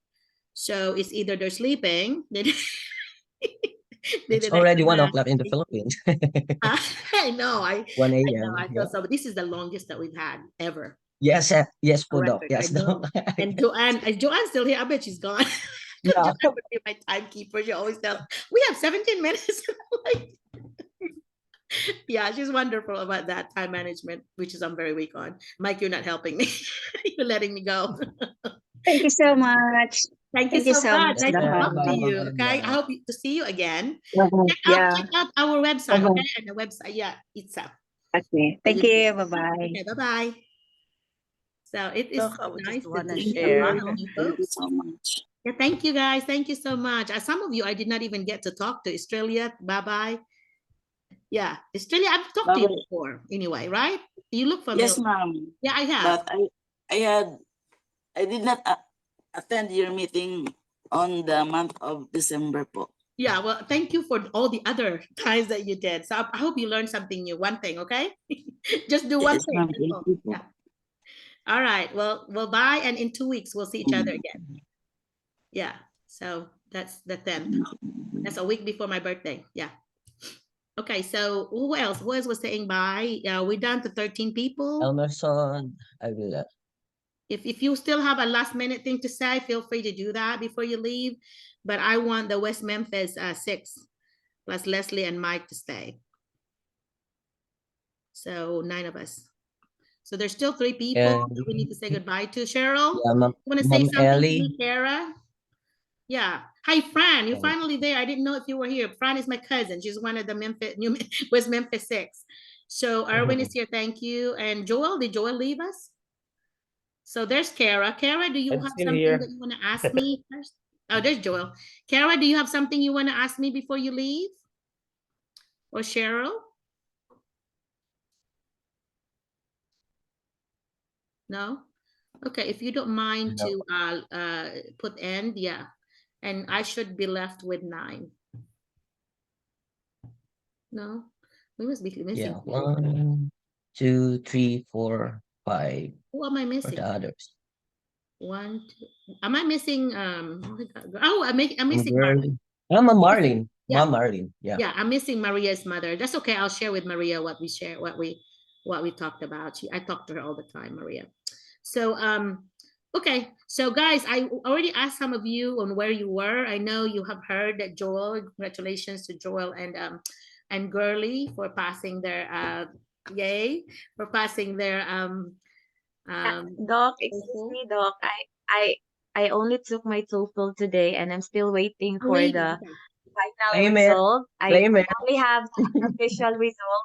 That's the results for the reading and the speaking part, and I'm still very nervous What did if you say? I What's You your have the score, two? ma'am? You have the Share two your already? score. You have the two already, girlie? Yes, ma'am. Girlie, I think she's gonna pass it because she has 22 in reading and 23 in speaking, so it's 45 not is hard Wow, for her to pass it's it. good. Yeah. It's good You just now. did You should 31. claim it on girly. Oh Claim my it. Yeah, God. so she doesn't need it that much to pass I would the bet TOEFL. $100 that you Yeah, I would bet too. no, don't take that bet because I mean, but yeah, I think you would get it because that would make you just have so 31 that makes you have 45. Yeah, I got 30, 45. I 30, got 29, 45. 45. So you need 30. 31, which is about 16 per. There's no Yeah. way that you would only get 16 on those two. So you're very fluent and you're a good writer, I'm sure. So I think, yeah, you It's have to another have done 47. something. Like not really do a good job on one of them for you to fail. So I have high hopes. I think there's maybe a 98% that you made it. Yes. Yeah, so I have high hopes. How about the others? Erwin, how are you on your TOEFL? Hello, Doc. I'm still having my review. I'm not yet having the application. Because Okay, I'm so worried about myself because I'm a math major. I don't know if I can pass the exam. did you get the mic? Did you give them a link to the actual like practice? Yes, po. You have that? Okay. Yes, I So think po. I lost the link, Hey, Sir Mike. Sir Erwin, you're a math teacher, but I'm a Filipino teacher, but I pass it, right? Yeah, Sir yeah. Erwin, Okay. I think the only thing that I did when I took my TOEFL is, I practiced with the material that Sir Mike gave me. That's the only thing that I did, and I think listening to you right now, I think you're gonna pass it. You're so fluent and spontaneous, so I Yeah. think you're gonna do it. Yeah, it was very fluid. Yeah. I'm Yeah. actually so nervous about it. No, don't because you know about brain research. If you're nervous, it's gonna Yeah. shut down your learning part. So it's gonna make you fail because it's gonna block learning. Okay. So don't be. You have to relax, okay? And Okay. because like Leslie said, I really think that you're very fluent. So it's Yeah, gonna he be is. automatic for you. Les, I Thank think you with so the much. writing, remember I did Yeah, something with writing with you, the introduction, and then did Yeah. that even work or no? You have to it add I that. think did. again. It worked for me, and I think because others already talked to me. She messaged me last night and she said I'm really nervous because some of the Filipino teachers that I took the test with, they were like they spent like 6,000 pesos for a review. And I was like, she's really nervous because she didn't do that. And I just, Sir Mike sent her the material and I just, gave her some tips on how to do it. But actually TOEFL is not, it's about a test on comprehension and analysis. So all you have to do is read and you practice speaking and understanding the questions, understanding the passages that you're going to read. But, spending a lot of money for a review, I don't think it's a Yeah. necessity. Yep, the Yeah. things that they are sharing with you is worth more than that $120. Yes, ma'am. Yeah, Mhm. it's gonna be worth a lot more. Yes, Yeah. excuse me, Doc, and Ate Leslie. I just would like to encourage Sir Erwin because actually, um, I plan to take the TOEFL test last December, but I don't get to have an appointment because the slot is full. Because in a testing center, I think there are only 10 slots available in every date possible, in every available date.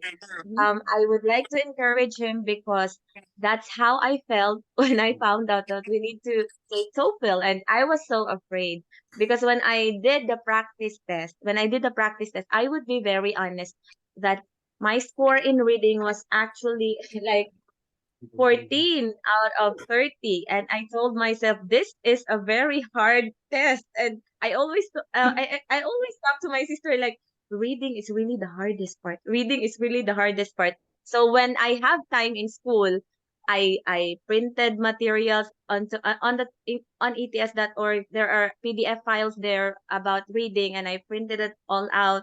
I brought it to school, and whenever I have time I would read it and answer it, and I do like analyze why this particular number I got the wrong answer and why is it the right answer. I did that. I really did that so that and it really helped me because I did not expect to get 22 in reading. Awesome. Anytime Because you in have more than myself, I told myself, anytime more than 20 is awesome. Yeah. So Erwin, also yes, most of the texts that they're using are gonna be nonfiction. And the big trick for that is you read every paragraph, read the first sentence and the last sentence. Okay, because that tells you what the whole paragraph is about. It's like telling you the address of where the answer is. So do not spend your time already reading it. So read the question, and then that way you know exactly, oh, that's in paragraph 1. That's all about that. And so you go back there instead of having to read every word, because skimming and scanning is a strategy for nonfiction reading. So you do have to skim and scan. Do not feel like you have to read every word. But of course, if it is a story, a narrative with characters and plot and all that, you may have to read more, but always read the question first. That will give you a purpose for reading. It works for me. I've taken so many tests in my life. I've always read. very true, very true. Yeah. And that particular tip, I really put that to heart, and I did that. Yeah. And I have someone with me. Like we are 3 Filipinos and then 7 Koreans. Who's taking the test this morning, and the other 2 Filipinos, they were not able to finish the reading part because they really read the passage first, and it's a good thing Right for out of me time. that I'm able to listen to your discussion, and I was given the tip by my sister to really read the questions first, because you will be tempted to read the whole passage for you to understand. And it's actually a misconception, because I think each paragraph is, maybe they are related, but the question will really focus on one paragraph only, and you will be guided on as to what paragraph are you gonna get the answers. So it will be it Yeah. is really very helpful. It is Yeah. really very helpful. I Yeah. was able to finish the reading part on time. Like I have 1 minute left. So I was really happy. Oh, I was able to finish the whole Because reading. you bought time. When you read the first sentence and the last sentence of every paragraph, you just bought yourself time, right? So there's more time for you to answer that, instead of having to read the extra reading that you did not need to have, because there's not even any question there. Okay. So give yourself permission to like skim and scan. I'm okay to skim and scan. It's nonfiction. It's an informational essay or story, and I do not have to read every word. That's just the way it is with documentary and all these other things. If it's a real thing, don't have to read the whole thing. But if it's a made up a story, yeah, you may have to read more than what you need, because you have to, know the plot or know the events or problems or whatever, or the lesson of the story. You have to read that in order to know the lesson. But yeah, so the theme. But other than that, I think from what I heard is a lot of nonfiction. So just do the strategy, and then you'll have time. And on the writing, what would be the struggle, girly, being an English teacher? What would be a possible struggle for a non-English teacher for a writing? I writing doc, I guess I am quite confident on the writing part, but I guess the struggle, doc, is because it's actually stated there are tips that's telling you to really use, like, I forgot the term. You use your own words, like there are passage and there are discussions that you're gonna listen, and you need to take down notes on the conversation, because it is actually it diffused actually the whole narrative. So you need to balance the whole situation. Like, you need to point out what's in the reading passage and what is the conversation all about. So that's the hardest part. And then the the challenge is, you should not use a word or a phrase that is likely from the reading passage and the conversation. Like, you need to paraphrase everything, because it is a minus point if you're going to copy word for word those in the reading, because the reading part will be prompted during the writing session. So you will be tempted to read again, and you might as well copy some words from there. So what I did is, I just read the whole passage and try to write down what I understood about it, and then on the conversation part, I wrote down the the things that he is actually contradicting to what the reading passage is all about. And during the writing session, I did not read the passage again, so that I will not be tempted to copy anything from it. That's Good what I strategy. did. Good strategy, because I was a four, well, still continue to score for state tests, for Tennessee and Mississippi. Anyway, 2 states, oh, Texas, and then that's one of the things that they told us that on the rubric, that if they just copied, it's low, it's 2 or 1. So in order to get 3 or 4, the highest levels, that they have to analyze, and they have to, pretty much say it in your own words. So you did some kind of analysis instead, because any gorilla can really repeat things. I would just say any gorilla can do it. So in order for us to be considered a intelligent human, we need to analyze and say it in our own words. So you did your synthesis of it. Yeah, I think that's a very good point there, girly. So I like that. So Giselle, when are you planning to take yours? Doc, I already scheduled. I had already my schedule for you. Again, that will be on the 17th of February. That's your birthday. When is it? You're cutting in and out. I don't know why. I think it's my signal. It's on February 17th, though. Oh yeah, you said that already. My birthday. Yeah, you did my birthday. Yeah, It's my birthday. Yeah. I said that already. Yeah, you did. I forgot.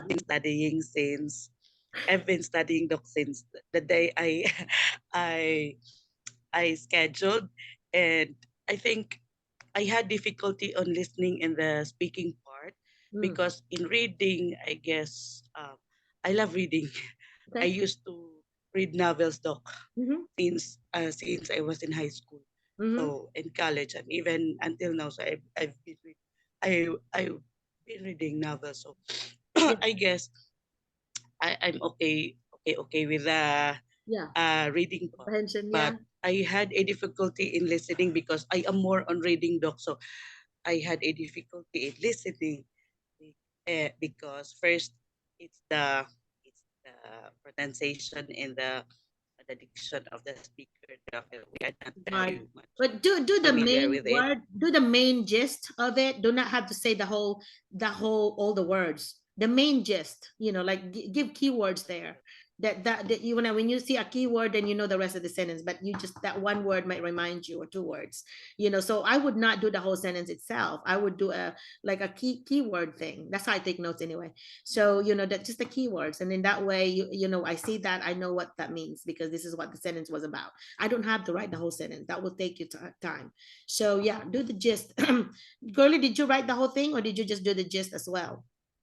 For me, Doc, I wrote everything that I can write. I really wrote everything that I have time to write, and because I trust that writing what you have heard will really help you remember the whole point well, because you're actually using three skills: listening, writing, and then you're using 3 skills: writing, listening, your auditory is there, and at the same time I forgot the other one, because I've watched videos on YouTube also on how to really ace the listening part. And though I wasn't able to really like get a very high score, because I only got 23, because I would tell Ate Giselle in advance that if you have a lot of Koreans inside the room, it will be very noisy.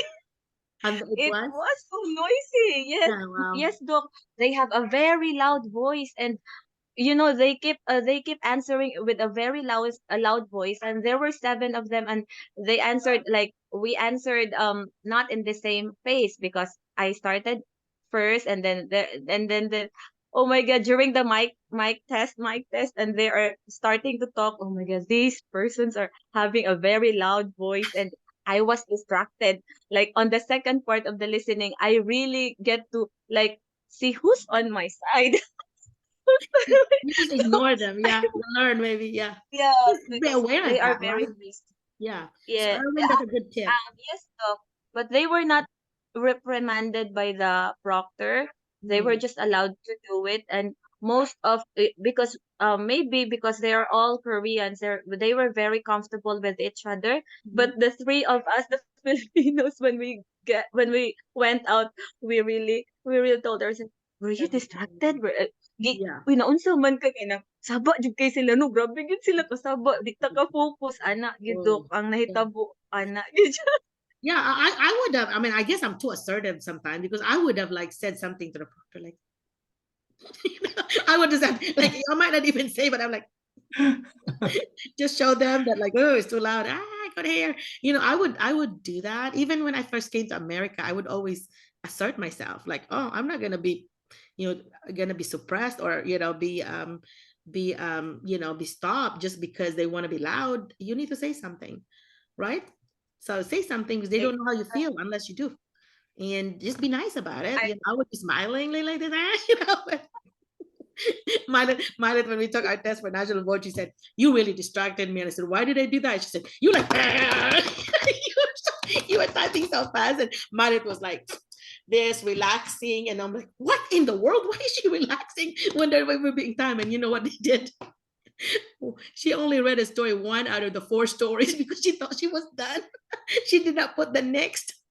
That was her lowest score, but she had a really great score on the others that she did better than me on the rest of the whole thing because hers was really amazing, nearly perfect, and see her portfolio was really, really good. And so she still passed, but if she was anything less than what she is, as intelligent as she is, she would have failed it because she was just like, I was wondering why you're so relaxed, Leth. What's the deal with you? And she said, well, you were distracting me. You were like this. And I said, because I was running out of time. And so she said, I said, well, I know we're not supposed to share the question, but I was on 3 out of 8 on the second story. What second story? She said, yeah, there's a third story and there's a 4th thing. And she said, oh my God, I only did 1. That's why I was so relaxed, like looking at this and wondering why you were like, panicking and typing like crazy when there's only 1 story. Like, because there were 4 stories, so that became like, oh my God, do you think I could call them and see if I could retake? I'm like, they cannot retake, but I think you have done so well on the others, I'm sure, knowing you, that you would, you'd pass. So she did a great job. That was only, the test was only 20% and the portfolio was 80%. Her portfolio was like near perfect. So on her video specialist, she's really good at it. So yeah, she did a better score than me on the overall thing. I did better on the test. But that's only 20%. But anyhow, but she was so concerned. I remembered us going to the Chinese restaurant after to kind of celebrate. She did feel like celebrating. Can't believe I only did 1 of the 4. She was griping the whole time. And I said, am I gonna have to put up with this the whole entire time to the ride to Salem? Because that's 2-hour drive, from Jonesboro. But yeah, that was an experience for us. And I know exactly what you mean by that because I got complaints about it. Yeah, but girly, sounds like you have overcome it anyway. Sounds like, to have a score like that despite the 7 Koreans. Yeah. Okay, let me switch to huh? Yes, Doc. I even tried to cover my ears, Doc, just to understand what I'm reading because I was really distracted. Because if with the headset on, I still can hear their words because they really have a very loud voice. And I have to be honest about it. I was really distracted. Like I can't focus on what I'm reading. So I tried to cover my ears. I'm telling myself, I guess this will not be a violation. I just have to cover my ears. Yeah, you do, but the proctor is not a very good observer because if I was the proctor and that I would have seen. I'm like, okay, so why is she doing that? It's because the cause is this other people. So I would have done something about it if you really are actively watching. So obviously that person was not paying attention either. But I'm telling you, you have to be assertive and really tell, even with verbal cues, that nonverbal cues that I am distracted here. Do something about it. So but I've done so many things where I just complain and I get results. So yeah, you have to do that. Okay, so Doc Merlina, I would also like to add, I mean, I think it's very important for you to practice with the material that Sir Mike sent to you because that would tell you what techniques and strategies that we're gonna do. Because for girly, I tried to tell her that when it comes to listening, you don't have to write notes because that didn't work for me. When I had a practice with Sir Mike's material, I was listening to the person talking and I was trying to take down notes, but I couldn't do it. So what I did was during the listening part, I didn't write down notes. I was listening to the person, to the computer. I was trying to listen to it and remembered every details. And I think I'm good at it because when you're in my classroom, like when you give me some tips, I will not write everything. I just, listen to you and the next day that you'll come, it's in there. The next month, it's in there. So I was like, I Impressive. think this is my strength. I think I just have to like listen very carefully. And then, after that, I was able to answer the questions, and I was able to get, when doing the practice test, I was able to get higher scores Yeah. while listening to it and not writing down at all. So I think it's different. What's effective for me might not be effective for you. So the material that Sir Mike sent you or sent to me, it's really very helpful. You have to do a diagnostic test of yourself and come up with a plan so you will be able to ace the test. And I think Yeah. Girlie did it. And Girlie's amazing. She's amazing. She would, she has a very good study habits, which I don't have. We're But you totally do. opposite. She's my sister, but But we're opposite. Like, actually, you're my idol. You're my idol. And yeah, I'm always telling the people here in the Philippines that my sister is my idol. Actually, she's great. She's been great since grade 1, and I and Kim are always playing. Yeah, we do the She's same with Milet and me. I say the same thing. Like she's my hero or my heroine, and she would say the same thing about me. So yeah, it's okay to be each other's friends. I yeah, guess. it's okay because we're sisters, and I think Girlie's strength is really in writing, and I think even if she will not be able to ace the speaking part because she was really distracted. I was telling her last night. I think you're gonna get a perfect score when it comes to writing because no, she's really no. good at it. I think no. So, Girlie, did you use transition words? That seems to be the one that would lower scores. Yeah. Because of the Yes. use transition Yes, words. so I was able to use transition words, Yeah. and yes, I was able to apply it. But on the first part of the writing, I wasn't able to proofread my answer because I was running out of time. That's why I'm nervous. But on the Yeah. second part, because it's just a short writing part, like you need to write 100 words because if I remembered well, on the first part you need to write at least 210 to 255 words, and I was so at it that I wrote down 366 words that I wasn't able to proofread everything. Oh So no. it was Yeah. You and pay then on the attention. second part, I was time conscious on the second part, so Yeah. it's like 100 words. It's Uh-huh. 100 words up, so I was able to write 166 words because I really wanted to reread my answer. So the hardest part of it is that you really need to proofread because there are spellings, there are misspelled words, I think, because not there is actually no auto correction on the writing Right. part. Of So course you not. really Yeah. have Yeah. But that did you proofread. so did you what do you call it? Is it the minimum of 100 or maximum of 100?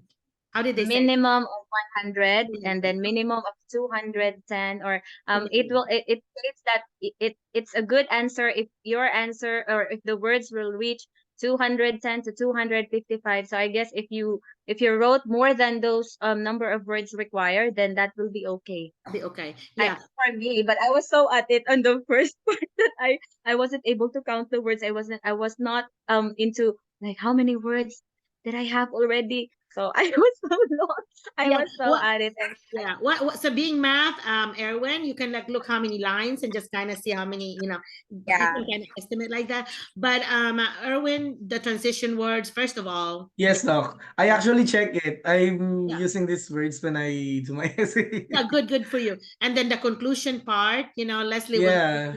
San Yeah, Doc. Francisco. Yeah. I think in terms of writing, Okay, good.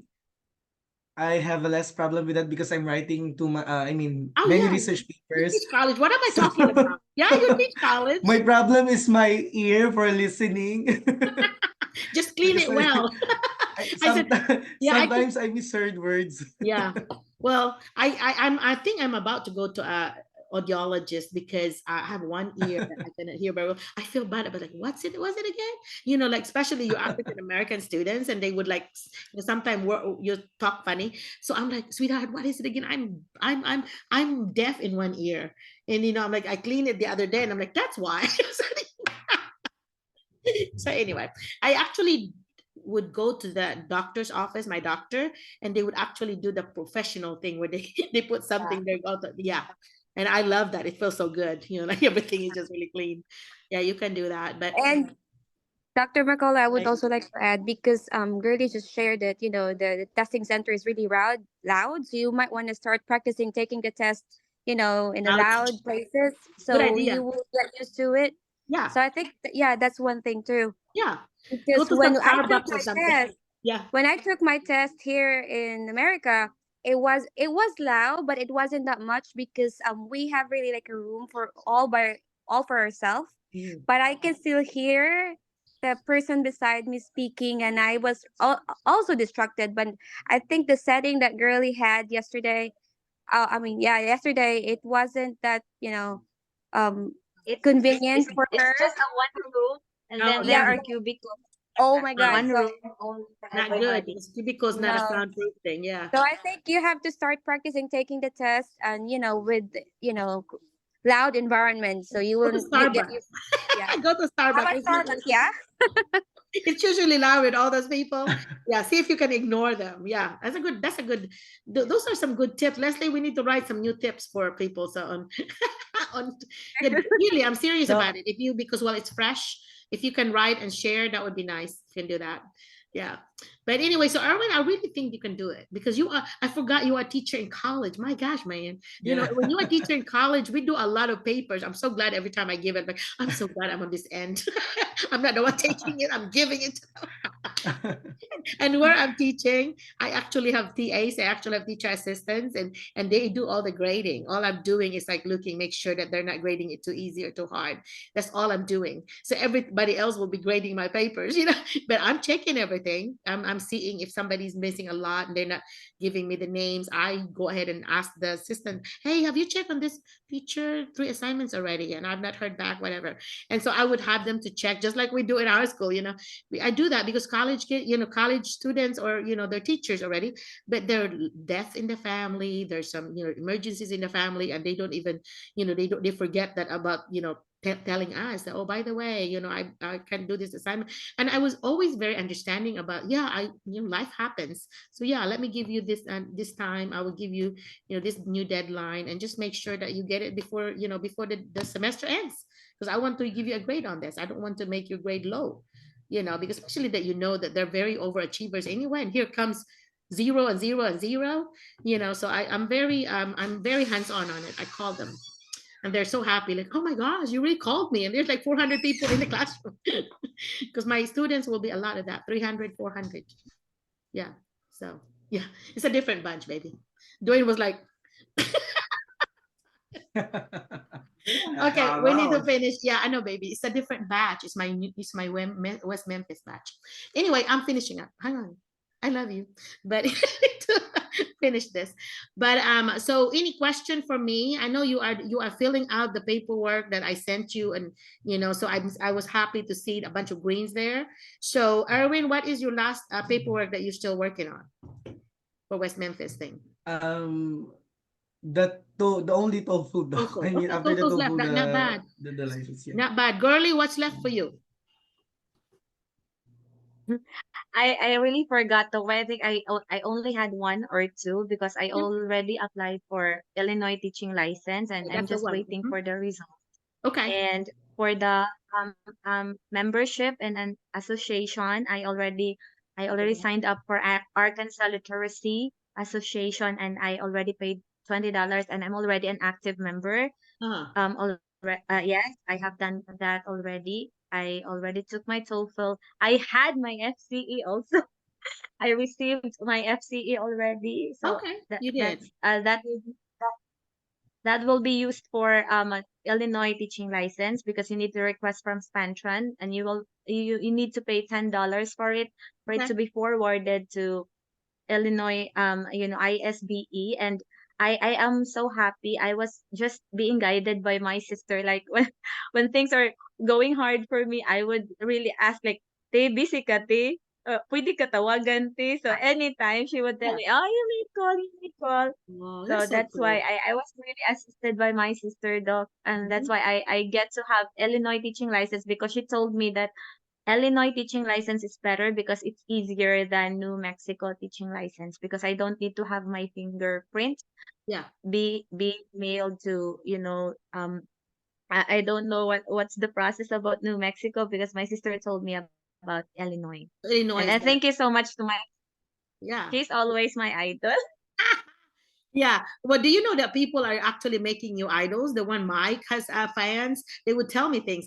And then Leslie, you have so many fans. They would always email me and say, "Oh, I just love having Leslie there, you know, to listen to her." And all you got lots of fans going on, Leslie. They would email me after the Zoom. And I should have shared it. But I'm like, I don't want to make her head big. No, I'm kidding. You know that already. But Fran, my cousin Fran, where are you at now? Do I need to help you on anything? I'm working with my FCA because I've just got my transcript yesterday. Okay, so you're working on FCA. And then and then I'm planning to have TOEFL. Okay. But I'm still like Sir Mike. I have a little bit review on it because I think it's hard when It you is take hard. it and then The people that told me they're easy, they're the ones that failed it because it is not easy. You know, I had known of some schools, Forest City, I think, that had taken it 4 or 5 times, and every time it's easy, but I don't know how I failed them. Like, obviously, you do not even take it seriously if you think that's easy. You're just spending money every time. But but one of them actually just like left the state and went to, like, I think they did tago ng tagos California, and they're doing like caregiving, you know, because they could not pass it. And that's a sad thing. So make sure I need to be ready. Huh? I need to be ready about the TOEFL. Yeah, but you teach writing in your classroom, right? Yeah. Okay, use those philosophies. The big thing about adult writing is that you check, if you have time, check all your writing, make sure you have big words. Don't use big, use humongous. Don't use good, use delicious or specific, something like that. You know, do big words. Those are the ones that give you a good score. And then don't just use a sentence that's short, you know, I call them a 50-cent sentence. Do a $1 million sentence with a combined sentences, you complex and compound sentences. Those will give you the 3s and 4s. Okay, simple sentences that kindergarten and first grade and second grade would work, that will give you really low score. Okay, so you need complex and compound sentences along with some simple sentences, but try to do questions in there, try to do, you know, the variety of length of sentences and the variety of types of sentences. Those are style. Those are the common mistakes of anybody writing from elementary to high school to college. So the transition words, use those all over, you know. So so strong, and a strong in conclusion, because a lot of time the conclusion is one sentence. So Leslie, how did you conclude on yours? Did you have a strong conclusion? I think so, ma'am, because I got 26 out of 30 for my writing, and I told you that was my I think writing was my, you know, I think I'm gonna be having a hard time with it. So I was practicing on my writing, so I got 25 out of 3 for my speaking, listening and reading, but I got 26 for my writing, so I guess I did it You right. have really good scores. Anybody that's all 20s, that's awesome, right? Yeah, that's really hard to do. So I'm really proud of our teachers here that are really just passing it the first time. I mean, and don't be embarrassed if you have to take it 2 or 3 times. Yeah. As long as you learn something every time. You know, you do not want to fail the same thing because you just thought it was easy. Obviously, you don't put more effort in. So, you know, so that, I think. So anybody else? Yeah. So And I think you have to, I mean, don't trust yourself too much, because if you trust yourself too much, you will not study anymore, and you will just, you know, it's okay, I can do it because I'm good at writing, I'm good at reading. So there's, I mean, I don't have to do anything. Don't trust yourself too much. You have to really study, because as according to Dr. Merlina, it's not easy. It's really hard. It's really hard. Yeah. And I can really tell from my experience. So it's really hard. So don't trust yourself too much. Study hard, and also pray hard, because I think prayers really, you know, really help a lot. God, Yeah. I'll do my best. Please do the rest. Yes, yes, That's ma'am. my That's prayer. definitely true. Yes, ma'am. Yeah. So anyway, okay. So any question for me that I need to bring up to Kirby? I mean to Kendrick Barbie. I always confuse it. Kendrick Barbie. See, I do not want to call him Barbie because I think of the Barbie doll, but it's spelled Barbee. But every time I call his name, I think of Pink Barbie, and so that's why I rather say Kendrick for him. So anyway, so Mr. Kendrick and I will visit on Tuesday. We're gonna be doing some interviews, and then I want to find out from him which school you will be assigned, so you can start looking online to see which building is yours. So I want to know that. And is there any other thing you want me to ask him? So, okay. So everybody, I want you to House, send me the link to your Google Doc, I think folder. Huh? the house House? or Okay. accommodation. Yeah. Yes, but that's why I want to know where they are, so I know exactly how to find apartments for them. So he said, Merlina, most of our schools have apartment, close by that is walking distance to them. And I said that would be perfect. And I did look when we were doing the tour thing. There were some really new apartments close by that look safe, looks okay. It's not looking dangerous, really clean looking and nice, and it's very close to the school. So if you can have like that, you can just walk to school. The Clarendon lady, Betsy, she got an apartment right there by her high school, and she just walks for a little bit. And the only thing is when it's cold, it's really cold. So she would have friends that would come and, some colleagues that would pick her up. She goes to the dollar store. She forgets that, oh, I don't have a vehicle. And she bought all this big stuff. Good thing that there was somebody from school that saw her and gave her a ride. But yeah, there are some, my good point. So that's why I want to tell him that I want you to tell me where they will be so that I could help them research start looking on Zillow.com, guys. I want you to go Zillow, Zillow.com, and I want you to write West Memphis, and then make sure that you put the one that says rental instead of porches, and start looking. Okay, because the West Memphis schools are very close to each other anyway. So you will know more information. They're kind of still spread out. It's still in West Memphis, but you have to drive to another part of town for this. There was one school that we went to, elementary, that was mostly white kids there, and it's very rich looking because the community have really nice houses by it, and they said that you have better scores and so on, and and not much discipline problems. So if you end up with that, you'll have a better, maybe better situation. But all their buildings look so nice. They're concrete and brick, as you can see in the picture. But the high school, the junior high and high school, oh my gosh, impressive. Really, really nice. Yeah, shiny, really, really modern. Yeah. So anyway, so that's what I want to do. Is there anything else that you want me to ask him? Nothing. So you're gonna And give then if me you want, Doc, Huh? if they want, we have cheaper houses here in Helena. It's just an hour, close to 2 hour drive. He's telling you that every day in the morning you drive 2 hours, in the afternoon you drive 2 hours. That would be crazy, Mike. Yeah, so there are different apartments there. There are a lot of different apartments. So he said he lives very close. In fact, he drove by his house after we ate lunch in order to drop something because he had people working in his house doing some fencing. So I got to see his house, and he said that Merlina, there's a lot of really nice neighborhood here. So yeah, and I agree. His house was located in a really nice neighborhood. He's got a really nice house, better for somebody that's single by himself. But anyway, so I didn't go in. I just looked from the outside and knew there were a lot of people working, so I was talking to them. And so then we went on. We had to go back to the office.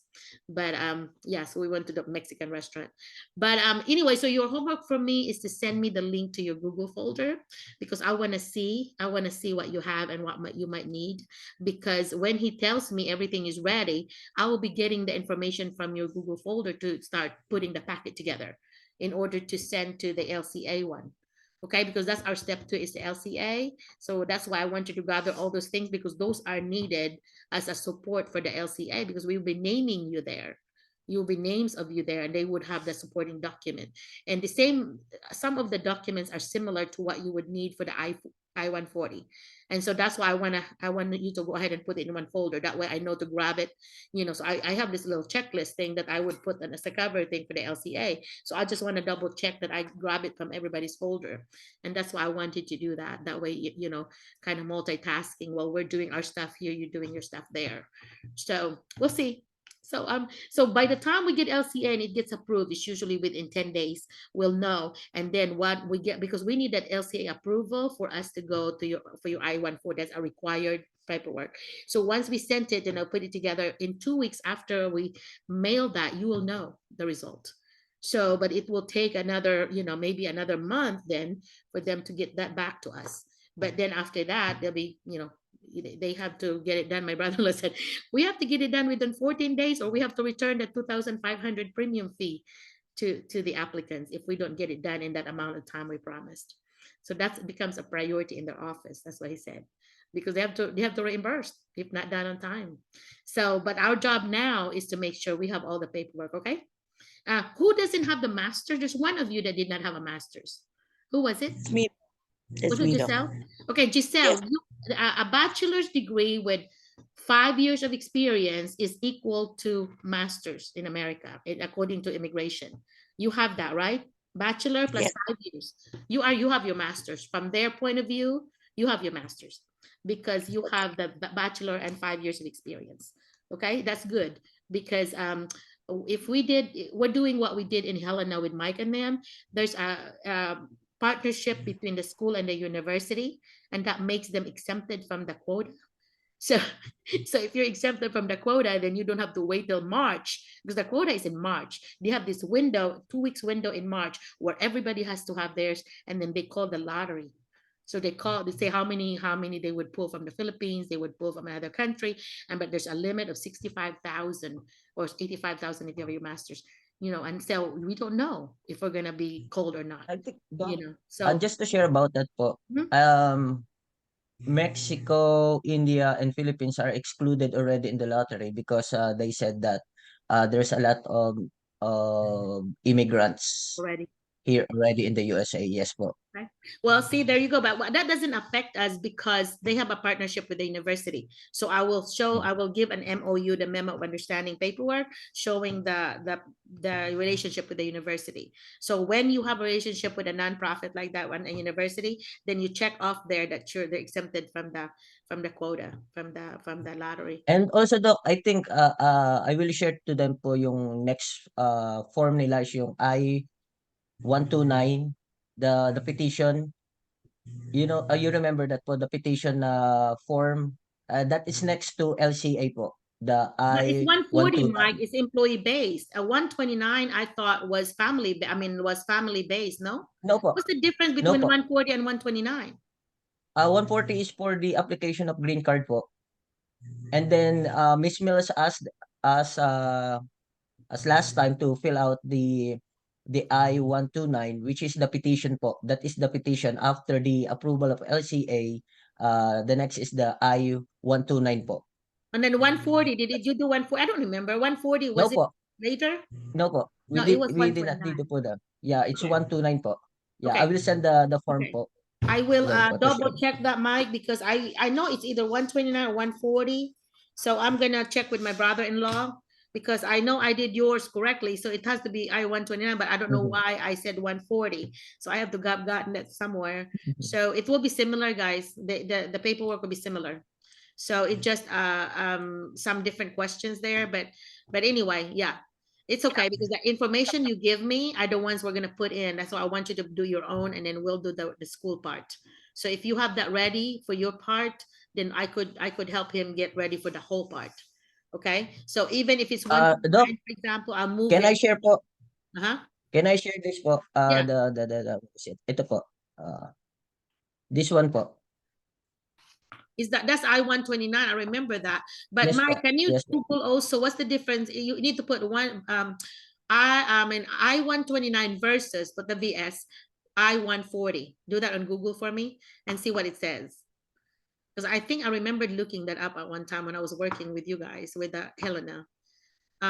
Doc, can I speak po, Doc? Yes. I think based on because I already filled out the I-140, and based on my understanding, it's actually a petition for green card that will happen that will be done by the employer after maybe 2 years, or maybe on the moment that the employer wanted to petition the employee. Oh, I know what happened.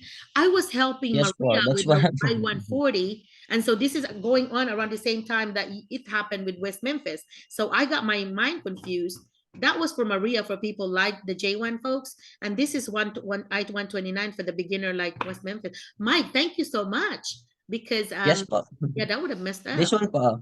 Have you seen my can you see po the screen? This is the I-129, the petition for 129. non-immigrant. Okay. Don't worry because Yes, I po. will, the information you gave me will be transferred to this one. Okay, unless you will, we'll see. If it's not too much trouble, I'm just gonna copy and paste from what you give me. That's no big deal. I don't want you to do double work. Okay, because Mr. Kendrick does not like paperwork much. So I was like, don't worry, I'll help you. So yeah. So that's, yeah, well, we'll go look at it. That's why I was looking Yeah at the po. In I-140. this My part, this looks a page little 4 po, yeah different. po. In this page 4 po, Doc, Yeah. yeah, they need this number. LCA number. So once the LCA was approved, they will give them this number, the LCA number that they need to Right. put in the form po. Yep, because LCA paperwork is also one of the documents. Yeah, I remember that one now. So yeah, thank you. I got 140 would be for Maria and 129 would be for you guys. Yeah. Okay. Yes po. All right. Well, thank you And so then, much. and then there are some pages po dito na they That don't doesn't- need to fill Yeah, out po. that Yes doesn't. po. Because If it's just on the this one, top, yeah, E1, yeah. that's not for you. Yeah. Only the one that would say H1B is for you. The rest of them are extras. We go ahead and send the whole thing, but only apply. It would be only the H1B will be the only one that applies to you. Okay. So Mike, do you remember the digital copy of all your paperwork that Miss Mills did? Miss Mills send it to you? Yes po. Yes po. Okay, can you I forward it still to me, have here Mike? po. Because I wanna copy what we put in there. So can you like send me the link? I could not find Sure it. po. yet. Sure po, Doc. Okay. Send Yes it to po, me, yes po. Mike, because I wanna make it like a little semi checklist for me to make sure that we, Okay po. they got approved. We need to just copy it. Yeah. Yes po, yes po. Yeah. So Fran, if you ever need anything at all that I can help you from here, being my cousin, I don't mind, of course, all of you, but especially you, because you've never done this and you don't have any other contact here. So yeah, I'll be glad to do that. And any of you, if there's something that's really like, if I'm having a hard time getting this, let me know. See what we can do. Okay. All right. Thank you. Yeah, when you copy the passport, you do not have to worry about the blank part. Okay. So just get the one with your picture. Don't worry about the blank part. Yeah. Yeah. All right. So I will see you later. That's a long time. Okay. Bye, guys. Okay. All right. Thank Bye, you. Doc. Thank you so Bye, much, bye, bye, Doc. bye. Thank you Thanks so for much. attending. Thank you, Ma'am Leslie. Thank you Okay. so Bye bye. much. Yes, everyone. Thanks, Leslie and Mike. Okay. Bye bye. Thank you, Mom. Thank you, Doc. Bye-bye. Thank Okay. you, Sir Mike. Bye. Thank you, Opo, everyone. opo, Thank opo, you. bye. Thank you. All right. Bye bye.